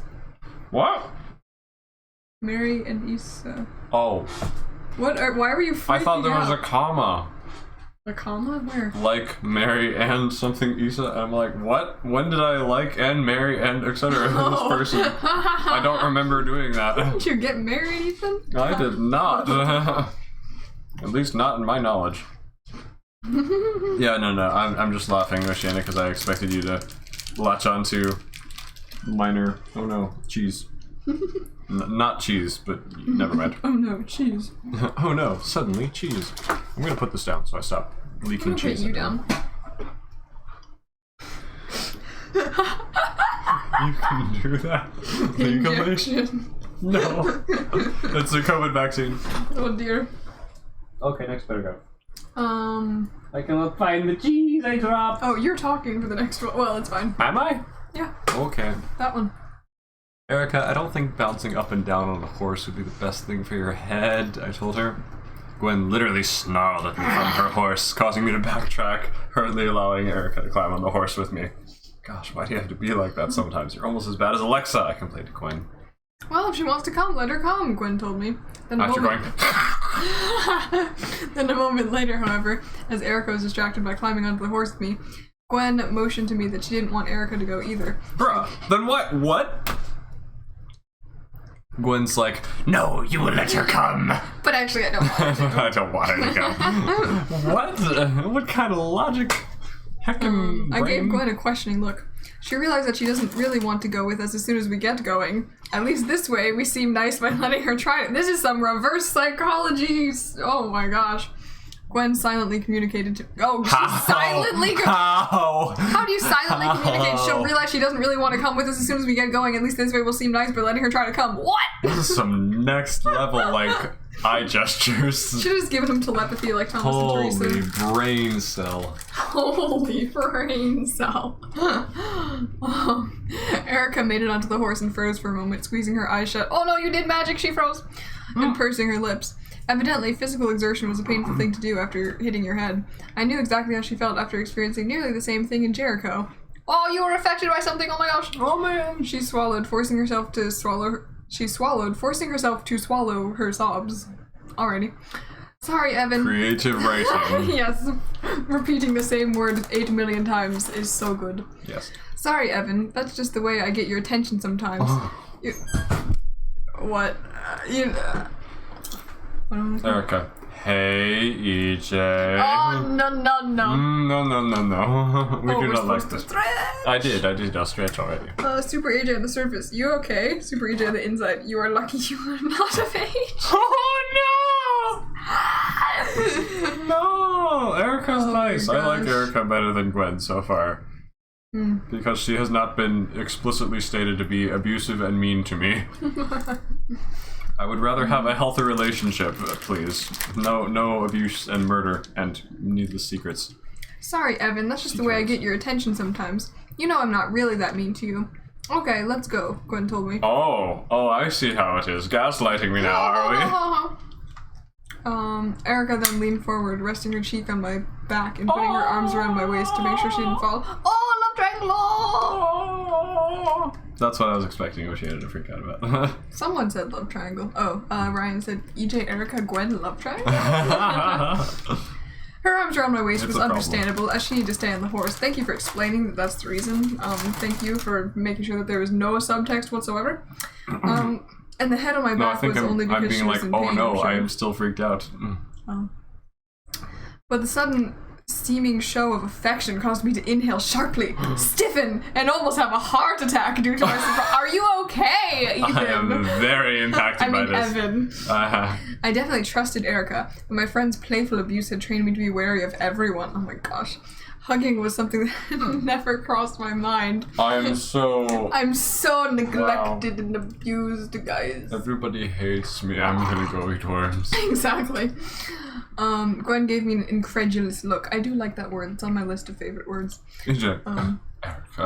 I motioned that it had been all Erica, and I wasn't sure what to do about it. I sighed, deciding to go with it.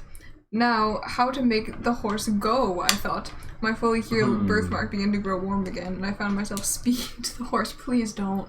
Please don't go there. Please. Excuse me, Mr. Horse, could we please ride to the castle? I asked, but not really expecting it to Mr. understand. Horse. Oh gosh, do you want to be the horse? Mr. Horse. Alright, I'll be Mr. Horse. Why not? I haven't been out for a canter in a while, and why not? I haven't been out for a canter in a while, and the name's Miss White Kingdom. The horse replied, and to my utter astonishment, it stood and began going towards the other castle at full speed. Is there literally anything that you cannot do? Nope! There's nothing Not our yet. EJ cannot do. My EJ's so big, so strong, and so mighty. There's nothing EA cannot do for you. Okay. Erica squeezed my waist, her eyes still shut tight. Her head tried to bounce in rhythm with the horse's hooves, but Erica kept it on my back determinedly. We bounced up and down as we flew across the ground. Suddenly, Erica pulled on my arm. I turned. She looked sick, about to pass out or something. I quickly stopped the horse and lowered Erica to the ground while dismounting. She almost fainted, and I was forced to catch her again and lay her on the grass. Oh, No. no more horses. You guys go, she managed to say after struggling to stay awake. I shrugged at the others and then walked Erica back to Merlin, supporting most of Erica's weight the whole time. Back to Merlin? Didn't we just charge across the field? Just Apparently carry we her had like across the whole 2 field? inches and then she passed out or something. I don't know. 2 inches. Yes.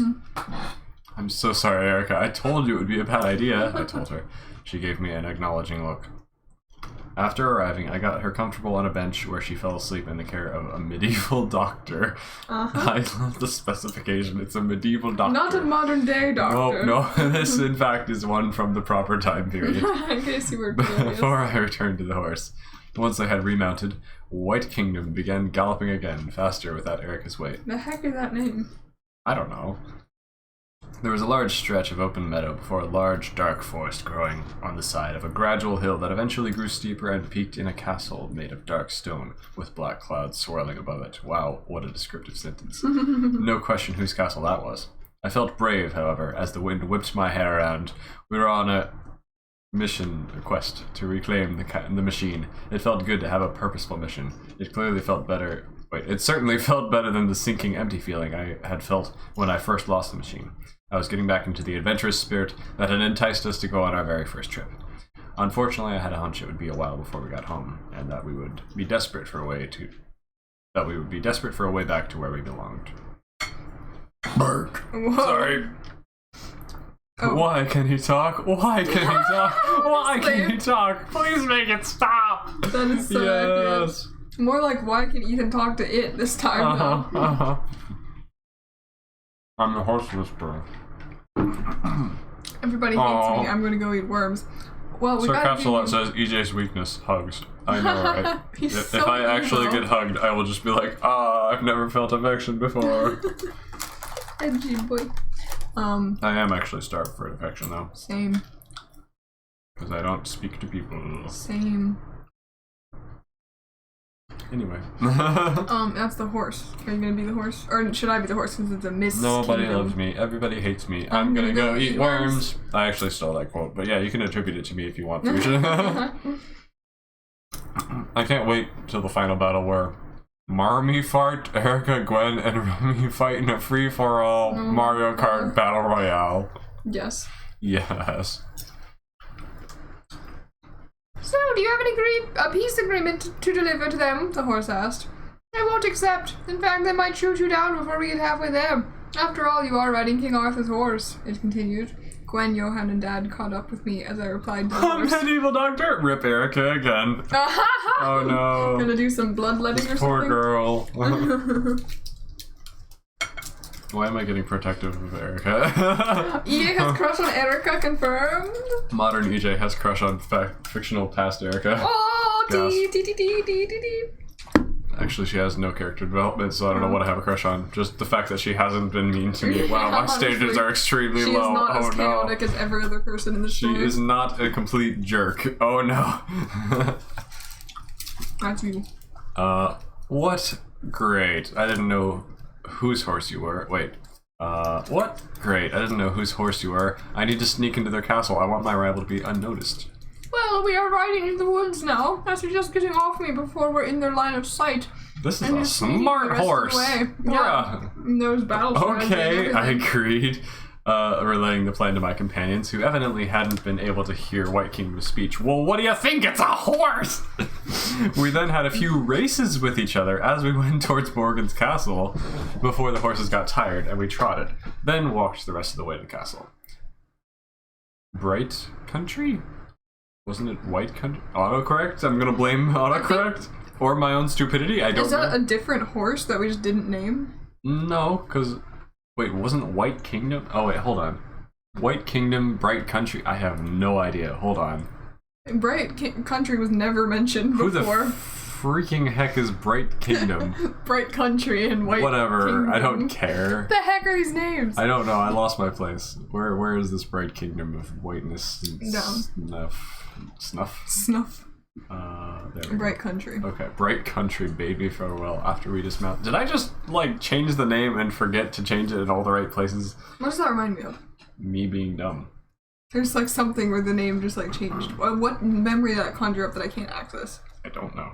I can't remember. That's annoying, but something came to mind and then instantly left. Sorry Okay. about that. Let me know if it comes back. Okay. Can you continue from where we left off? Sure. I am cutting cheese. Bright Country. Not farting. Whoever the Actually heck that cutting is. cheese. Are your farts moldy though? Bright Country bade me farewell after we dismounted, running back the way we had come with the other three Oh, horses. see you, Oceana. Have a good one. Bye. You're gonna miss some juicy tea, probably. Bright Country will fall. Oh my gosh. Imagine the twist if Malazorg ended up Same winning by giving difference, EJ a whatever. hug. Wait, what'd you say? Imagine the twist if Malazorg ended up winning by giving EJ a hug. This is The so bromance. You know that Okay. all that birthmark slicing that we did. You know what? We can make up after that. It's fine. Yeah, it's like Catcher in the Door. Who cares about years of abuse if you just hug it out at the end? Yeah. I don't think that's a good lesson to be teaching anyone. It's such a good lesson. What are you talking about? That's why I don't think that Gwen is the endgame ship. I'm calling it now. Ooh, Even though there's a love triangle. I have no idea though. that's the tea. I don't remember anything about this story. What have we seen Gwen be that mean yet? Or are we just told that she's mean? I don't remember. Did you see the snarl like 12 she did seconds snarl, ago? okay. And you know, I don't know. But she hasn't like punched you in the face or anything, so. Well, fair enough. Or has she? I don't remember. Apparently she was remember either. responsible for me being twirled up and put upside down in a closet. That is true. Partially responsible for that. Anywho, Why White Kingdom or Bright Country? Why the name change at all? The question is why. I don't know. I'm confused about everything. Oh. I had not realized just how intimidating Morgan's castle was. Its stone was black, it stood on the steep hill which gave way to sheer jagged cliffs to the sea, and there was no vegetation to be seen past the point where I stood. Oh. The swirling clouds were black as though ash from... is that a sentence? The swirling clouds were black as though ash from an erupting volcano. Alright. Okay. Are you smiling at your use of a simile? Are we going in there? Johan asked. Yup, Dad replied. We better be careful, Gwen advised. Here we go, I sighed. Remember, stealth is our survival. Don't be seen, I Oh emphasized. wow, thanks. I totally forgot the fact there's an army of machine gun wielding magic crazy people with a time machine after us. Taking a deep breath and moving forward. Just before I stepped across the line from the forest to the wasteland, I hit an invisible barrier. I couldn't cross it. It was like an invisible brick wall. That's what invisible barrier would be. Okay. Split up and try to find a way in, I told them. Gwen and Dad disagreed, but Why? Johan and I insisted. Why are we splitting up? Uh, Why are we splitting the party? No. I don't know. We each promised to whistle if we found a way in. And the people at the Scream castle if are we just were in gonna be like, trouble. excuse me? And try to meet up at the battleship once we made it. We departed and I began to walk around the perimeter testing for weak spots in the barrier. How? I got the bright country idea to try a running start and I rammed into the barrier as hard as I could. This is like some platform 9 3/4 stuff. Upon impact, a lightning bolt zapped me in a shower of sparks. Okay, PETA. And I flew backwards and landed back in the woods 20 feet away. Somebody get Finnick! Wow. Oh, and then one of the love interests starts sobbing over your body and screaming about how you're dead. That would be the tea. Invader! In the foliage! Over there! I heard a distant voice from the castle yell. What guard is gonna be like, foliage? In the foliage! I got back up shakily, feeling my smoking spiky hair. Oh my gosh. Wow. A section of the hazy But I'm air. invulnerable to lightning because I'm just so cool. Lightning, when PETA runs into a force field, his heart stops. When Super EJ runs into it, he just gets a funky hairdo and just keeps going. A section of the hazy air along the line of woods and black rock seemed to become clearer, as though an ice sheet had just had a hole melted in it. It looked like the protective circle had been broken in that small hole. I jumped at it, passed through it, and landed behind a rock just as a missile from the battleship that had been combined Oh with my magic flew What? through the hole. What? It exploded and sent magic fire sailing into the woods, incinerating anything that had been there. The fire didn't dissipate. I heard a whistle just as the fire retreated back to the boundary line and swirled around the entire hill, guarding. Wow. The circle had repaired itself as well. I whistled, and 3 other whistles answered my call. The people on the hill thought we were still outside, so they shot more missiles. Evidently, they thought I was dead, because the missiles stopped after a little while. Merlin must think we're dead, I thought. Whew, that was a lot. Wow. Oh, Also- suddenly... Oh, sorry, continue. What? What were you saying? Suddenly, I felt the ever-present Oh. invisible observer that followed my every move solidify more, becoming Oh boy, strong enough wow, that I where felt the the heck mysterious did you come entity that from was again? watching me floating right behind me. I whirled, my heart rate spiking, but there was nobody to be found. I shivered involuntarily. That extra paragraph just inserted randomly, and then it gets back to what's actually happening. Yep. Smelling something funny.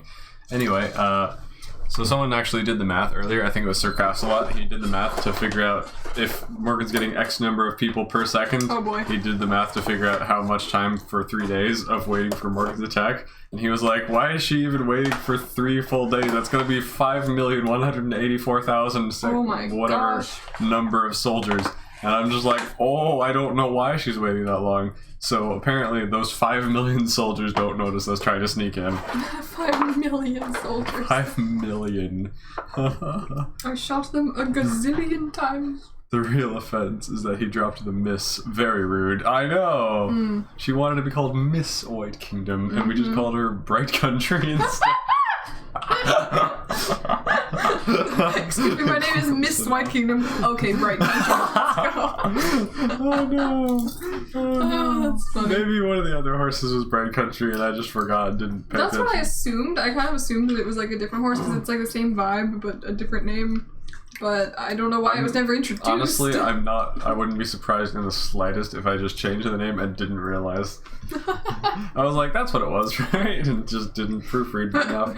2 sentences earlier, it was White Kingdom. Nope, I'm very dumb. Lol. Well, my screen started buffering and I saw EJ with his eyes closed and his lips together and he was like trying to kiss the screen. Oh no. It's all the romance stuff, man. Oh, bye, Stromprong. Oh, see you, Stromprong. Have a good one. Alright, I gotta go. Thanks for the enjoyment. Enjoyment.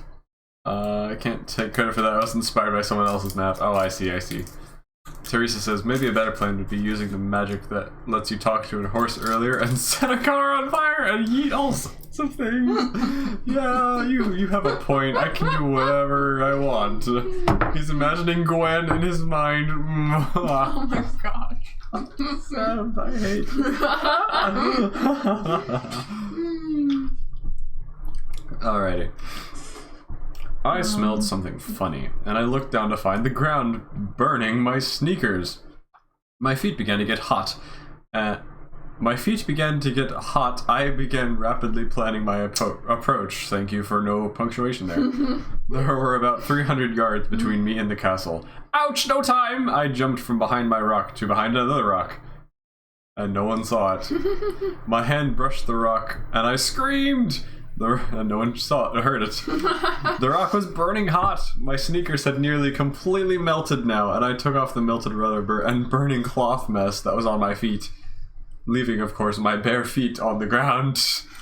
My bare feet touched the ground, and I instantly jumped up in the air, biting back a scream. I didn't even notice that my birthmark had grown hot, but I landed on a small, invisible chair that I stayed on until I could feel my feet again. Wow. Was Moldy Fart trying to make it more difficult for me to get to the castle? I remembered a thing I had seen about firewalkers and the people who walk across hot coals barefoot.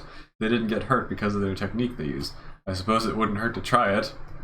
I lowered myself to the ground and began walking normally across the ground. Apparently this wasn't the same as walking on hot coals because my feet got really hot, then my birthmark got hot, then my feet were okay, and my birthmark got hotter. I seemed to be wearing invisible, heat-proof boots of magic. Now I could get up to the castle, but I would be seen. My mark got still hotter, and I felt a different kind of warmth spreading through my body. The warmth of love. Sorry. I looked down at my feet to find that I had no feet. What? I waved my hands in front of my face, but I couldn't see them. I was invisible. Awesome. What else could possibly be thrown at us out of nowhere? You would be surprised. Fortunately, blind and deaf guards are tight. I began walking invisibly up a steep hill to the castle. I began to Blind get and very deaf guards are tired. tight. I began to get very It was tired super halfway easy, up, barely but I kept inconvenient. going. I found myself gasping for breath, nearly out of energy. I had gotten more tired than I would have done by just walking up the same hill without the invisible boots and being invisible. Thank you for attempting to establish the rules of how magic works. Yep. I didn't Badly. even know how I did these magical lifesavers, if it was me, but they used my energy like crazy. Yes. Either I could use magic, or it must be Merlin watching his crystal ball. I Yes, grinned. surely. It must be Merlin. He also lit the car on fire. Yeah, of course. He lit the freaking car on fire. I grinned, thanking him in my thoughts. I ran as fast as I could up the rest of the hill, nearly fainted from the effort, and pulled myself up onto a metal ladder that was attached to the side of the aircraft carrier. And there I Okay. sat, tired, visible, and vulnerable, regaining my lost energy. After about 5 minutes, I was strong enough to stand, so I began to climb the ladder. I skirted the portholes I saw as I ascended my metal stairway. I can't read. Near the top, I planned my approach. Should I walk up there casually in my t-shirt and jeans and insist that I had been on the boat when it changed times? Should I keep my servant's tunic on and pretend to be from the castle? Perhaps not being seen would be the best option. But how could I possibly get across the deck of the ship without being spotted? I'm an international super spy! I don't know that one. I just know the TikTok sound. I don't know what it's actually from. I'm probably the only one that would get that reference. Okay, got it, apparently. Yep, I know it from TikTok. Don't know the original source. Where did we leave off? Enormous tank? Yeah. An enormous tank appeared on the deck of the ship, causing momentary confusion among the people on the ship. As Morgan unchained the newly arrived machine from the tank, I took my opportunity and leaped onto the deck of the ship and, making a dash for the nearest hiding spot, the doorway into the boat. The nearest hiding spot, the doorway into the boat. This obviously wasn't very smart, and I crashed directly into an important-looking big person with a fancy outfit. Important-looking big person. Well, what do we have here? He taunted me, one-handedly picking me up by the back of my shirt. One of Morgan's servants milling about my ship. I'll have you beaten, you. He noticed my jeans and modern backpack under my tunic. Oh-ho! Got ourselves demoted, have we? Well, that won't do at all. He put me down and yanked off the tunic. Morgan, that old hag is taking over my ship, my crew, my time, and my life. Here we are sailing across the ocean, and then poof, this machine appears. This lady comes out and without a word of explanation begins casting magic spells on the ship and its weaponry. Then she introduces herself as Morgan Le Fay and says she needs us to fight for her against King Arthur. I says she's joking, and then she chains us to the machine, and we end up here. She says we have to fight her, we'll never get back home. But I don't trust the snake, not one bit. I don't think she'll ever let us all go back. Thank you for all this exposition. But what choice do we have? We can't start blasting her castle or her army, because my men are her army, and she's never in her castle. She's taken over the world, and she orders my men to do whatever she pleases. Some of them even like it. I won't stand having you demoted as a servant. It's outrageous. Excuse me, sir. Are you not pleased with Morgan drafting you? Oh, what was your first clue? Wow. I hate it. Why? Are you a spy for a wolf in sheep's clothing? I love how you walk in and this man just like starts emotionally dumping on you. You're just like, I was taken from my home and everyone's being demoted and she's just, I don't think we're ever gonna go back home and we ever fight this weird battle, blah, blah, blah. And you're like, whoa, calm down.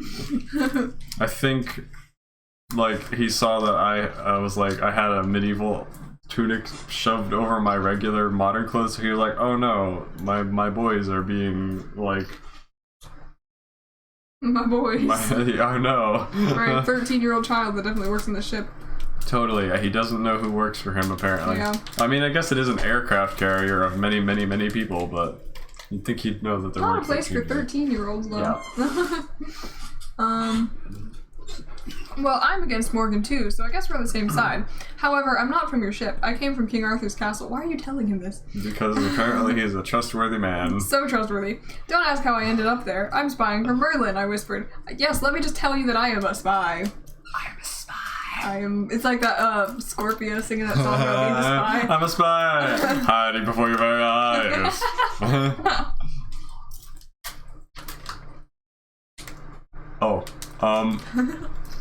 Well, why didn't you say so? He replied with a smile. Name's Crunch, and I'm captain of the ship.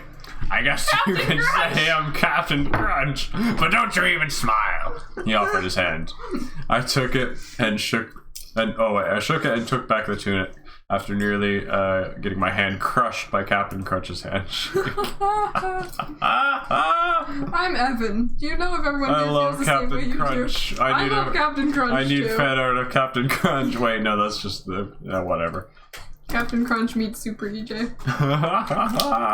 The best crossover. Yes. Oh, do you know if everyone here feels the same way you do? What? Oh, you're reading. I thought you were, like, talking. I was like, what's happening? As I said, some are liking Morgan's usurp of power. He's Yeah, like we're- halfway everyone- Scottish, halfway pirate voice. I don't know what I'm doing. That's Captain Crunch's voice now, guys. Give word to everyone who doesn't like Morgan to try to sabotage stuff, break things, and set her army back as much as possible. That is so descriptive, thank you. Great battle strategies.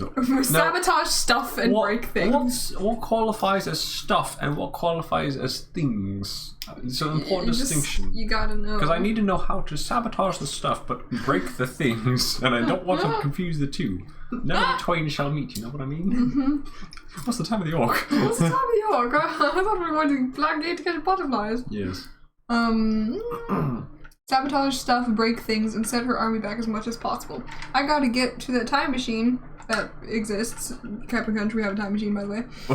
Well, and get Morgan out of there. I guess he knows because he got yeeted. I don't know what's happening.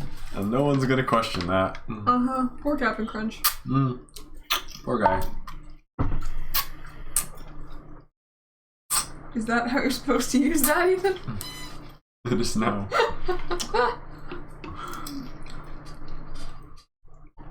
Where do we leave off? Captain Crunch was about to respond, but I'm looking at With chat. you got it? Yeah. Gotcha. What should have happened? My goodness, now all I need are some spider climbing boots. Oh wait! Poof! How incredibly useful. What a coincidence that I'm blessed with such a vague yet incredibly useful item conveniently for this very moment. Must be Merlin's magic. Wait, aren't there 5 million guards with ears that can hear me? No? Okay!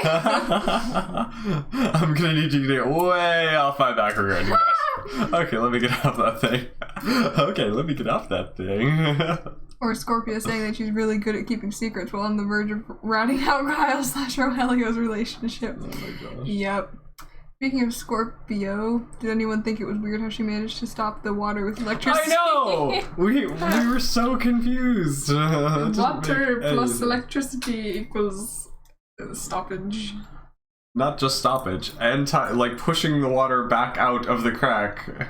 As you do. Yes, sure. You got it! Good luck. By the way, you need some new duds, he asked. I looked down at my bare feet. Yeah, I do. Thanks. And good luck to you too, Captain. I hold him. A moment later, I walked through the ship in my new shoes, getting stopped by several pro-Morgan guys. Pro-Morgan. Okay, I failed to talk my way out of trouble because I couldn't find a reason for being down so far in the ship. Thank you for giving us that dialogue. That was a great scene that I had to imagine. Wow. I dashed, outrunning them and stopping in a room where a lot of grenades were kept in boxes. Okay, I don't like where this is going. Oh boy. There was a porthole in the wall that looked out only a little bit above Morgan's castle walls. I grabbed a grenade, attempted to discover how it worked because I know what year a certain ship disappeared and what the title of the ship was and that it had the peace treaty for 1812 or whatever, but I don't know how to pull a pin on a grenade apparently. So I figured out how the grenade works before I was ready, and I threw it at the porthole and dived out the door, slamming it behind me just as it detonated. Apparently the blast had shaken loose the pins for some of the other grenades or something, because the moment after, half the grenades in the rooms detonated. Wait, what?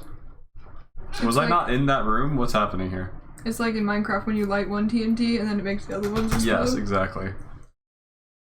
I activated it long before I was ready. I threw it at the porthole and dived out the door. Okay, slamming it behind me just as it detonated. Gotcha. Apparently the blast had shaken loose some of the pins for the other grenades or something, because the moment later the other grenades in the room exploded. The wall of the ship between me and the grenades wasn't strong enough to withstand the detonation. As the Morgan sympathizers flew around the corridor, the wall flew across the hallway and smashed into the other wall and the floor, leaving barely enough room for me to wiggle out. Yikes. I jumped back into the room and began activating and throwing the remaining grenades at the men behind me.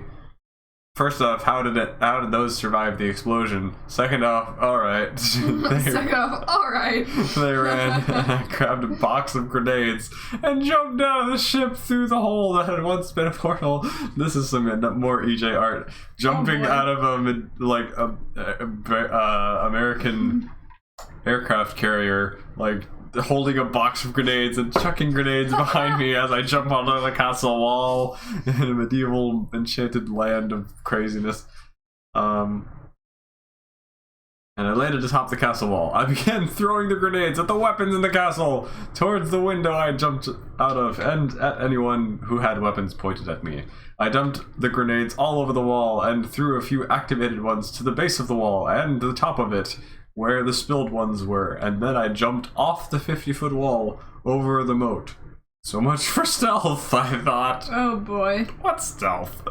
The grenades all began to detonate, sending stones flying, and they blew a huge hole in the side of the wall. I was still falling as I watched, and great blocks of stone began to fall with me. The stones broke up the surface of the water, and I fell in right above a rock. This saved me from the impact of the water, as the hole in the water created by the rock closed in upon me and slowed me, rather than bringing me to a complete stop instantly. So that's why the surface tension was broken and didn't die immediately, because water acts like concrete when you hit it from too high. Because I am so big brain, I thought about these things because I'm a great writer. I'm kidding. What else are we reading anymore? Push my. How tall is 50 feet? How tall is a story? Like building stories? Like 12, 13 feet or something. Okay, so that's about the same amount that Cinder fell in the, or jumped in the Lunar Chronicles. Because, you see, there was a tall thing that was called a building. And the Queen's throne room has like this place where people can yeet themselves into a lake, because like a lot of people die in that throne room, and so she just likes to yeet the bodies into the lake as you do.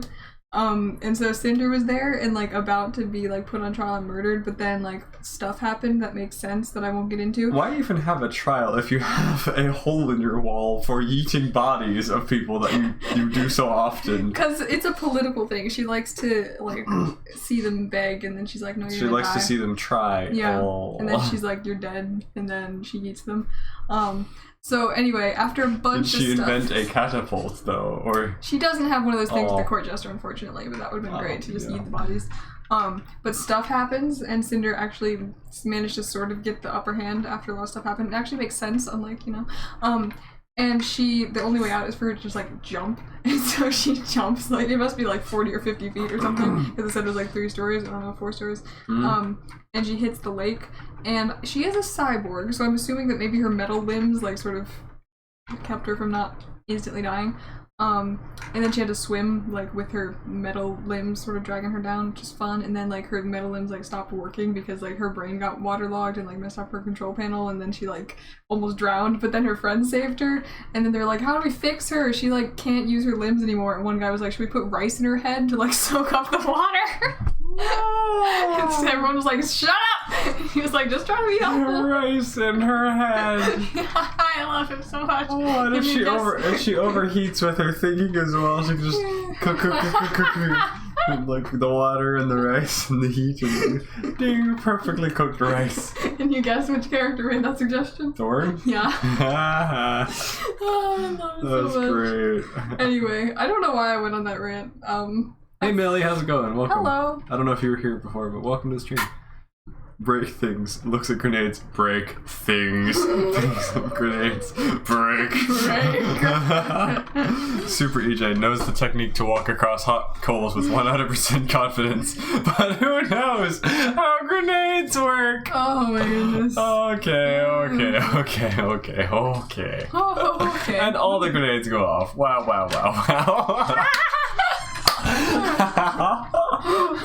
I love it. This is just a pitch meeting. I'd like to do survive 50 feet. Oh man. Oh, this is great. So anyway, I hit the water after 50 feet, but I lived because I'm so cool. However, another huge block was falling above me, and I got momentarily stuck, sinking between 2 giant stone blocks. I pushed myself free, but was already nearly out of breath, and I was 30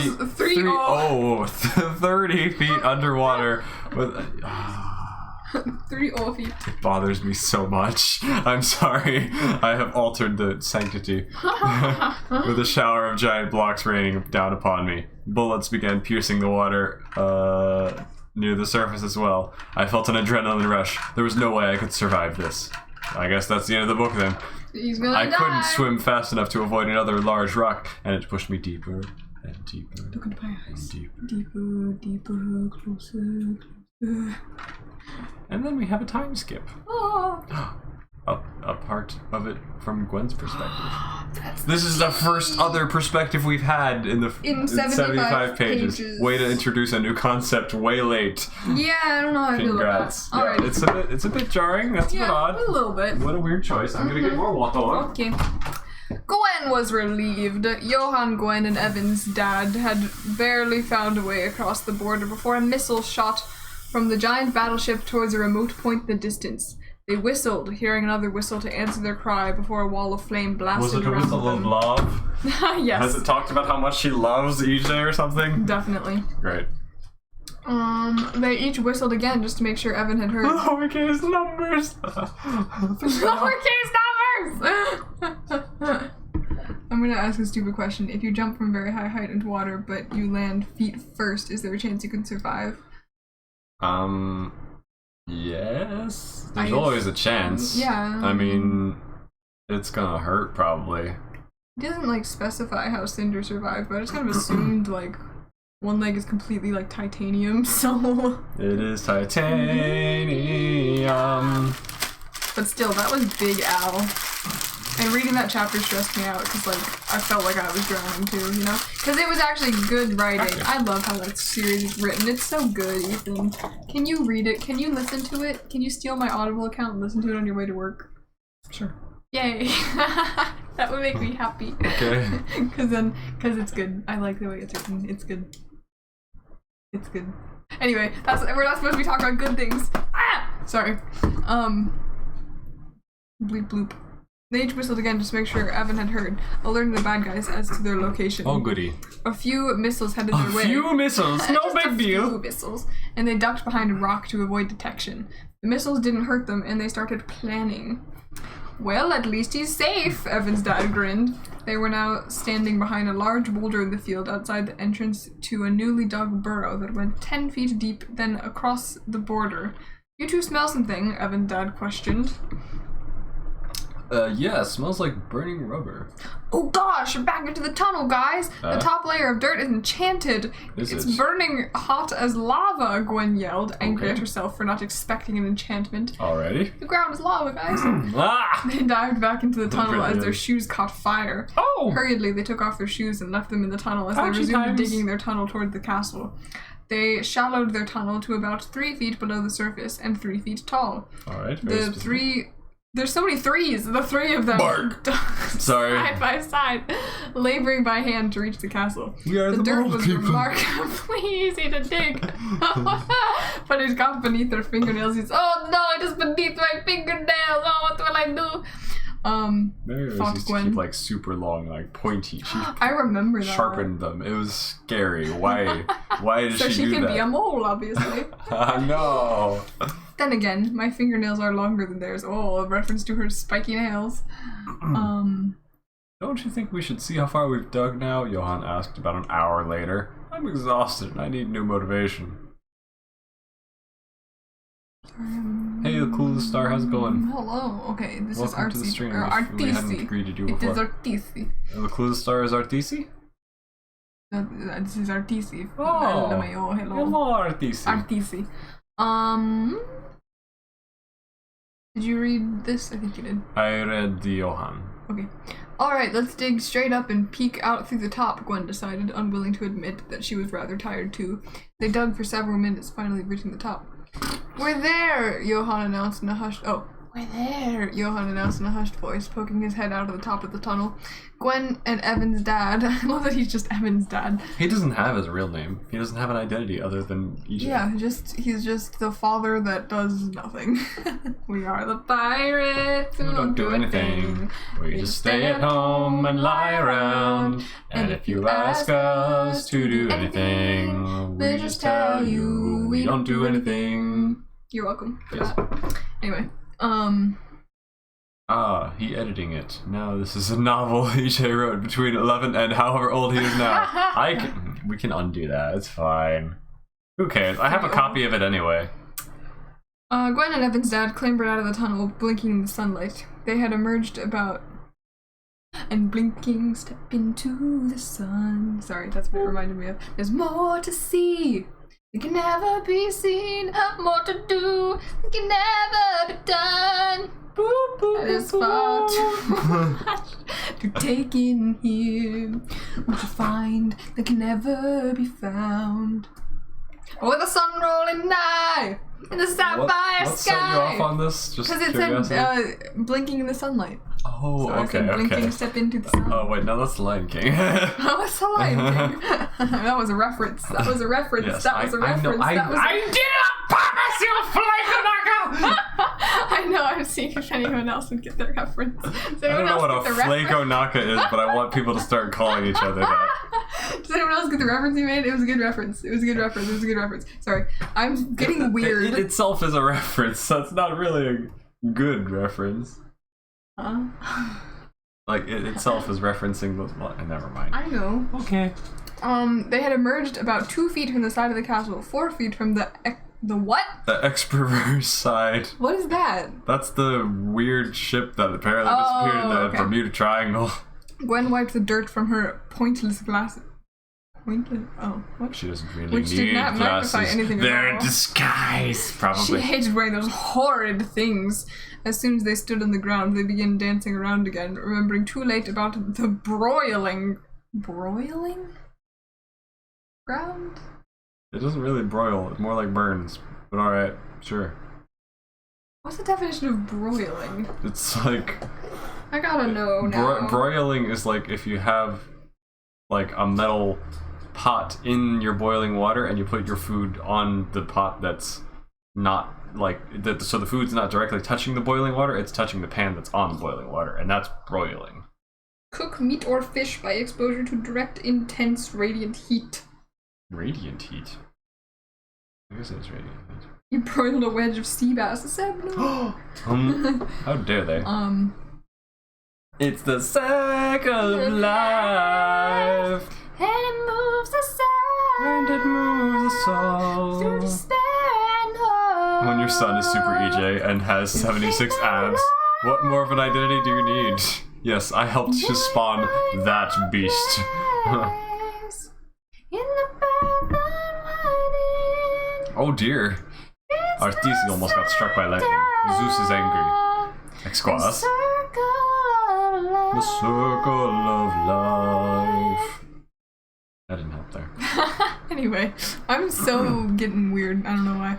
Johann tripped over a rock and fell headfirst back into the tunnel. Evan's dad had been trying to climb the wall of the castle and was very surprised when it slid open, revealing an entrance to the castle. Gwen and Evan's dad quickly What? jumped into the... I wasn't paying attention to what I was reading. Apparently they just opened a secret passage because Johann tripped on a rock and... okay. You know, That's Machina, as you convenient. do. Why not? Sure. We love plot contrivances. Plot contrivances. Gwen and Evan's dad quickly jumped into the passageway. Johann then crawled out of the tunnel and into the I'm passage. gonna need you to get all the way off my back about that. Sorry. Have you seen the pitch meetings?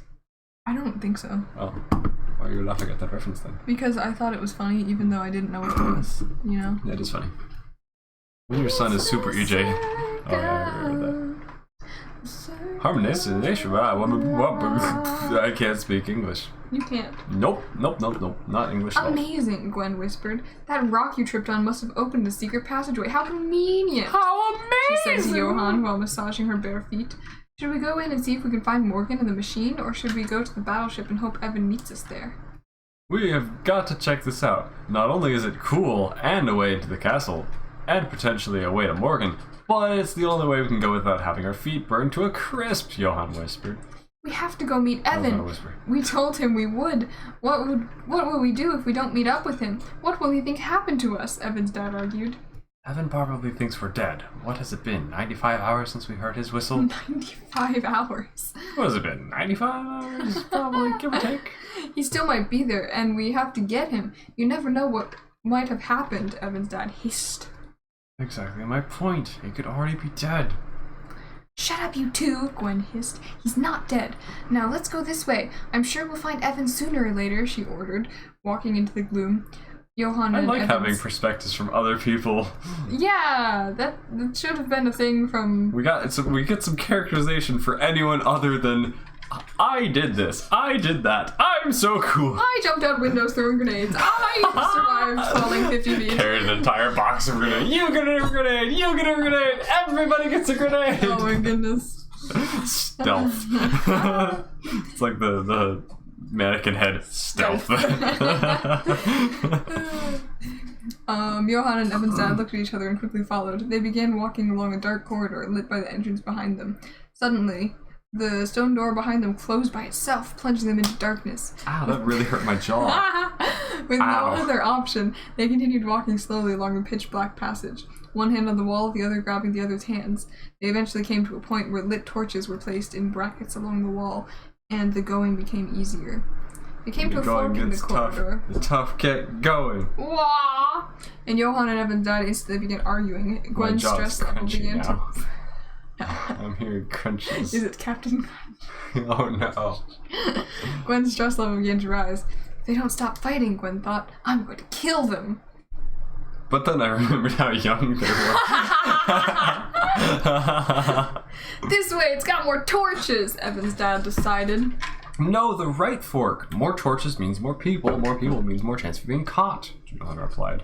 We can't see that way, and we don't know what's over there, Evan's dad whined. For all we know, those torches were lit by the fire-breathing dragon that's over there. Left! Right! Enough! Okay! Where there's light, there's people. Where there's people, there's Morgan. Where there's Morgan, there's the machine. And there's Evan waiting for us. We go left, Gwen decided. Bruh. Evan's dad smiled smugly as Gwen began walking down the passage, followed by Evan's dad and Johann.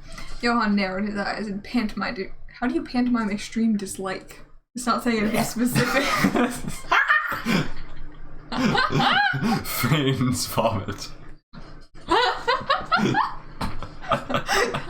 Such like a bait type thing you just did. That's funny.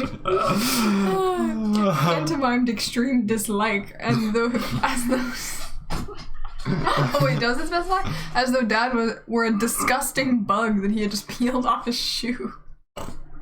That was not a shoe, that was a shoulder. Well, I didn't say the shoe until after I was already doing the motion. Cool it, you two, Gwen hissed. This is serious. We have to work as a team to get the machine back. Evan's dad and Johann stood in silence for a We moment. will not be working as a team today. Keep walking. But you will not gonna keep walking. What we said shall going to fall. That's the Jericho scene. We're not doing the Jericho anymore. This is Camelot.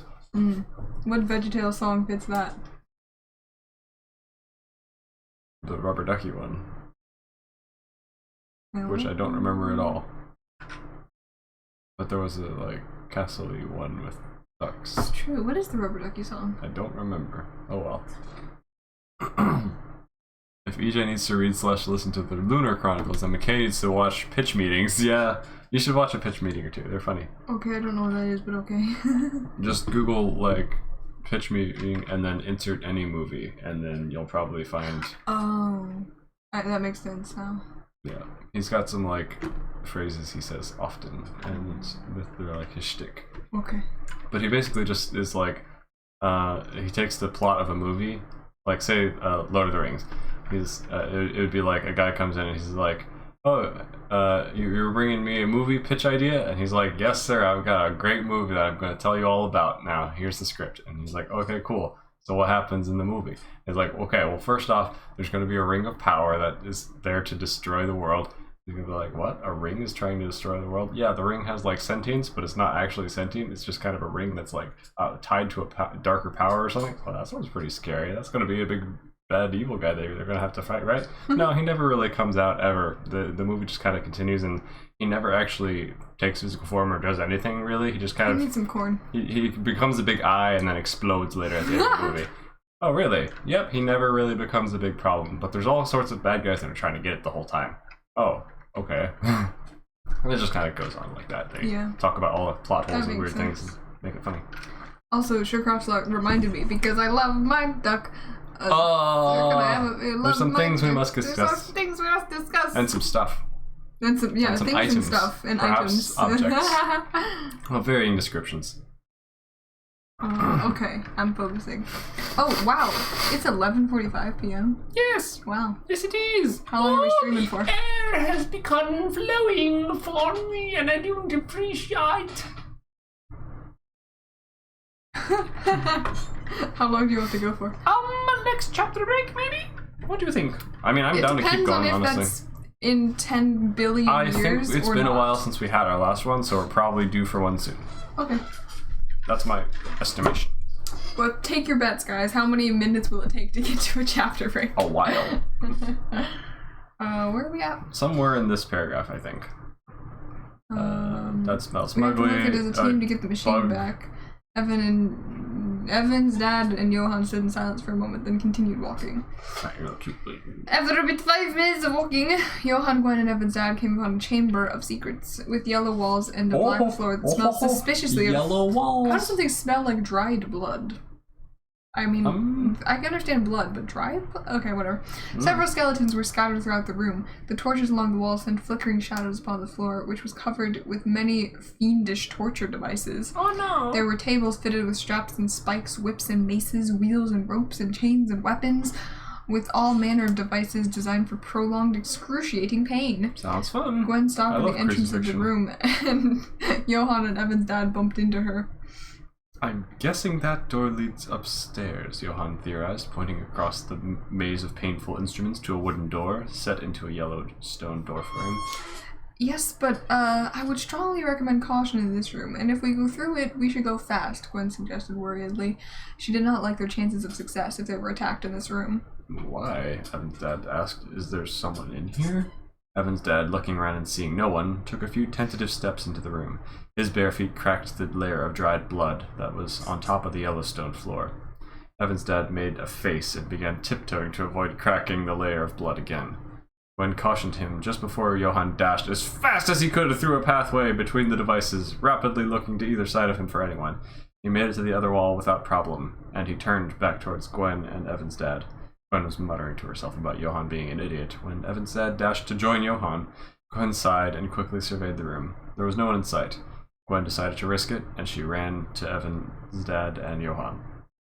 Open this door fast, she told Johan, but there was no need. Before Johan even touched the handle, the door burst open and hit Johan smack in the center of his forehead. Bonk! He then fell and hit the back of his head on the floor rather hard. Oh, Another man. concussion! Yay! That's like the 6th one? Castle guards poured through the door, and Evan's dad quickly turned around and raised his hands in surrender as he trotted away. As he trotted away. Fearfully hoping they would see his surrender before they heard him. him. Ba, ba, ba, ba, ba, ba. Gwen followed his lead, running, but by no means giving up. She full out sprinted towards the tunnel, pumping her arms for more momentum. Gwen noted with dismay that more guards were pouring from the tunnel they had arrived from as well. Oh no, where did they all come from and why did we not hear them coming? Where did they come from, Cotton Eye Joe? Yeah. If she could only reach the tunnel. No, it was impossible. There were too many guys to plow through. Gwen raised her hands. They had been captured. Hopefully Evan was having better luck. And now we return to Evan jumping out windows. Probably. Hey, it's a chapter break. Wow! Alright, do we want to call it there for the night? Are you tired? Or do you want to suffer through 20 more pages before we take another break? That's kind of a lot. We only got through break. 3 chapters this time! But we got through more than we did last stream. Because weren't we only on like page 34 last stream? Well, we got from page nothing to page like 42 last time. Now we Really? got I from thought page it was- 42 to like 78. I thought it was different. And the first like 3 or 4 or 5 or 6 were all title pages. And title I was gonna ask, contents is what's the title of the story? I forgot. the trouble with time travel. You can see it Oh. at the top of the document. Ooh, no, I no, see. So it's not called like The Revenge of Moldy Fart or anything? no. That's Freaking disappointing. stop doing this to me, freaking Stop potato. doing this to me. Okay, look, it's called The Trouble with Time Travel, and it's apparently this trilogy is called Revenge of the Last Dormore, which is literally just Mordor. Mordor backwards That is because I'm funny. uncreative and stupid. And then book 2 was going to be called The Final War, and then there's going to be a third book that I didn't even start writing yet. Mm-hmm. There were just notes for it, and like partially written scenes and stuff. But it was not even in progress, really, by the see. time I stopped. So I had one done book, one book, and then a bunch of notes. Can you make that noise again? I don't know if I can. Third one was close. That makes me laugh.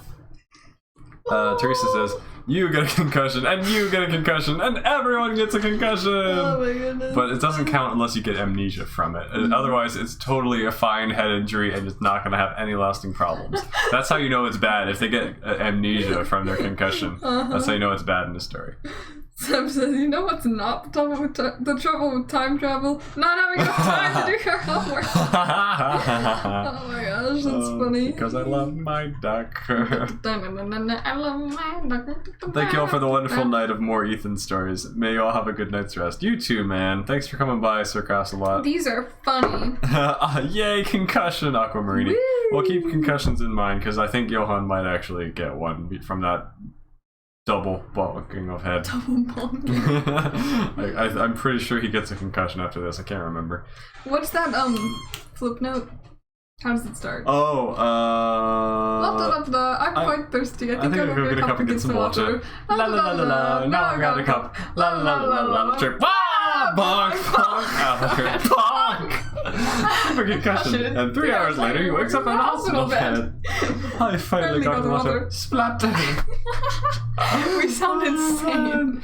Oh, Wait, I bet Sam remembers that. Oh man, I wish I had the visual for that Flipnote I made back in the day. I called it my masterpiece. It was just something I made in Flipnote Studio. It was the first time I tried like actually animating with frame after frame after frame of something moving across the stream instead of just like a picture and then a completely different picture and then a completely different picture that had nothing to do with each other. So it was the first time I actually like made a stick figure walk across the stream, so I call it my masterpiece. It was just a guy like, oh, I want to get some water, and then he tripped and like dropped his cup, and he fell over, bonked his head on the ground, stood up, and the cup bonked him in the head, knocked him over again. Then he was underneath the sink, so he stood up and bashed his head into the sink. And then 3 hours later, woke up in a hospital bed and had like a lump the size of New Jersey on his head. He finally walked across, got some water, and was like, splashed it. I don't know why. It was just, and it was played with like the audio at 1.5 times the speed or something. So it was like, la la la la la. I'm quite thirsty. I think I'm going to get up and get some water. La la la la la. Now I got a cup. La la la la la. Bonk, bonk, out of my head. Bonk. 3 hours later, wakes up in a hospital bed. I have the audio, I think, but I don't have the visual anymore because like all my flip notes mysteriously disappeared. I thought I filmed them or exported them somewhere, but I can't find where it is. So I think they're lost to time, unfortunately. If I ever find them, I'll definitely show them off. But I made a bunch of those flip notes and varying levels of quality. It was pretty fun. But I will always remember that. The audio is just ingrained in our minds forever. Hey, welcome, Fester. We were just in time for the stream to be ending. Yep. So thank you all for coming out to this stream and for listening to more of Super EJ and the Chronicles of Malafart, or whatever his phrase is.